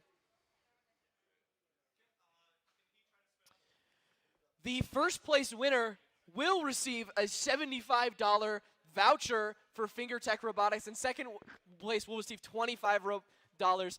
That will cover drive motors. That will cover a bunch of different hardware that we use. So that is a really big advantage for these teams if they're able to get this money from winning. Up next, we have, Not this one? Okay. All right, we are going to jump back up to our winners bracket. Both teams undefeated, both in electric fashion. We have over in the orange the horizontal spinner of Hero Hazard. This is their third semester competing under this name, and they have only gotten better. Another veteran now is Seasoning. They have been competing for 4 bot brawls, I believe. They have also continued to get better. These are 2 prototypical drum versus horizontal, both done incredibly well. Both sustaining some damage over the past couple fights. However, this will just be a true slugfest of who can deal the most damage. I am excited. Are we excited? Can we get some excitement? Let's get it.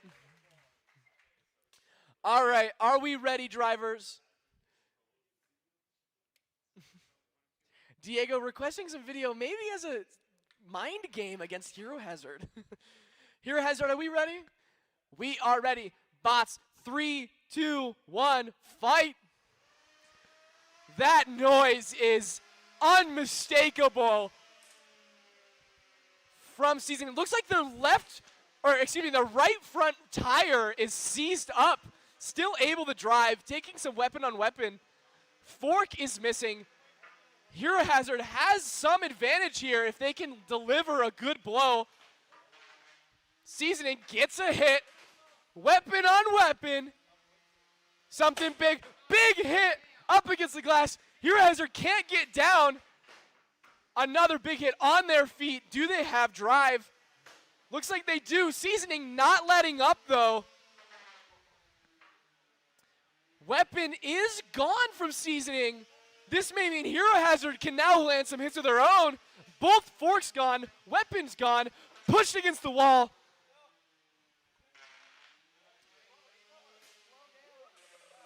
Making some artwork on the glass from Hero Hazard. Seasoning showing off their driving skill. Looks like they have that front right wheel back up and spinning. Oh, big hit. I smell burnt wood. I don't know about you all. Hopefully it's not another battery from the Seasoning team. Both weapons are down. Both now into a pushing match. Seasoning very slow, trying to get around that right side, is definitely having issues. Weapon still up for Hero Hazard, just not as quick as it was before. I spoke too soon. I hear that revving up. Are we going to see another big hit here? Yes, we do! The front is off of Seasoning! That looks like a countdown from me. Hero Hazard showing yet again, I don't care what drum you have, it is coming off. Diamonds and Seasoning. That is the end of that. Hero Hazard moving on into the upper bracket finals. Now, if Seasoning can repair that front drum, they will still make an appearance in the lower bracket. However, as mentioned before, they only have one of those drums as it was a beta release.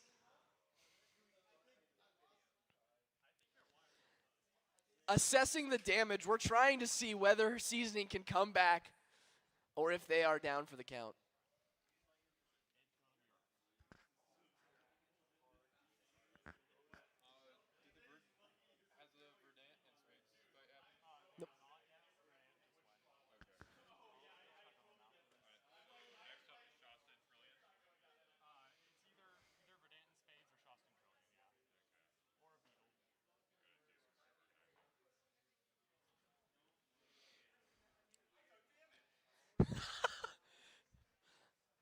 Blaze with Hero Hazard exclaiming that they did in fact take damage from that fight. Scrape and a scratch and a half. I'm quoting. Excellent fight. Seasoning gonna try to get back up and running for that lower bracket match. They would face against the winner between Verdant and Spades, which is coming up next. Two lifter bots. If they're not able to get the weapon up and running, it's going to go to one of the purpose-built push bots, I would reckon. So it's really up to Diego now to see if he can get that drum back up and spinning. Otherwise, even if they do get knocked out, excellent, excellent showing from Seasoning.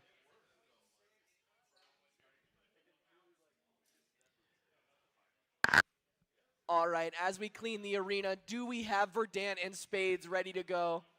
I see Verdant. Do I see Spades?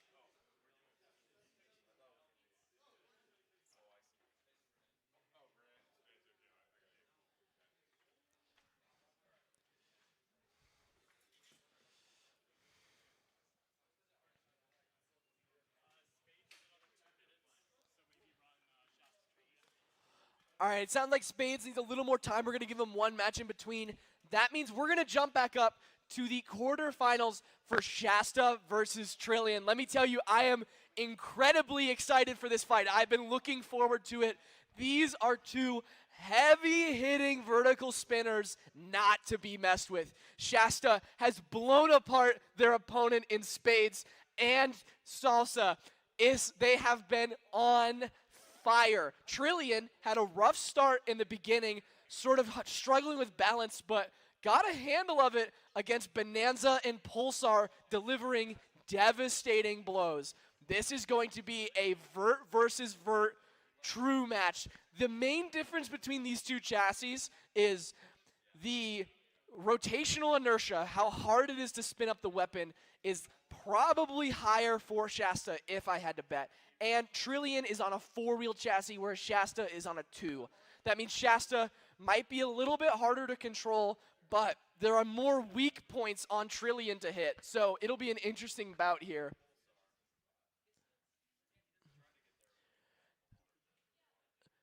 Let's see, do we hear from Trillion? Do they need more time, or are we ready to fight?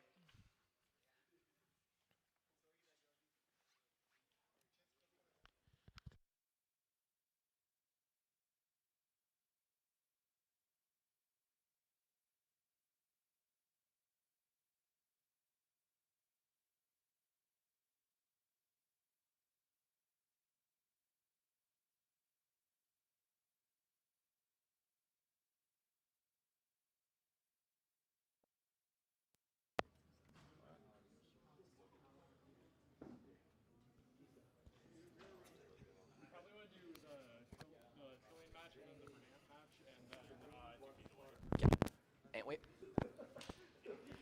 All right, Vert v. Vert. I have David in the booth with me now.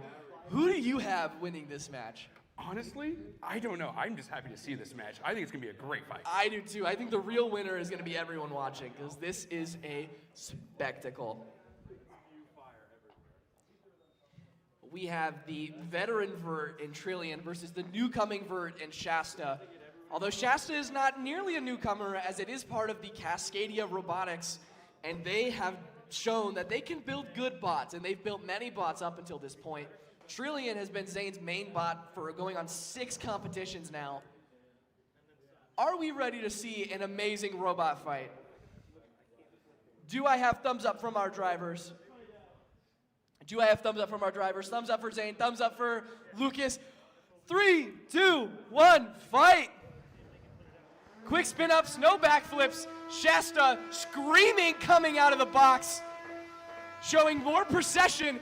Big hit. Trillion up against the glass. Sort of in a poor position. Oh my Shasta! God. Shasta! That is done for! Leaving no room for mercy. Wipes the floor with Trillion, blowing it apart. I don't think Trillion's getting back up from that one. I love this robot, I gotta say. Let's give a round of applause. That is spectacular.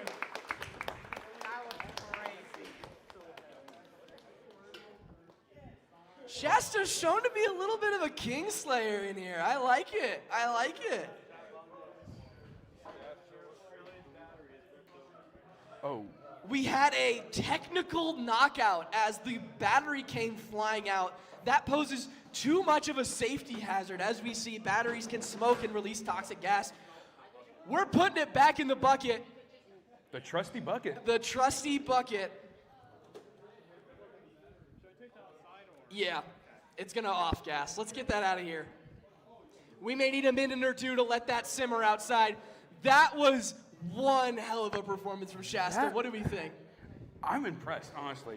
I am incredibly I impressed. thought there was going to be a lot of back and forth hitting there, but that was just a one-hit KO almost. I think the instability from that new asymmetrical spinner sort of made Trillion pop up and give Shasta just the free hit it needed, just right on the money. And honestly, looking at that now, Hero Hazard displayed some damage after their match against Seasoning. Shasta, unscathed.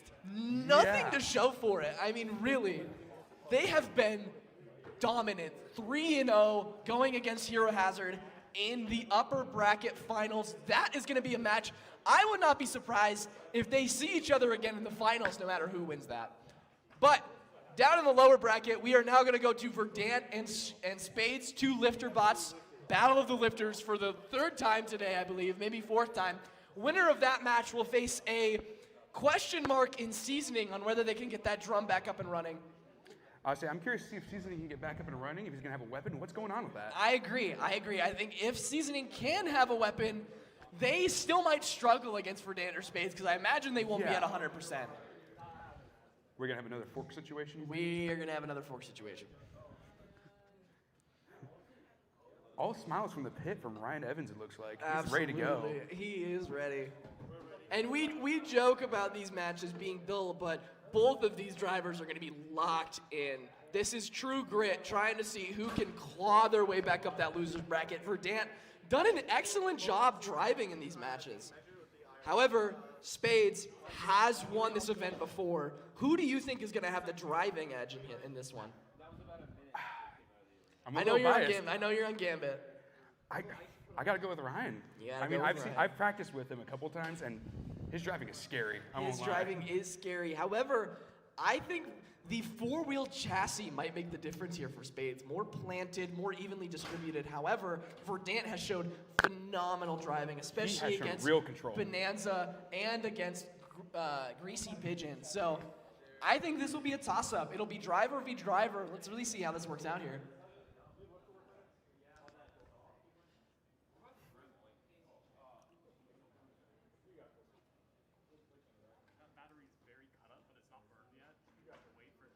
Pierce it. If you do that, can you record it? I'd much rather have a dead battery than a battery that could leak everywhere. Zane will tell you to pierce it. Yeah, but you'll tell me how to pierce it. Make sure you record it. We have a spike for it. Alrighty. I think we're about ready. I think we are. Do we have thumbs up from both drivers? Looks like we're going to enter the arena real quick. Giving it a quick high five before its match. I think that's for good luck. Love to see it. All right, are we ready, drivers? 3, 2, 1, go. Now, I would like to mention, this is going to be similar with the match against Diamonds, where they're not entering the battle with an active weapon. Verdant is missing its fork, so it's going to have to show some real control in this match to get the win. He's going to get at least a couple pins to really get that effort in. Absolutely, Which looks like and he he's might be starting getting with right one, now. starting with a good pin off the bat. 5, 4, 3, 2, 1, release. Can you count? Judge. Our judge went out to deal with a leaking battery. We forgot to get a replacement. We apologize. 30 seconds into this match, Verdant seemed to be winning the pin war.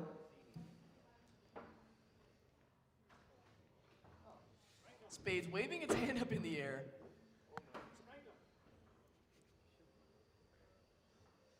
Verdant pushing him around, doing a good job. Those large wheels giving him some good grip.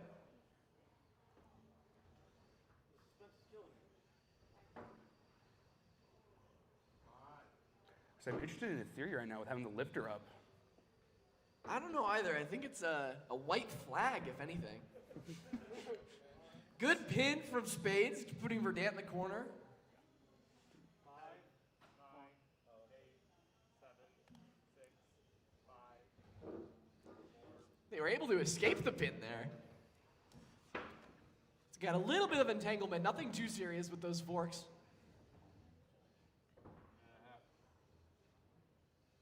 Back up with the white lifter again. Again, I think it's a forfeit. I think he's saying, I stopped, but he's clearly not. Is that a war crime? Don't ask me. I don't know. And he put it down. Oh, it's back up again. Back up again. Can't make up his mind today. We have 1 minute left on the clock. It's been fairly even, pin on pin, control and aggression. The fact that Verdant does not have a weapon might spell the end for this match. I believe the pin count is 1-1 right now with Verdant and Spade. That does sound correct. Oh, we may have another pin here with Spade. And it looks like he is spanking his enemy right now. The opponent. This is some disrespect we have not seen before. Disrespect in the arena. No opponent would spank another in the pits. It's all friendly. We have another pin by Spade on Verdant here. 7, 6, 5, 4, 3, 2, 1. Good 10-second pins from Spades, really making a comeback in this match. Looks like Spade has another, skip from the 15 pin. seconds left, one more pin. Looks like we're gonna get a pin from Spades, and that'll end this match at 5, 4, 3, 2, 1. That's the end of the match. All right, round of applause, good everybody. match. We'll see what the judges have to say, but my vote's on Spades. They did a good job of controlling that match, especially towards the back half. And yep. They got that first pin off at the very start. Yeah. But halfway through that match, Turned it around, really turned it around. More pins and more aggressive. Perfect. All right, thank you, David.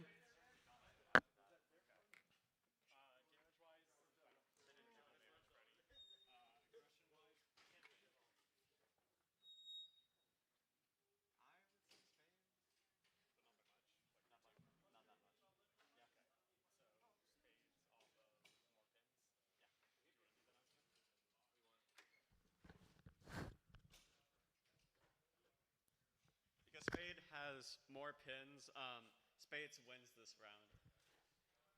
All right, looks like the lack of weapon didn't favor too much in the judges' opinions, but they like a number of pins. Means Spades is going to move on and face Seasoning in the lower bracket semifinals.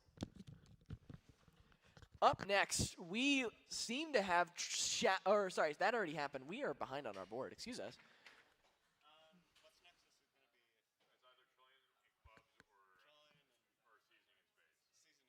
Okay. Looks like we're going to go to Trillion and Clubs if Trillion is in a position. Excuse me, we actually have some plant weights in the building. That is my apologies. We're going to switch to that as people have more time. We are going to go Perry versus Hearts, the Melty Brain versus the Shuffler. This is the lower bracket finals. Perry losing to Spain and Hearts losing to Spain as well. I guess it's really hard to beat a violently jumping robot in the eyes of the judges.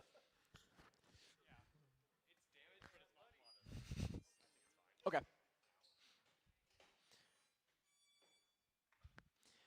Hearts going back to a bar configuration from the disc. Interesting choice against this Melty Brain.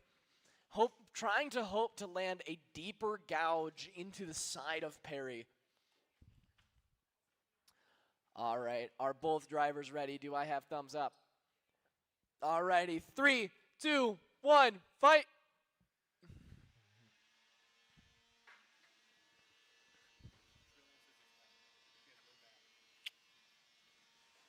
All right, Perry getting up to speed. Bouncing around the arena, narrowly avoiding Hearts there. Hearts' weapon seems to be up and spinning. Shuffler struggling for traction on that floor, but making its way across. Are they going to touch? They do! Big hit! Perry the Plates was across. I hear whining from one of them. I can't tell who. Perry with another hit, luckily off these walls. We're playing air hockey out here. Here's some concerning noises from somebody. Again, it's happening so fast, I can't tell who exactly. Perry spinning up. Hart spinning up. We're going to get another big contact. Let's see it. Perry's going to hit the wall, it looks like, and bounce into Hearts. Narrowly avoiding chaos. Hearts with a big hit on Perry at low speed.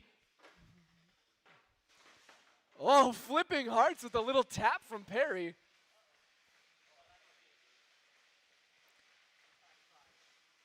Hearts is shaking up a storm. Hopefully he used Loctite and isn't going to hero hazard his chassis. We have 1:30 left in this fight. Big hit again.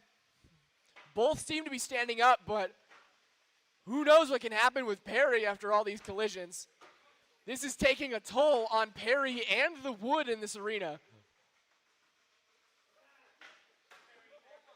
He's really skipping. I thought I saw a wheel delaminate there. Bouncing, hopping, skipping, Hearts patiently waiting for a chance to strike.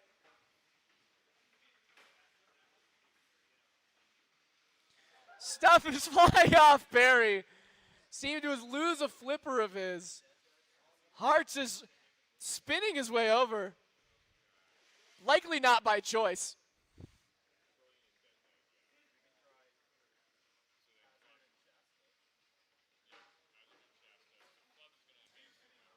Hearts doing a good job pointing their weapon at Perry.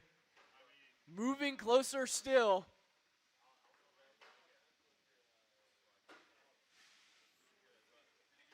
Perry struggling to get up to speed now that that wheel is gone. Kind of a sitting duck mammal thing. We have 15 seconds remaining. One big hit might spell something. Let's see it. Let's see it. 7, 6, 5, 4, 3, 2, 1, and that is match. Well done. This will be an interesting judge decision based on both aggression and seeing who had the most damage at the end of the match. Perry seemed to display some, and it was hard to tell if the vibrations from Lil Hearts was just due to it being a shuffler or it also sustaining damage of its own. It'll have to go to the judges.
Should we run these two first, just for the sake of it? So Clubs moves on. Are these two good to go? Okay.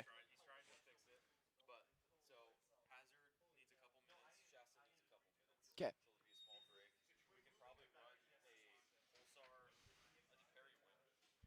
Yeah. Sorry, we haven't decided yet.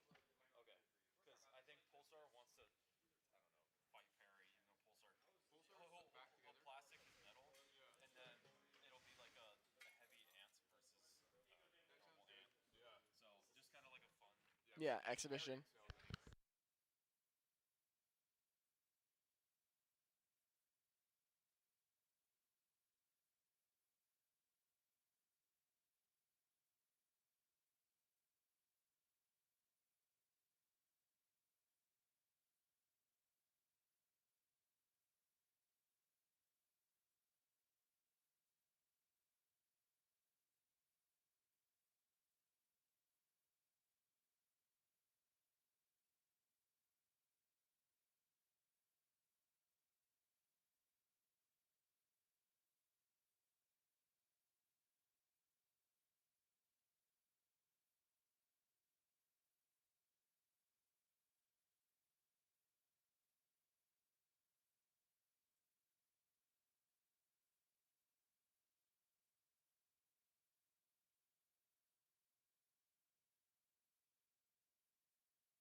All right, in our closest decision yet, they had to go to me as the commentator to decide who won that match.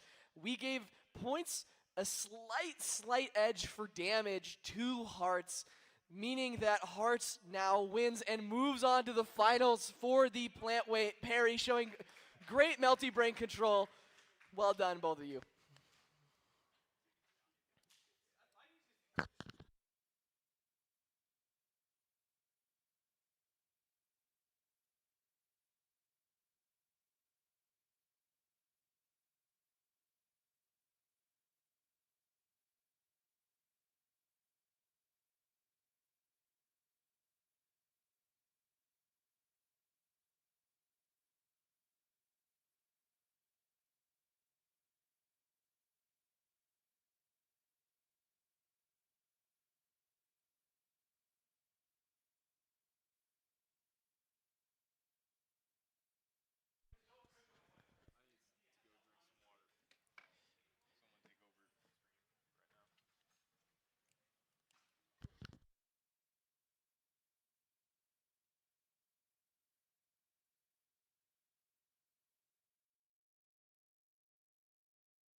I do have an announcement from Pitts. After the devastating loss against Shasta,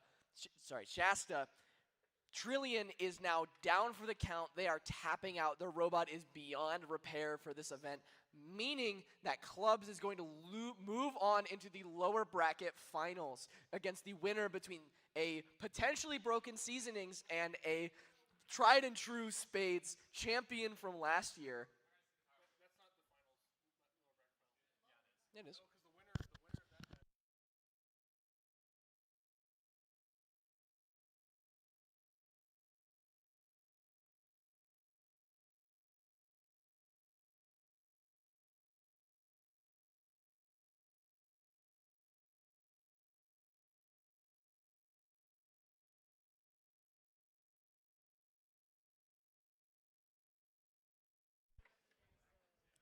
We had a slight mistake on our bracket graphic. Give us a moment. We missed a match in the lower bracket.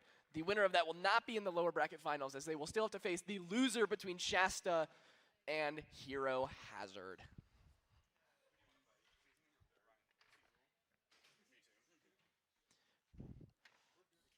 All right.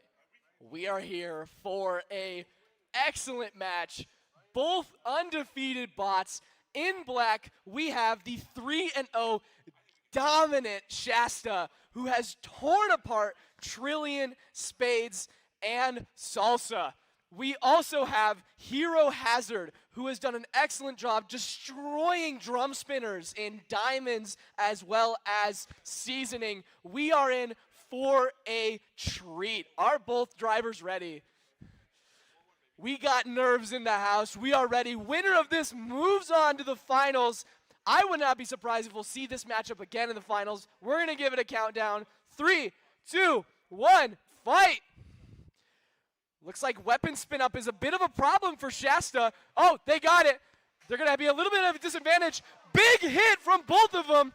Shasta in control. Massive hit. That front wedge doing damage. Hero Hazard, relentless, not letting up. Weapon is down from Hero Hazard. Their weapon has bent. They are at a 15-degree angle. That Shasta weapon is indescribable, really. I feel like I'm sitting too close, honestly. Shasta delivering more damage, ripping up that. Are we going to see a tap out from Hero Hazard? They're going to ride it out. Shasta not letting go until a tap. We're waiting for a tap. Are we going to see a tap? We're getting a count. They're going to go down with dignity. They're going for the count out. Shasta has been on fire this entire event. Unstoppable. What a display. Hero Hazard also not to be reckoned with, but I don't know what you can do. I have no idea what you do against Shasta. This has been a masterclass. They really dialed it in on this one. Wow.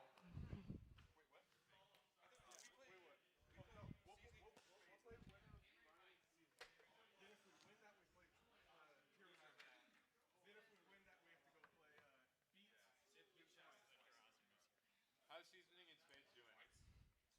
Spades is ready to go. Spades is good. Seasoning, not sure. It was in pieces last time. Yeah.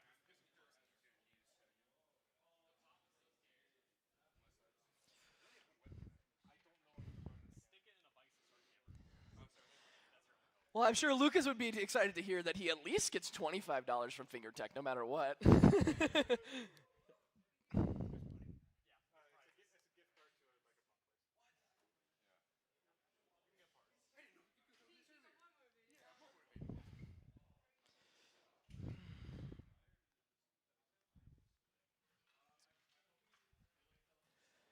Assessing the damage, Hero Hazard's trying to see if they can get it back together for that lower bracket final. He says, peep this, let's get a mic on. Okay. What are we seeing after that match? Here, your mic is off. Give me a sec. Okay, 1 second. Oh, you're good. Good. Clip it on. All right. That match was one to be remembered. What happened to your bot there? So they have a really scary weapon. I have a really scary weapon. Yeah. Theirs might be scarier. I think a little bit. Honestly, I think they just have that thicker weapon blade is doing them wonders and a more rigid weapon. This may have more energy, but I mean, on weapon, that's just brutal. I mean, really, that's insane. I don't know if the field of view can really pick that up. That is curved. That much. That is curved And by about a quarter inch. Can't even spin around. You see it's dented the frame where it tried to spin. That just shows you how much power Hero Hazard has.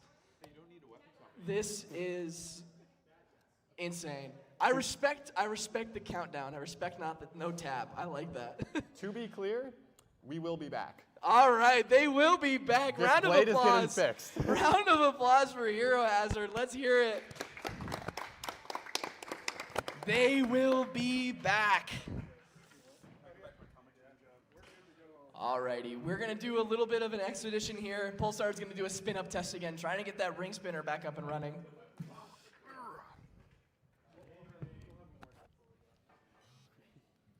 I need a quick break. All right, Yeah, take a break. Who's this? Hmm? Who's up right now? This is Pulsar testing out their bot, seeing how they're doing, I believe. Oh, okay, it's just. Yeah, this is just an exhibition, seeing how they're doing. And I believe they're already done. That was quick. What? Is the battery charging? Yes. Well, it's charged. Yeah. Get up here, Josh. I need a co-commentator.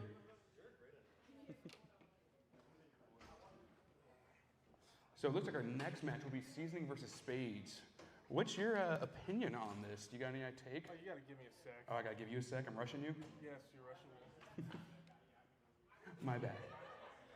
There you go. So what do you think, Seasoning versus Spades? What do you think the outcome's gonna be? I think at the current condition of seasoning, which I don't know too much about, I think that Clubs is going to win that match, but it will be one to see how seasoning does. Spades wins that match. Now what about when we go get to Spades? Do you think we're gonna beat them? I'm a little worried. Ryan's a really good driver. It'll be a match.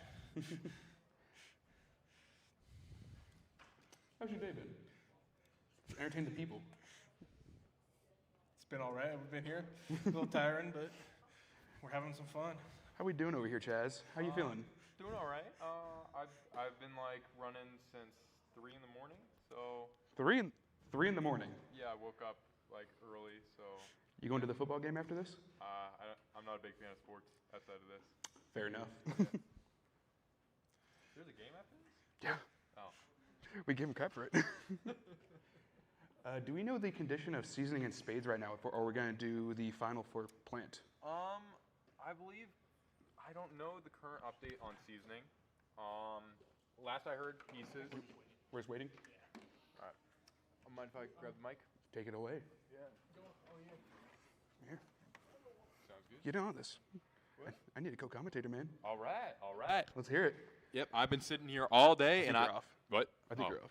I'm okay. There we I'm go. back on. All right. I've been sitting here all day, listening to all the commentary, and I have not said a peep, or at least a couple times. But yeah, no, pretty good fights today. I don't Any know. standouts for you? Any fights that you're like, that needs to be in the montage? Definitely the battery fire. Battery fire? Yep. Yeah. No, because I'm gonna have to go back through and do all the editing for the Instagram and stuff like that. And yeah, no, that's definitely gonna be some of the like most hyped footage that we're gonna be using. Yeah. Seasoning's gonna 10, be 10, 15. 15. 10 to 15. Okay. Do we have a plant we want to do instead? Wait. Any exhibition matches? Yeah. I mean, if anyone has any grudge matches. Do a plant rumble. That's the plan. It's just waiting on Perry and everyone to get ready. So it sounds like just a lot of waiting right now. Yeah. So what do you think is going to happen with Hero Hazard? Do you think they'll fix their weapon? I don't know. That was like. That was a pretty good. They don't degree need bend in that. Yeah, no, they don't need a weapon stop anymore. Oh, that's true. Yeah. They're on their own Saves weapon money, stop. yeah. Saves money, saves time. Does something. Yeah, exactly. Oh, we have an exhibition from Spades, seeing how it's doing right now, I believe. Let's see. All right, let me switch it to spades. Right. That is a smooth transition. Yeah. Whatever the preset like fade setting is on OBS. Yeah.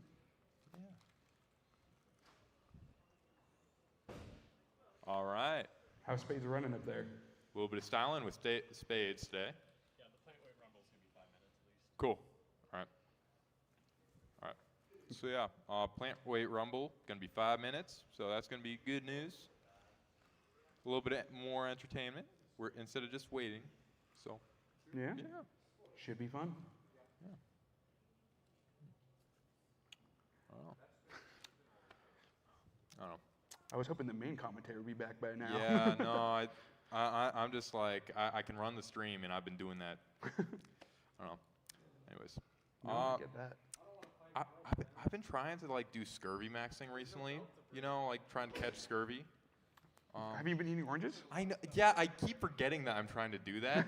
And then, like, I just falls through. Like. Fair enough. Yeah. Is there any reason for this? Do you want to be a pirate? Something like that. Something like that? Also, just kind of like, I want to say I've caught scurvy. So. Yeah, can we get an interview with the leader Yeah. of Spades, Ryan Evans? How you doing today? Doing all right. So, are you ready for this next fight? What do you think is going to happen? Who's next fight? You versus Seasoning, I believe. Oh, you're getting the microphone? Connected, I think, is it? It is. Yeah, It's it is. connected. Oh, Yeah. No, these mics are awesome. what's up? What's the question? So, the next fight, you versus Seasoning. What do you think for that? What's your game plan? Oh, dude, I'll tell you what. We're gonna take her down to Pound Town. You cannot say that. We're gonna win so badly that they're gonna wish they never competed. There you go. That's a little better. That's a little more PG rated. Sports terms. Can we get some sports terms going? What athlete do you see Seasoning as? Seasoning? I don't know, man. I see. It's so nimble and quick. It kind of reminds me of Patrick Mahomes. Really? Yeah. Second time, it's even better. What? I said second time you use that joke, it's even better. Yeah, and I'd say my robot's kind of like, Bo Nix. He's always going out there and trying his hardest and coming out on top usually. But the one time we didn't, it was pretty rough. But Gotcha. I mean, offensively we can't put much up, but defensively we're pretty solid. You know what I mean? Get behind that. So what do you think of our grand finalist, Shasta? What do you see in them right now? I see a vertical spinner that I almost got under that has electrical issues that is beatable twice by me or clubs. And I think we'll see what happens. They're still beat me, so I can't dog on too much because they kind of kick my butt, but we'll see how it goes. Yeah. Any questions? No, I'm pretty much locked in. I'm just waiting around. I'm just trying to fill time. Do we have anyone else want to do an interview? Top quality May? content here.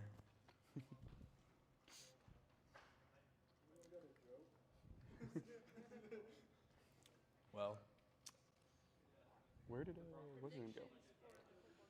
Prediction. What's your prediction for the football game tonight with WSU? LA Tech, right? Is it LA Tech? Yeah, LA Tech. Yeah, 49-0. We're whooping up. 49-0. Yeah. Proud of that. Yeah, we're gonna make the playoffs too. It'll be all right. You got that Cougar pride. Yeah, go Cougs. I can get behind that. You going to the game? Yeah. You tired at all right now? Yeah. Fair enough. I bought a sports pass for $300. I'm gonna go to every game. Yeah. A lot of money. Yeah. Hey, but speaking of money, I didn't lose any money. We haven't broken Clubs' motor. We haven't broken any of the parts on Spades, really, that I paid for. And so I think investment, we're about negative 800, but we haven't lost any more. Hey, Clubs can maybe win $25 here. You can win $25 here, maybe. I think That'd make it to what, I'm really itching 775? for that 25, man. I'm so hyped. I can't wait to buy more robot parts. Do you have any parts in mind to use that $25 for? I'm telling you, by the time if I get the $25, it's gonna be because a $25 thing broke on my robot, and it's a gift card to buy robot parts. So it's like, congratulations, you won, but at what cost? You just buy more robot parts that you broke. So it's a never-ending cycle of just spending money. But you like the cycle. Huh? You like the cycle. Not really. Not really. I don't know what's going on. I'll fight you in the ring for 25 25. bucks? Fair fist? I'll be down. You serious? Close off. You cannot say stuff like this, people. I'm gonna make a compilation of out of context moments. Please do. They can't hear me. Post on Instagram's crazy. Do you want to come do an interview, May? Oh. Show you doing the trick. You give them the wrong name, Ryan? He did. Oh. Is Spain ready? Oh, where is Spain? Let's get ready to rumble. Who are they asking for? Spain. Spain. Spain Looks might like not- we'll be doing the. This is the final champ. It's just Rumble. Oh, it's They're just just fighting Rumble? for fun. Isn't it plant? I thought it was Perry versus Spain is the final. They're not. They're just doing round robin. I don't know why they did that bracket. They don't want to really do the brackets. They're doing a rumble. Gotcha. But I guess Hearts would wipe butt. Do you want to do it? You want to say anything, Mr. Judge? I've ran out of things to talk about, people. So, how about the Mariners? The Mariners. What did you think of the Mariners season? Actually, let's get into that. I think we had a great season. We'll be coming out there playing hard. We made some good trades recently. I see we signed. Who did he sign again? What? Mariners. Who did they sign? This season or in between? Just like recently. Recently? Yeah, they brought somebody on, but I think it was a pretty good trade. So. What? Yeah. Well. Maybe Didn't it's not. We signed plenty of people. Oh. They brought on Did- Marshawn Lynch. Yeah, they brought What? Marshawn Lynch to the Mariners. Yeah, that's a great idea. Maybe the Mariners will run the ball this time. Yeah, They'll run the ball? They should run the ball on the 1 yard line. Didn't a bunch of the big players go free agent? I think so. Yeah. I think what's the first baseman? Naylor, right? Naylor. Yeah, Josh Naylor. Michael Jordan. Yeah. I think the Crimson Robotics needs to sign Michael Jordan. I feel like that'd be a good NIL move. You keep up with hockey at all? You can say no. He would like. Go Kraken. Woo. Run out of sports things. How How about- about them Seahawks? They're pretty good. We're getting the Beatles out. How about the Oh. Supersonics, bro? The Supersonics. Okay, you don't Oh. need to stall that much anymore. We don't need to stall anymore. It looks like we have Beetleweight Rumble coming out. Ladies and gentlemen, get ready for the Rumble. Where's the plastic beetle that was gonna compete in the Rumble? Yeah, do you want to Oh, Polestar's going into the Rumble.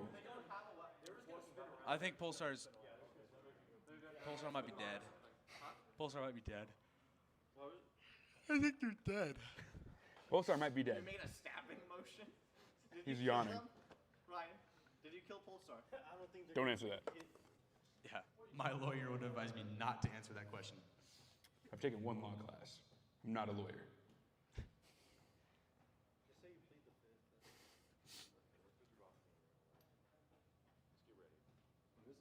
Is this all the competitors for the Rumble? We're seeing if Pulsar can join just as it's been bought. Okay. Who all will we be competing in the Rumble? I see we have Perry. It'll be a Rumble with. So Perry's got a little crack going on top there. What's up with that? Yeah, come over here. Come show off the crack. Let's see what's going on. No? It looks like a crack to me, man. Here, can I see it real quick? Where's in the crack? What do you mean, what crack, bro? Right there. Is That's that- the top plate. Oh, that's the top piece. Why don't it fit right? Yeah, because the Show- electronics are. Show it to the people. Show it to yeah, the people. This is the not a crack. I mean, technically it's not a crack. It's not a crack. It's just the top part. Webcam. Oh, webcam. We are going webcam mode, Ryan. It looks like a crack to me, sir. Can we get a YouTube poll on that? F's in the chat if that's a crack, or L's in the chat if it's not a crack. Here you go, Daniel. Is anyone actually like typing in the chat regularly? Yeah, the top part. I don't think so. Yeah, it's Oh. not a crack. It's not a crack. It is also not a crack. Any update on Pulsar? We do have an L. We do have an L. in the chat. That's crazy. So it's not a crack. Thank you, Prairies. Prairies, thank you for answering. Shout out Prairies from the Prairie. Thank you for Yeah. watching the Bob Brawl. All right, are we ready to rumble, folks? Ben. Do you guys want to get ready while Pulsar gets ready? You want to start putting him in there? So, what's your expectations for this rumble, Ryan? I expect to see a circle spinning. A circle spin, okay. And then, so the circle's going to spin around. It might hit something, and then it might just stop moving. Or it might start moving again. And then that will happen for about 3 minutes. And we will wait another 5 minutes for another robot to pull up and fight mine. You know, I've seen a lot from these guys, and it's just been a lot of shaking in place and scurrying around and not doing much, we're going to be honest. Yeah, it might be pretty boring. We'll see. But every once in a while, we get a good hit. And when they get a good hit, it's a good hit. Hey, when it hits, it hits. And then it sounds like Pulsar, a beetle weight, will be in with the plant weight, correct? I have no clue. You sleepyhead? I'm sleepy. He's texting me. Do people want to start putting their bots in? Competitors? Competitors, feel free to put your robots into the cage. Get ready. Are there any other competitors?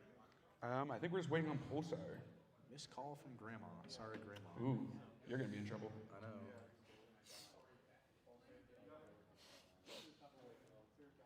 Shout out to the is it Benton County Police or Fire Department. Yeah, Benton County Fire District 4. Shout out my dad, Raymond. If you were still watching. Yeah, shout you're still out there. Benton County. Oh, he's still there? I don't know. Yeah, Anything? You. I don't think he posted anything. Thank you, all of our firefighters. Yeah. I got no idea what my dad's YouTube account's name is. I'm guessing he ain't here. So what do you do for work, Ryan? Let's fill the gaps here while we wait for people to get ready. I don't want to disclose that at this moment. Fair enough. How was the machining process for Crimson? How'd you like it? There you go. Yeah, so it was pretty brutal. We this year we Do you wanted guys- to do do you guys wanna start quite a putting your bots time in? crunch for machining Do you guys want to put your bots in? And Or are you guys just waiting?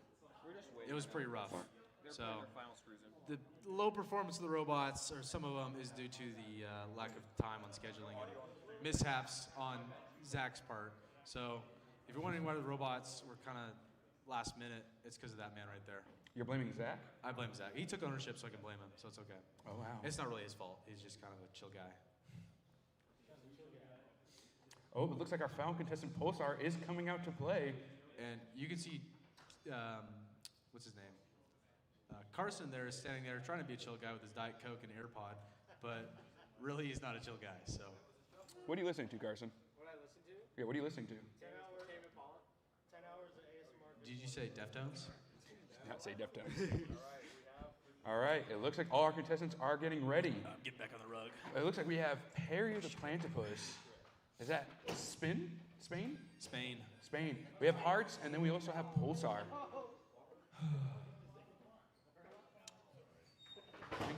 Whoa. Oh my gosh. A little early there. All righty. Audio very quiet. We need to be louder. All right, ladies and gentlemen. Wait, we have a... The matchup you have all been waiting for. 2 and 3 of the most destructive plant weights you've ever seen in your life. All right, we got a Melty Brain,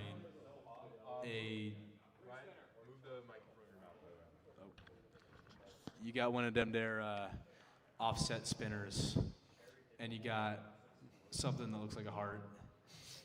Okay. Shout out, Ben. All right, I think we're ready. All right. All contestants ready? Let's Is just thumbs everybody up. ready? Get ready to fight in 3, 2, 1. Fight, robots, fight. There's 4 of them. So far, I think we have no hits on the board right now. Everyone's getting in position. I don't see anything that's been going on. Looks like Hearts is spinning in place over there. We have... Oh, Perry is getting... 1, 2 we have a hit between Perry and Pulsar. Oh, hockey punking. I think that's an icing penalty. Yeah. Looks like Pulsar's going in for Hearts. Speaking of hockey. Oh.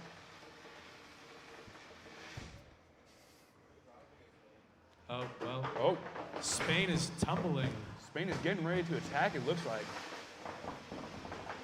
What a durable bot Spain is. It seems to be hopping around. I wouldn't want to be in there with that bot. Oh, good hit between Perry and Pulsar. Perry sure does hit hard. Perry is a little tank. Hey, Hearts, go work. Hearts is trying to get in position to hit someone here. It just looks like they've lost a Oh! big hit between Perry and... Perry's beak has been knocked off. And Big hit. Hearts has some sort of working movement. Although every time they spin up, they tumble. Oh, no! What happened? Oh. Oh, Hearts might be cooked. Looks like Hearts may be down for the count. F in the chat Oh, for Hearts, please. Hearts is moving. Hearts is cooked, though. Spain trying to hit the wall to get any sort of motion. Perry still trying to go at it with no weapon, it looks like. Trying to call it a movement with very little motion. Quite impossible. Yeah. I'm really looking forward to Spain to hit something here. Hearts is still trying to go here. Looks like Perry's getting bounced between Pulsar and Spain right now. Whoa. They're grouping in the corner. Well, folks, you have witnessed pretty much everything now. I think we're pretty much all ready to die. So The rumble. You saw a plant weight rumble. It seems no bot remains. Do we have a winner for the rumble, you think? Do you have any idea? Judges? Judges 1 and 2, do you have any idea who the winner for the rumble would be? It's got to be Pulsar, I got to say. Pulsar is disqualified on kind of being triple the weight limit. Pulsar's disqualified, okay. Yeah. So between Perry, Pulsar wants to throw hands with the judges. What? This is new. Pulsar's threatening the judges? What's going on? That's not allowed. They're threatening to fight? Pulsar is crashing out right now.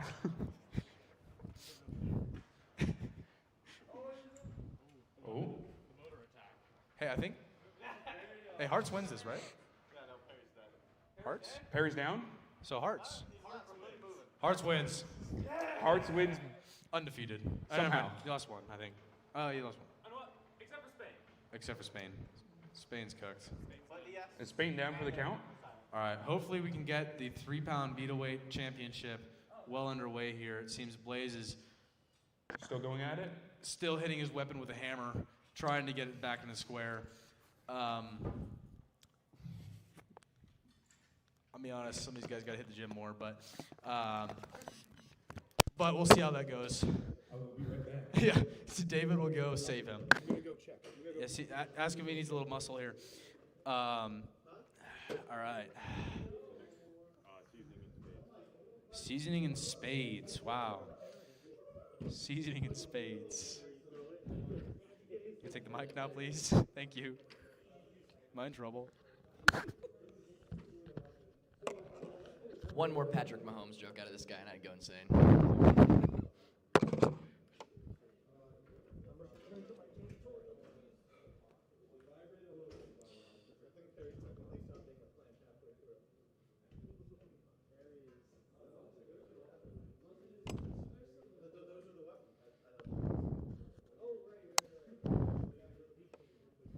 So when Perry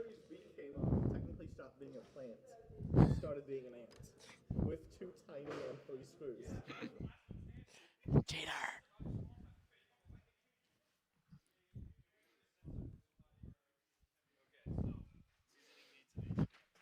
Okay.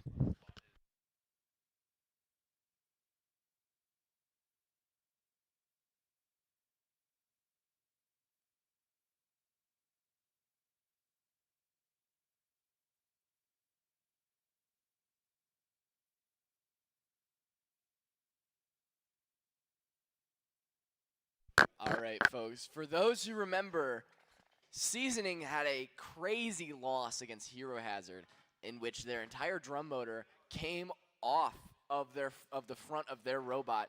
It looks like they're gonna do a drive test to see if they're back in running order. Drive seems to be doing well. Let's see if we can get a weapon spin up. No weapon, unfortunately.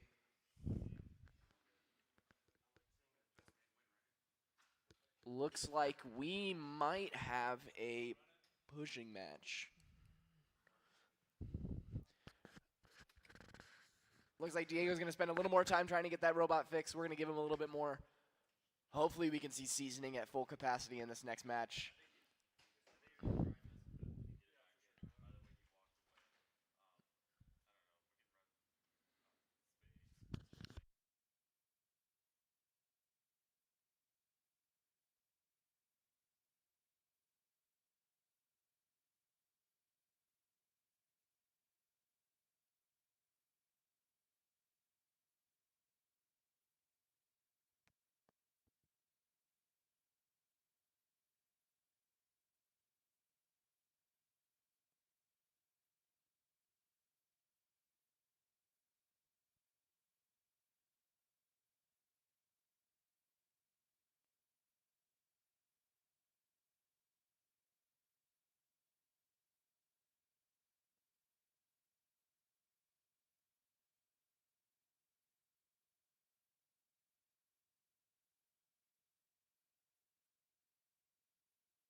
Our next official bracket match, we're going to have an expedition match with Verdant facing up against Eduardo, the horizontal spinner. They will both come out shortly.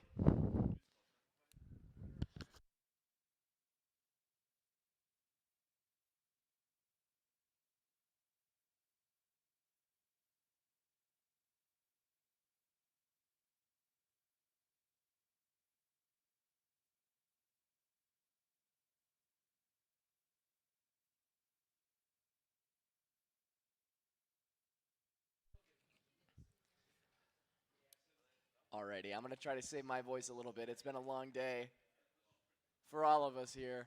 But we're going to see Verdant, the pusher bot, against the horizontal, who met its end in round 2 of the lower bracket, winning a match via forfeit. And that is about it. Sorry.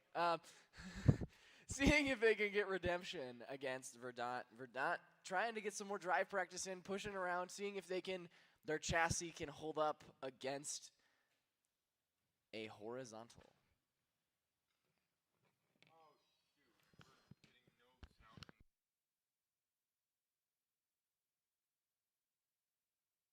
Testing. 1, 2, 3, testing.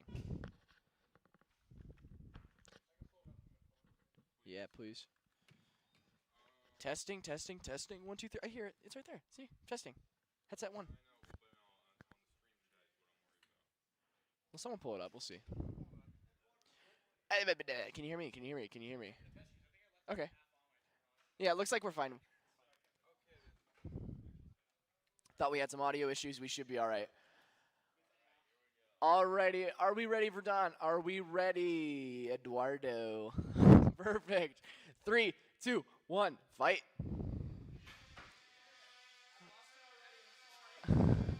out of the gate, lost the weapon.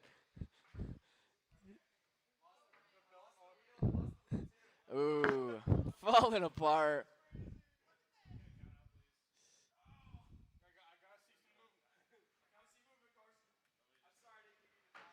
All right, Eduardo might just win by showing up in the arena. Or excuse me, Verdant might win.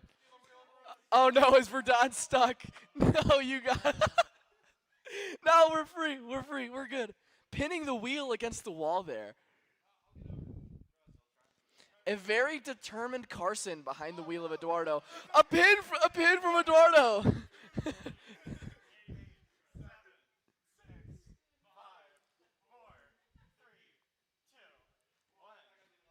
Next pin wins it. I'm calling it.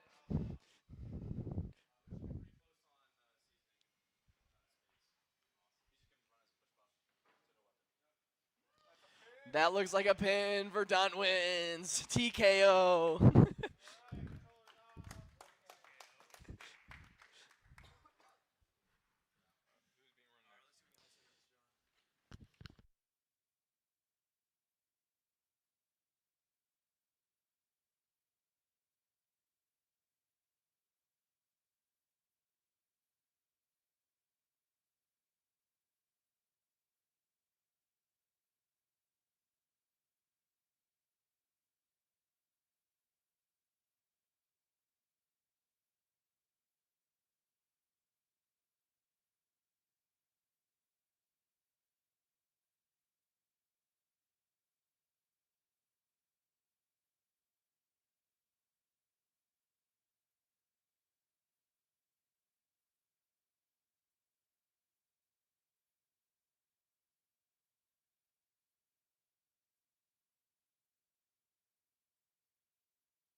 I'm just going to show real quick the battery, what they have gone through in our bucket here. These lipos don't really like being cut in half, but sometimes that's what happens. Oh, you smell it when you open it. We have 3 casualties this event. We have had a fun time. 4 casualties, excusez-moi, that is something. All right, we're going to go now to our lower bracket to Seasoning versus Spades, reigning champion versus what many would have considered the favorite going into this. It appears that Seasoning no longer has a weapon. In that fight that they lost against Hero Hazard, where it ripped it out, they are still seeing damage. Everything is hooked up. There seems to be some electrical issue. Diego is hoping that something might jostle loose and maybe the weapon will get spinning. We'll have to see. Spades' second bot coming out shiny, looking brand new. We'll see who'll win this one. Are both bots ready? Do I got thumbs up? We are good to go. 3, 2, 1, fight.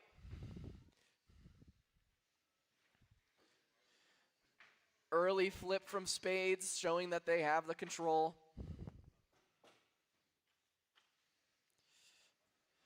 Seasoning using its driving skill, square dancing with that fork. Wedges stuck underneath. Quick reaction time, trying to push it out from underneath. This might be a quick KO. Oh, he got it free. Spades is now underneath the wood, still stuck underneath with that other fork. Looks like. Oh, no, he's alive. Almost counted out, half a second left. He's gonna do it again, knocking all over the arena. Is Diego's hand the primary weapon of Seasoning in this match? Spade showing good control, getting Seasoning up against those walls. Really showing who's boss. Seasoning, trouble now, upside down. Got a good pin from Spades. We have 1:30 left in this match. Little flip, just to show him who's boss. We have a countdown. It looks like the drive is no longer working on Seasoning. Spades giving him the trademark spank, although he is not having any of that. Coming in, up against the wall, in prime position to flip. Oh, and they didn't time it, getting another under. We are down to 1 minute remaining. Spades has dominated this match, but like we said, we may see that weapon revive. Looks like that's the end of the match. That was a tap. Spades wins that just from pure control domination. Well done. That'll spell the end for seasoning. Unfortunately, it was really that match against Hero Hazard that did them in, but they had an excellent run. Let's give them a round of applause. Mm-hmm. Yep.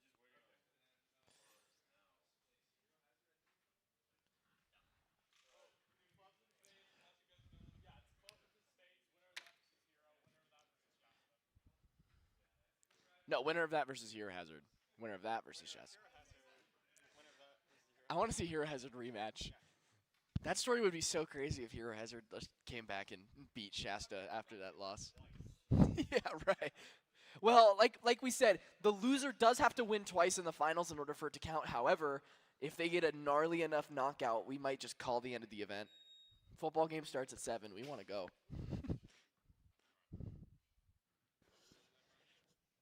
That was Spades. Whatever, it's the right way to do it.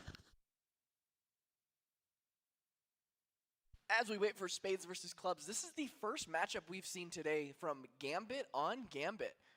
They have fielded 4 robots: Lil Hearts, Clubs, Spades, and Diamonds. So 3 beetle weights, 1 ant weight, plant weight, excuse me. So we've saw Diamonds get knocked out via losing their arm against Hero Hazard. Hero Hazard really spelling the end for robots from the upper bracket. Incredibly impressive to put someone out and down for the count like that.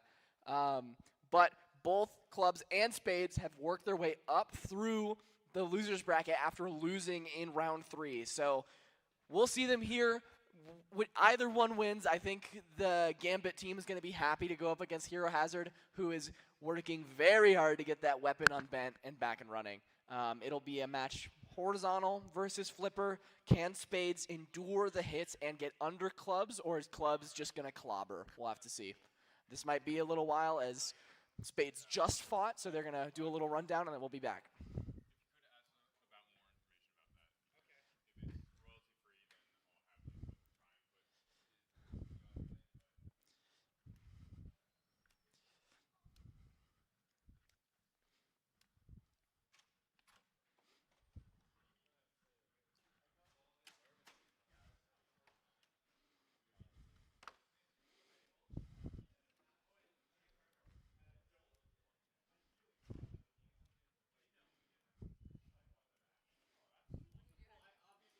Nothing going on right now?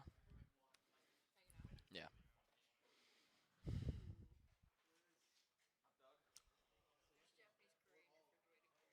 Huh? You are so right.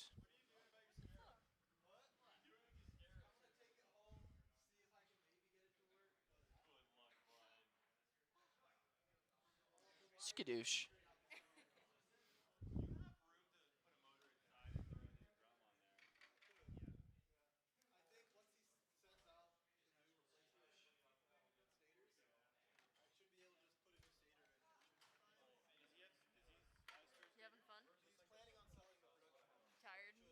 Mm-hmm.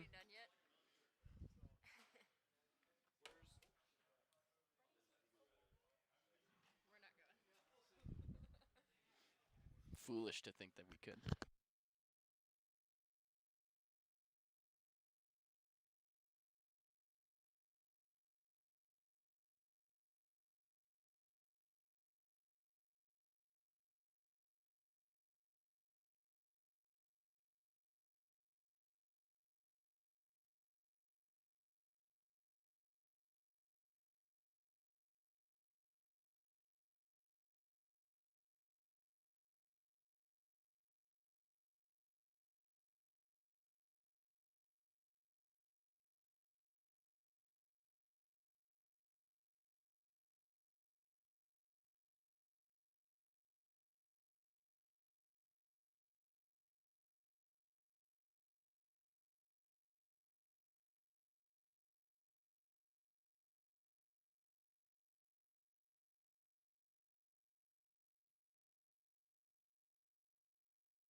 Alrighty, we are gearing up for a inter-team match between two members of Gambit. We have Gambit's horizontal spinner, Clubs, going up against their flipper bot, Spades. Clubs is currently in the ring. Spades needed a little more time as they just came out of their last match against Seasoning, so we will see them very shortly. Brother versus brother. This will be good. Curious, who's the younger brother? Spades? Okay.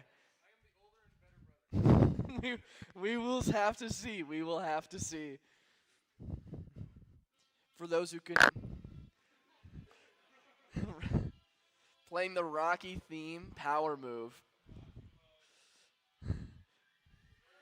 Reigning champion coming back in.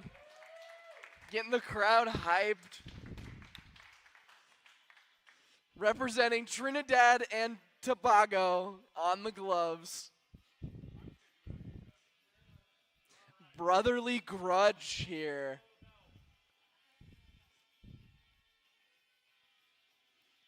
Is your power key an electric screwdriver?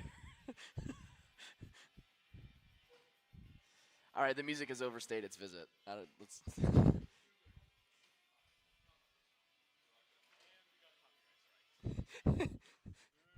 all of our monetization is gone.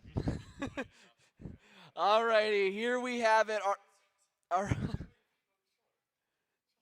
He's got to get a controller ready. He seemed so cool, calm, and collected when that music was playing.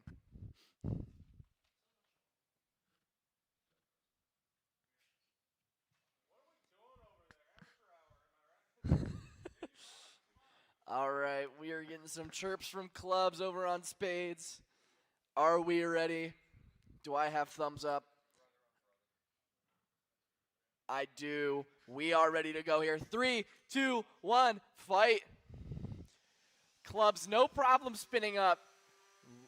Inching towards Spades. Not able to hit it too bad on that front plate. Good sparks flying. Steel on steel. Good pin. We're going to get a count. Sped down the weapon to get out of the pin there. Spades, excellent driving. Club struggling to get a good hit on, but definitely showing that it has some fight. As a younger brother myself, I see that desperate lock-in from Ryan right now on Spades. Wanting to show big bro who's boss. Let's see it. Club's not going to be easy. We see plastic flying. Big hit. Looks like the wedge is gone. That's an active weapon disabled on Spades. Never mind, we still have a little bit of a nub. Gave it a little trim. Clubs back up and spinning. Are we going to see a big hit?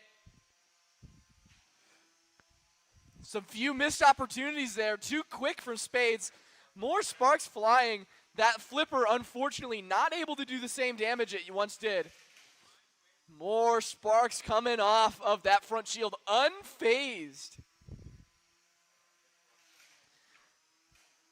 This has been the first exciting flipper match we've seen probably all day. More stuff coming off of Spades. Clubs accelerating that weapon, trying to go for that kill. They have a minute remaining in this match.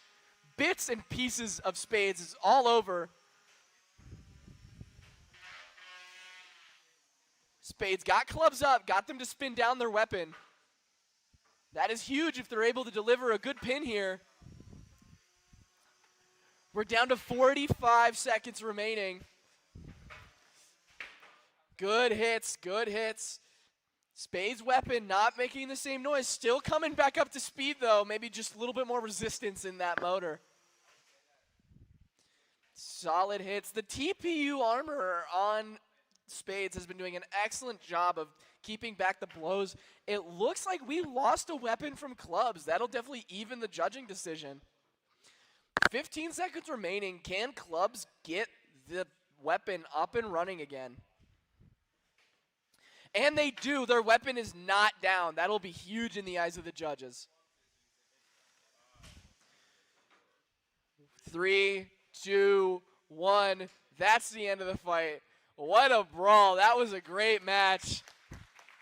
Team Gambit spinning around, showing the crowd that they can deliver a good show. All right, well, judges' decision time. Let's see who comes out on the win. Is it going to be the defensive control from Spades or the damage that Club was able to deliver?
As the judges make their decision, the winner of this match will face a repaired Hero Hazard.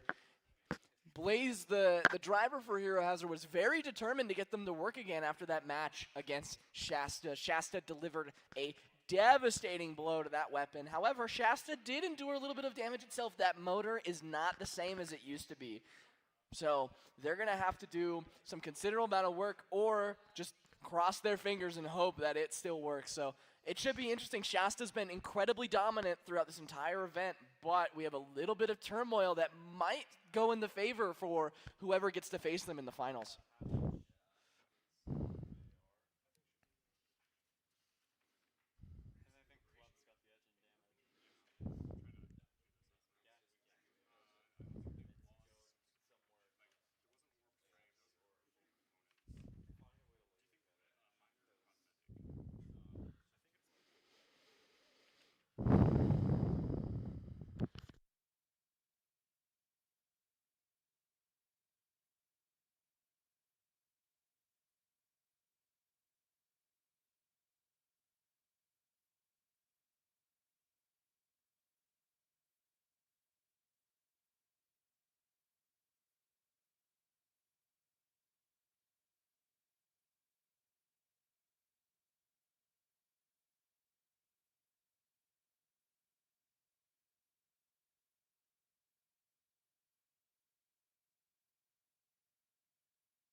Judges appearing to coming close to a decision here. All right, we have the official verdict. What do we got? The deciding factor was the classified significant damage present on Spades. They had torn, ripped, or badly warped armor, which put them in significant category, and the lack of anything more than trivial damage on clubs was a 6-0, according to the rulebook. However, Spades did win both aggression and control, but it was not enough. 7-10, close win. Close win for Clubs. What a match, showing how good these Gambit teams are. That now means Hero Hazard will then face Clubs in the lower bracket final. Two devastating horizontal spinners. These two have not seen each other yet, barely dodged each other in the quarterfinals. This would be a good match to show who is the best horizontal spinner that we had here today.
All right, we will return in another 5 to 10 minutes ish to have clubs get some time to repair their bot in preparation for their fight against Hero Hazard, who has repaired themselves and are ready to fight in this next match.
Hero Hazard had a devastating loss in the finals of the upper bracket against Shasta. However, they have made massive repairs, bending back a big bend in their weapon, hoping that it's still balanced.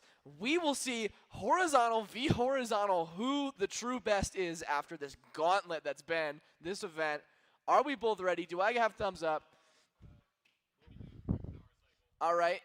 We're going to get a power cycle from Hero Hazard as the motor did not seem to initialize.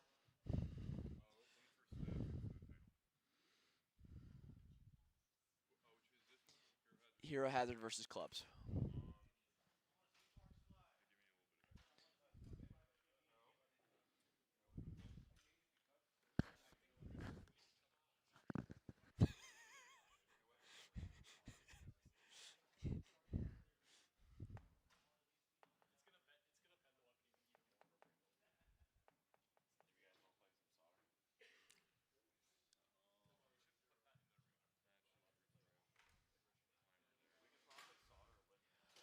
All right, folks. Let's see if that power cycle can do it for Hero Hazard. All right. Are they going to give the thumbs up? All right, Hero Hazard's going in. Clubs going in. We're ready. 3, 2, 1, fight. Hero Hazard hoping something might happen with that weapon. Seems to be an initialization issue, but who knows? A little bit of speed does it. All that motor needed was a little bit of a kickstart my heart. Clubs lands a good hit. Both weapons still spinning. Weapon on weapon. Looks like Hero Hazard might even have hit the hub motor, but seems unfazed. Weapon from Hero Hazard not spinning.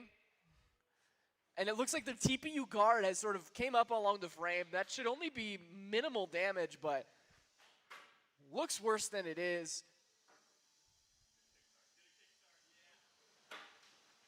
Looks like Blaze, the driver of Hero Hazard, is rotating the bot to get it to start. Almost landed a good blow on Clubs there. Both weapons menacingly waiting for contact. Another hit, hub to pulley, both not phased at all. Another big contact. Clubs doesn't seem to mind. Hero Hazard might have some drivability issues, but both still seem to be working. Clubs, cut by cut, trying to dig down in there. Can Hero Hazard land a big blow here? There's definitely a possibility. Both doing well, both armors holding up well. Hero Hazard needs another jump start on that weapon. And we seem to be not wanting to spin. We're at 1:15 left in the match.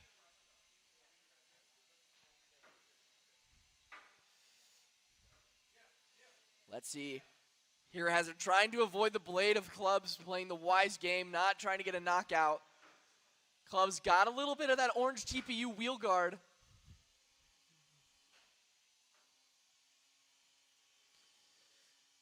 Clubs going in, trying to get the kill shot on that back, but the armor on Hero Hazard doing a great job. 40 seconds left in this match. Weapon was almost spinning up again for Hero Hazard.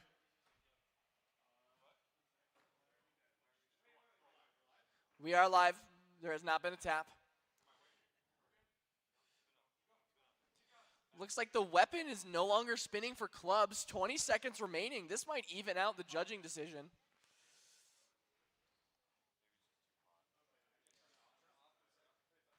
We have 10 seconds. 9, 8, 7, 6, 5, 4, 3, 2, 1, 0. That is the end of that match. This will be an interesting judge decision as both seem to have had equal-ish amounts of damage, although it happened to Hero Hazard much earlier in the event. The tenacity from Hero Hazard at this event has been phenomenal. It's been such a fun thing to watch. Let's see what the judges think here.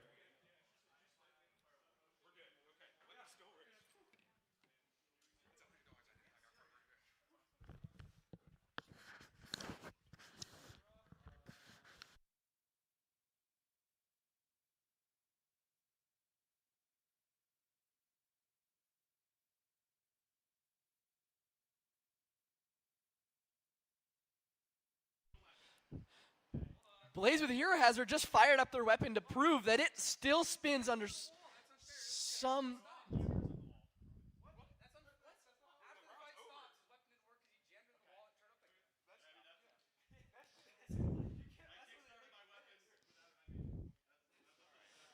Some debate as to the legitimacy of the weapon working at the end there. We'll have to see what the judges have to think, as it is ultimately their decision.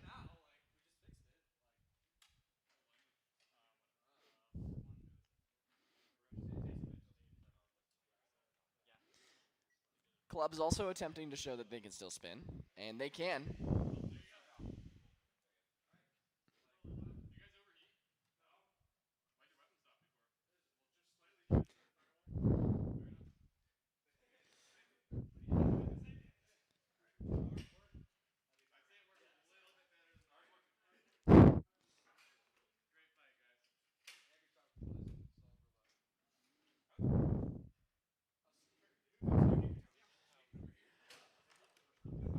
All right.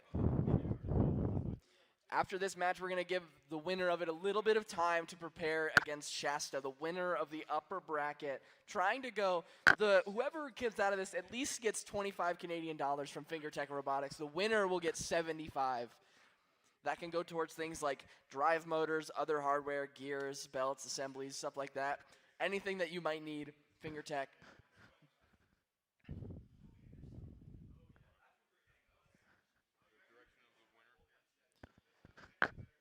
Still deliberating on this.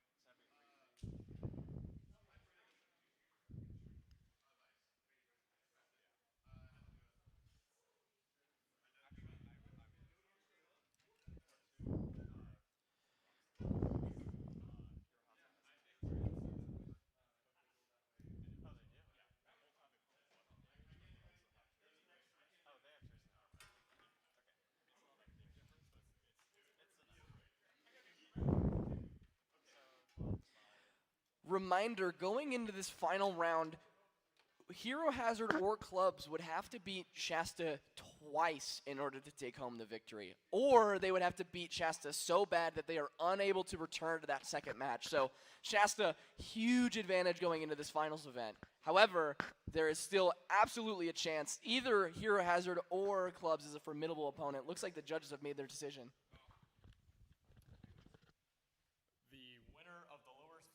Is Clubs.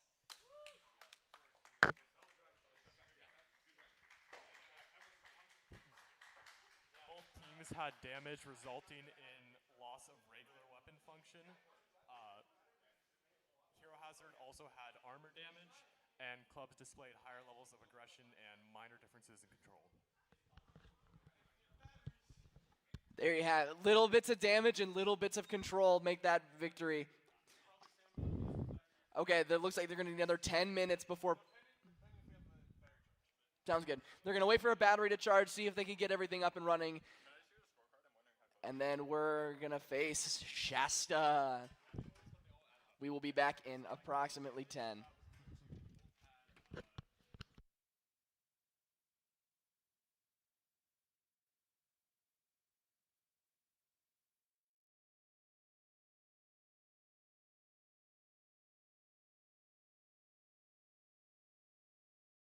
Test Shasta's weapon.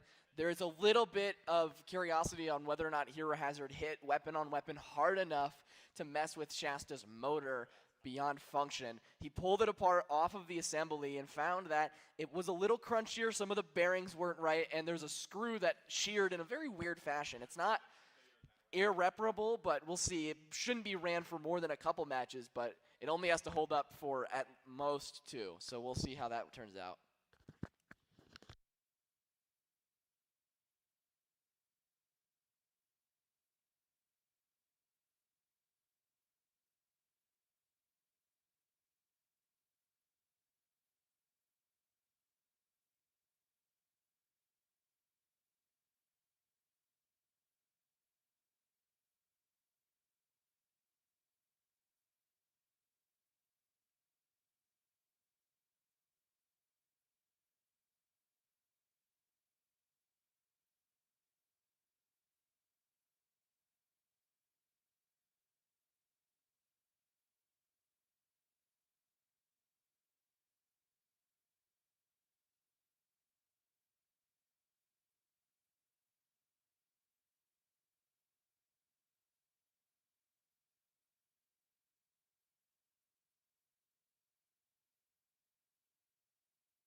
A little more noise coming from that motor than usual just because of those excess vibrations, but not wanting to run it too hard and save it for the finals. That's enough spin up that he needs. Looks like that's the Shasta that Clubs is going to face up against.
is go time. After a grueling Crimson bot brawl, we have two bots that have come different journeys for either of them. The winner of the upper bracket, that is Shasta. Just to sort of go over their record here, they first fought against Salsa with an immediate knockout, incredibly quickly, got a bye with a forfeit, faced against Spades, destroyed them, made them go to their second bot, faced against Trillion, knocked them out, even of the lower bracket, won it out, and then faced up against Hero Hazard, providing permanent damage that gave Clubs the win in the end. Clubs, however, was not just handed that. Clubs had to work for it. They initially lost in round 3 against Seasoning after working their way up, beating Spininator, the Melty Brain. Now, Clubs came through, worked all the way back up, beating Gladiator, Spades, and Hero Hazard, among others, now facing off against Shasta. Now, might I remind you, Clubs will have to win this twice or cause Shasta to knock themselves out after one round. Shasta only has to win one as they won the upper bracket. We have a deadly vertical spinner versus a devastating horizontal. Who's ready to see this fight? All right. Let's do this thing. Lucas, are you ready? We are ready. David, are you ready? Let's get this party started. Count me countdown. 3, 2, 1, fight! Bull spinning up quickly. Shasta thinking they can get a box thrust advantage. Good hit on the side of the chassis. Sparks flying. Shasta hits the other side. Weapon down. Looks like both weapons are dead here. Never mind, Clubs still has life left in their weapon. Can Shasta's chassis knock out Clubs here?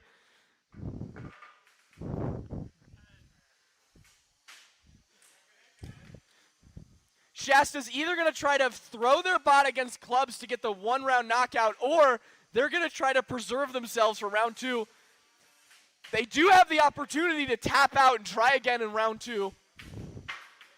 But that's not how Lucas rolls. He's going to push and punish Clubs for that.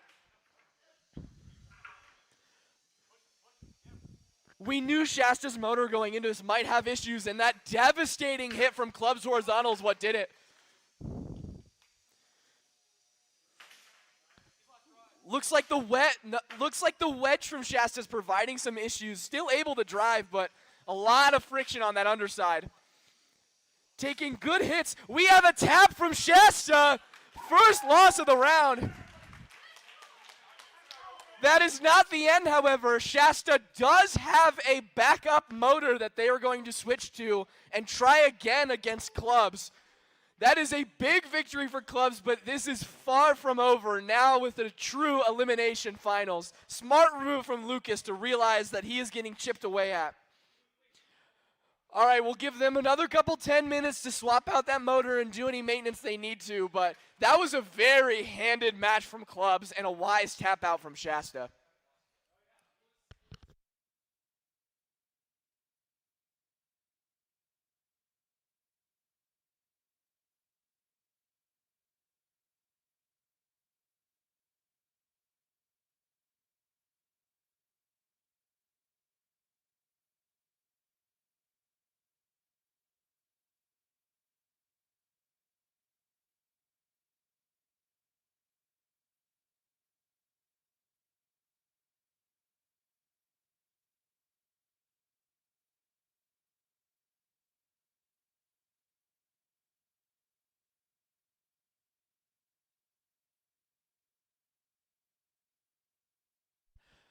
We're not going to take too much time, but just to show, Shasta's weapon got incredibly bent there. They knew going into it that it was a little bit looser, and they paid the price for that against Clubs. You do not get anything. You give them an inch, they'll take your weapon off. So, fortunately for Shasta, unfortunately for Clubs, they do have a backup weapon and a backup weapon motor. So they're going to work hard in the pits, get that swapped out, give it another go.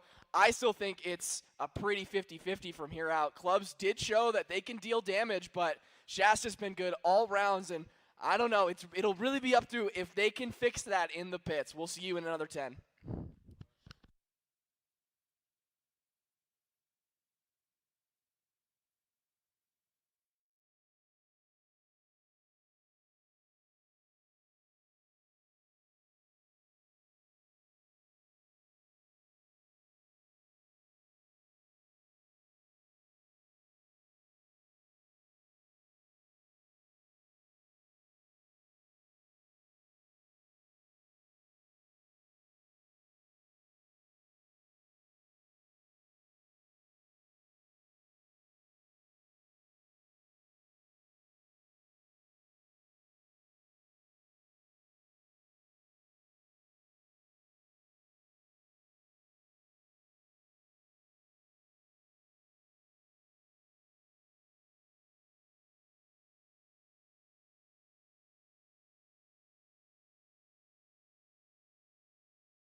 day, so we tend to get a smaller crowd for finals somewhat unintuitively. Shasta is removing one final screw, and then they should be ready to go. Clubs has been ready for a while after taking virtually no damage from that first fight, but I think this will be close still. It's really a gamble on whether that motor will spin up for Shasta. If it does, and that weapon's rock solid, you're going to see a totally different Shasta than you saw that first fight. But even if Shasta's working, Clubs is not going to lay down. This is going to be a very, very fun bout. We're going to get them out here in just another minute. Oop, snagged.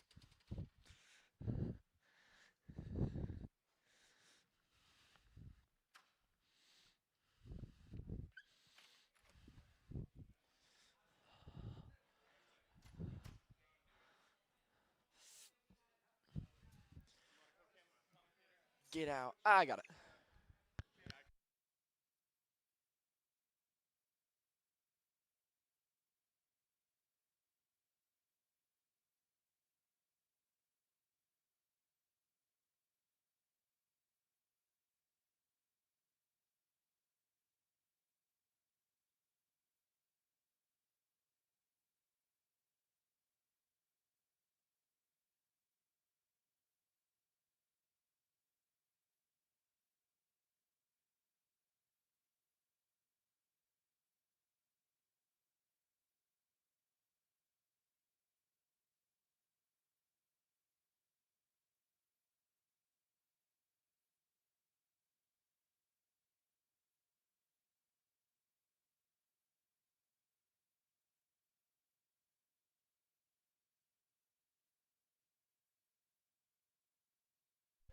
All right, Clubs is entering the arena right here.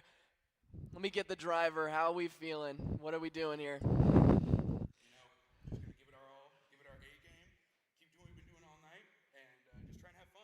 Sounds good. Are you more worried in this one compared to the last one? No difference. All right, nerves are still high. Let's hear from Lucas from Shasta. How do you feel about this new motor?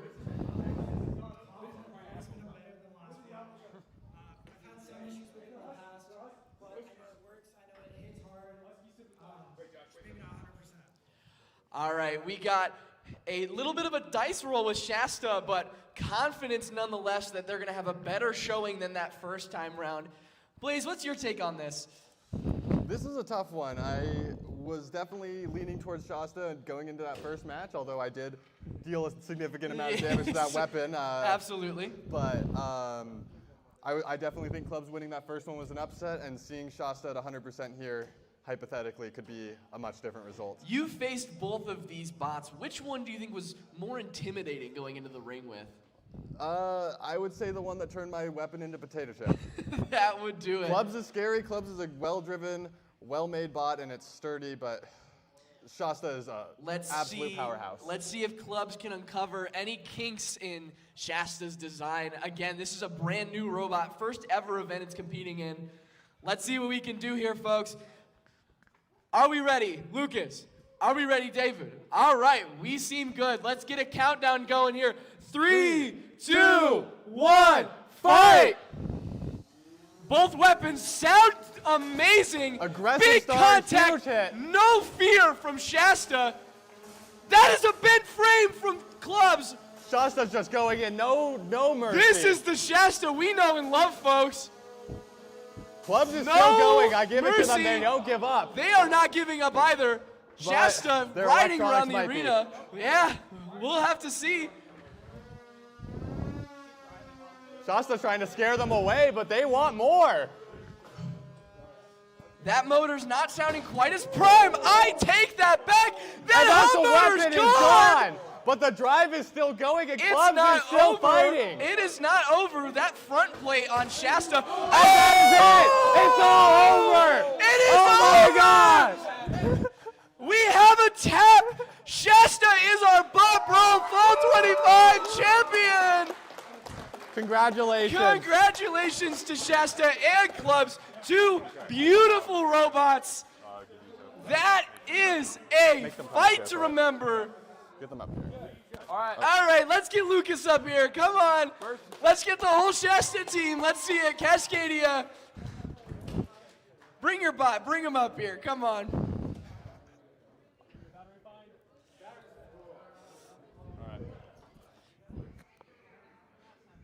As we power down here, that was one amazing fight. Shasta coming back with a brand new motor, little bit of a gamble, and it paid off big time. That was an explosive fight, similar to the ones we saw all night long. All right, let's get Lucas over here. Absolutely. That's what I expected from fight one. How do we feel? Hey, handshake, sportsmanship. Amazing bout, amazing run from both of these teams. I just want to hear from Lucas. How was that when you felt that spin up again? What were the feelings going through? It was so relieving. The issue with this motor has been it would go up to 40% and stop there. And so when you hear that hum in 100%, you see diamond straight into the air. I saw the eyes of all the club's members widen the moment that chimed up. It was a gamble. It was a gamble. There was a chance that clubs was able to come out. Although I do find it ironic clubs on Gambit lost from a gamble, but incredible match, incredible robot. What are you looking at to change for the next event? What do you have cooking? What's been the problems with it? What have you liked? What do you got for this one? What are your plans? Yeah, I mean, I love the weapon. This thing hits so hard. It needs a new horizontal config.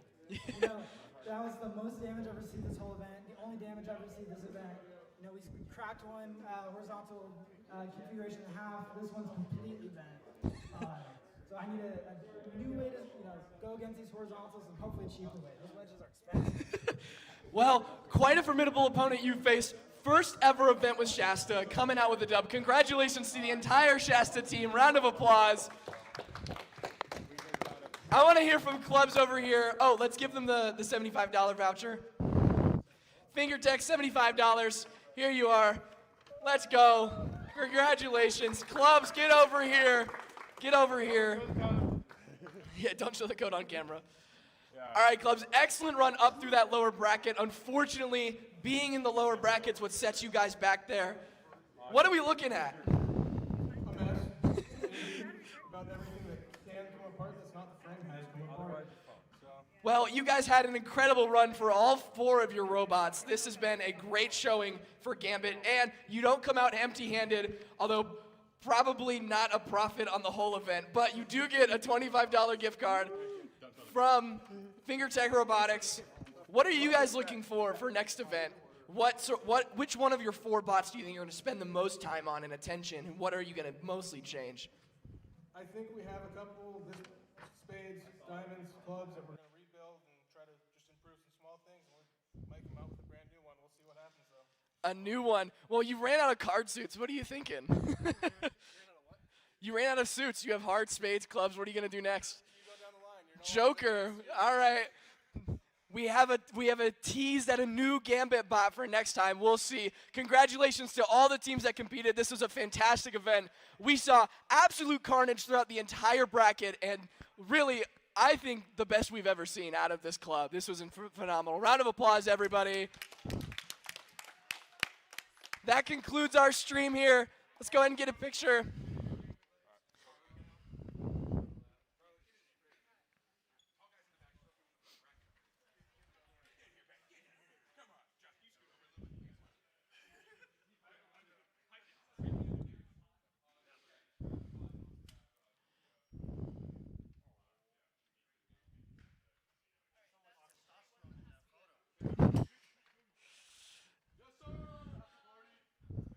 Here, do you want to stop the stream? Do you want to stop the stream? Do you want to quit the stream?